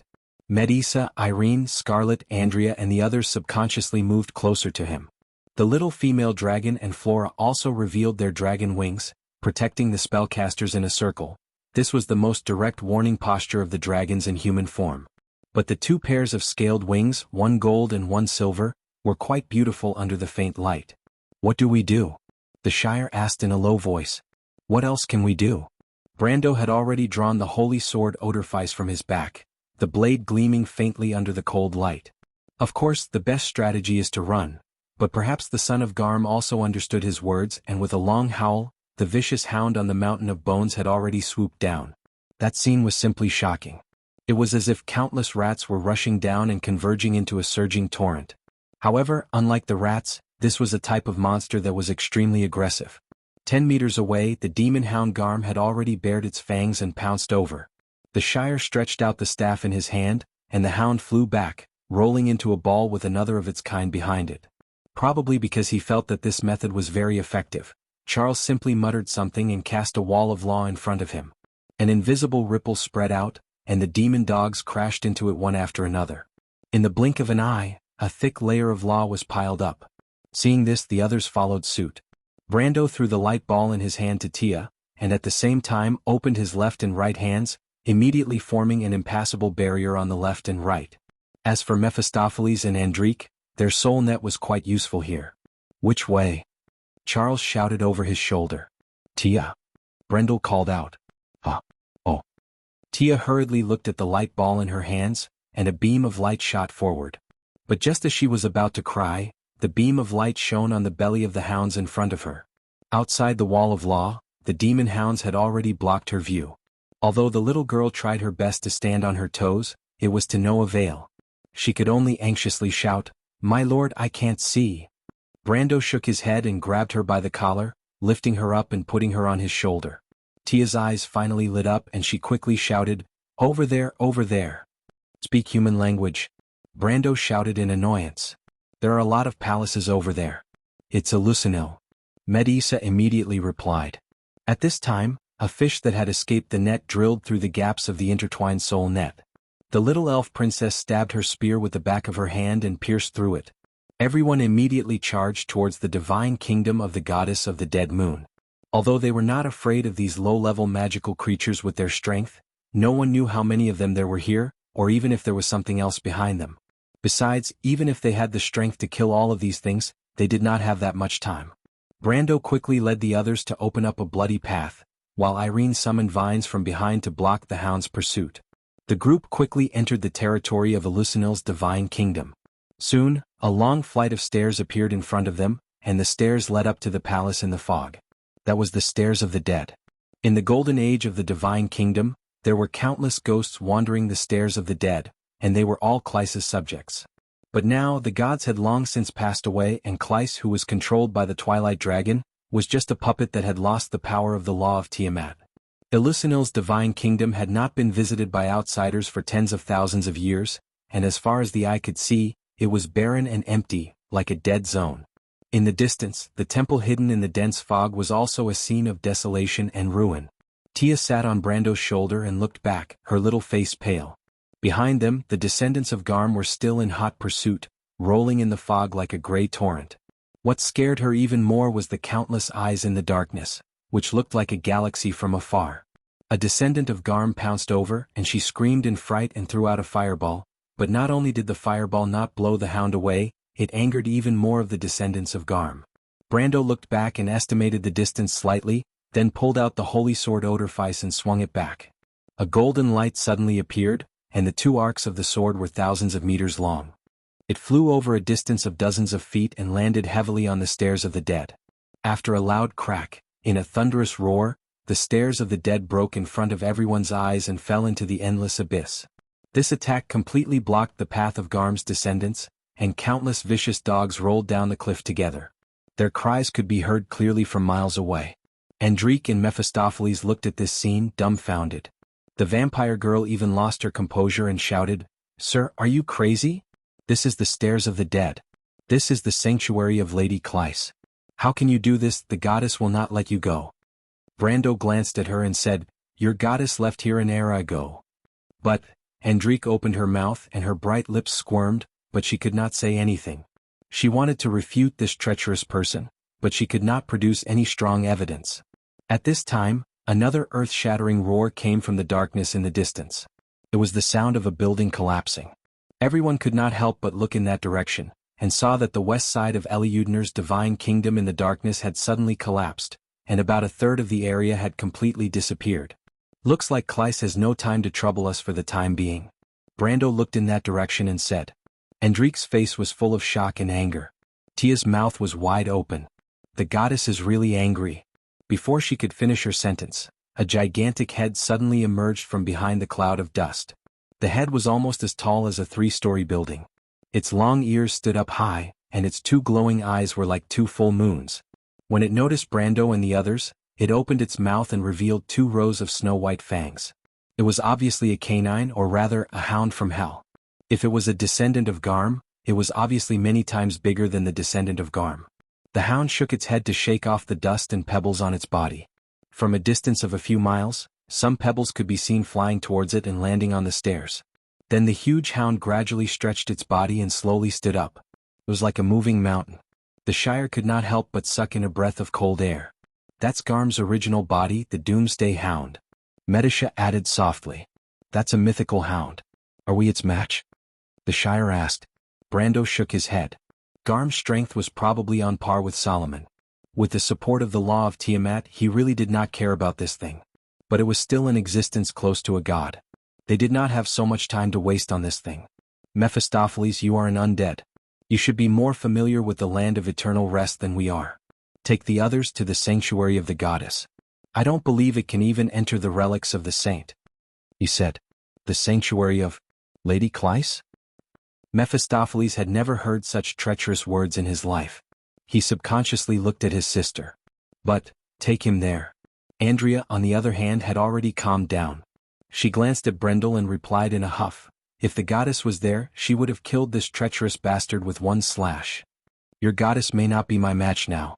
Brando was still in the mood to joke.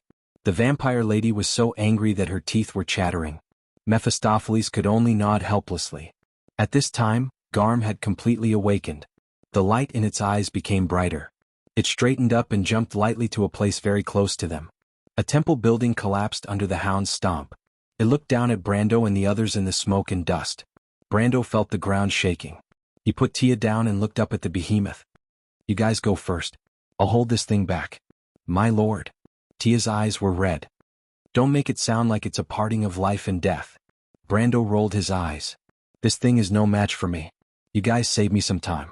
It was only then that everyone understood. Brendel had Ropar stay behind to fight with him, while the others dispersed into the holy temple. But Garm obviously did not intend to let anyone go. When it saw the Mephistopheles moving, it immediately pounced in that direction. "You're courting death." Brando did not expect this thing to ignore him. This stupid dog's brain did not seem to be enough. He raised Odorfice and attacked with Flash Strike Sword Art. A dazzling golden line flashed in the darkness. Garm was alerted and stopped in its tracks. The golden line cut less than 10 feet in front of its claw, and with a dull rumble, the entire holy temple seemed to sink down half an inch along the thin line. It was only then that Garm turned around, his eyes glinting coldly at Brendel. Brando did not talk nonsense with it. His body flashed 3 times in a row, and the holy sword in his hand pointed straight at Garm's head. The Doomsday Hound howled and also swung its claw at Brando. The sword and the claw clashed in midair, creating sparks. Brando was stunned. He did not believe it and slashed 3 more times. The same 3 golden lines swept past and sparks flew. How hard is this thing? This thought flashed through Brando's mind. He had already reached the limit of his strength, and the golden flame holy sword in his hand was supported by the law of space. Yet, the sword only created sparks on the dog's claw? At this moment, Brendel finally had a first-hand understanding of the Bronze tribe's strength. But it did not matter. If the sword was not enough, there was still the fist. Brando put away his sword and punched directly on the soft flesh of Garm's claw. At that moment, the line of law behind him flashed and disappeared. Garm screamed and the flesh on its palm burst open. This was the so-called big also has a big disadvantage. Although this stupid dog's claw was very hard, not every part of its claw was horny. But even under such circumstances, Garm could still launch a counterattack. With a backhand claw, it swept Brando heavily. The latter flew out like a cannonball and fell into the group of temples in the distance. However, this attack did not make Garm feel better. Instead, it made it even more furious. This was because when it retracted its claw, it found that a part of its hard mane had been burnt, and golden flames were almost seeping out of its claw. In the ruins, Brendel flipped over and stood up. He wiped the blood from the corner of his mouth. The golden patterns on his body burned fiercely and spread all over his body. This was the golden flame holy blood of the Templar Knight, the crown of thorns.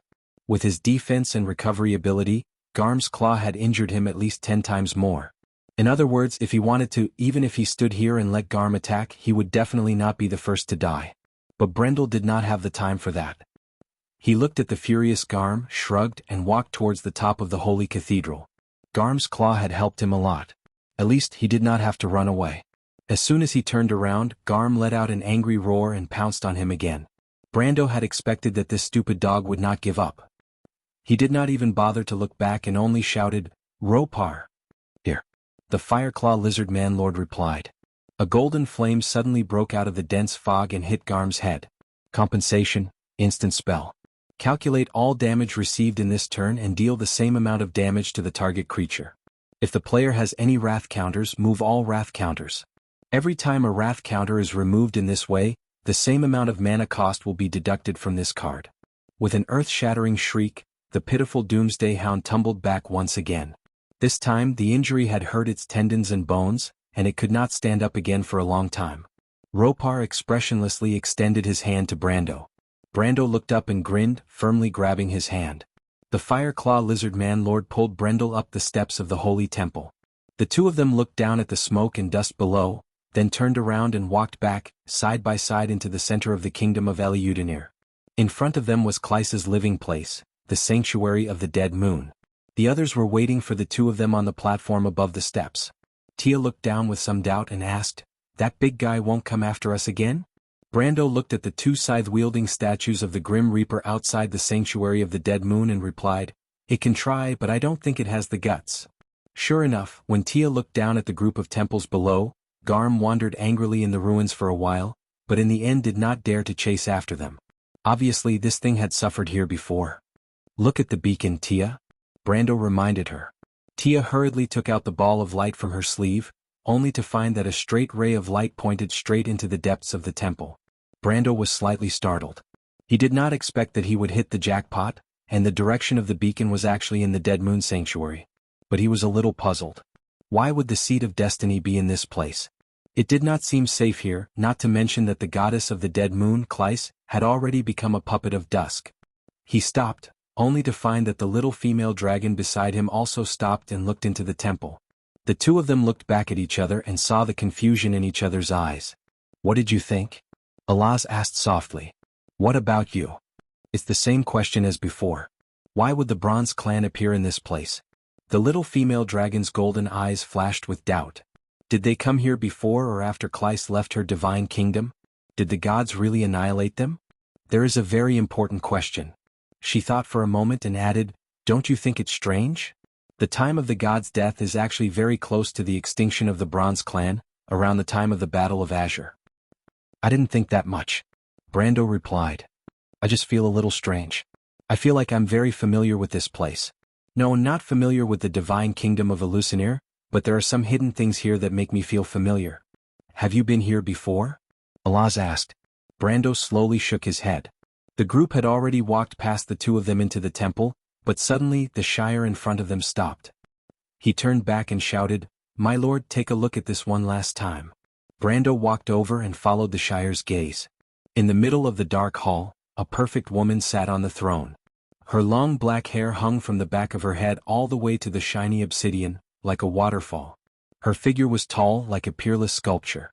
A long reptilian tail extended from under her robe, lazily curled on the ground. But the layers of black silk robe did not add any color to this goddess, because any mortal attire would hinder her majesty. When people saw her, all they could see was her pair of starry eyes. You're tuning in to the Han Li's Wuxia Adventures YouTube channel. We're so grateful for your support, and don't forget to subscribe to join us on this incredible journey through captivating stories. Your generosity through donations truly makes a world of difference, as it's the primary source of revenue that allows me to expand and enhance this channel for you. Thank you from the bottom of my heart for being a part of this adventure.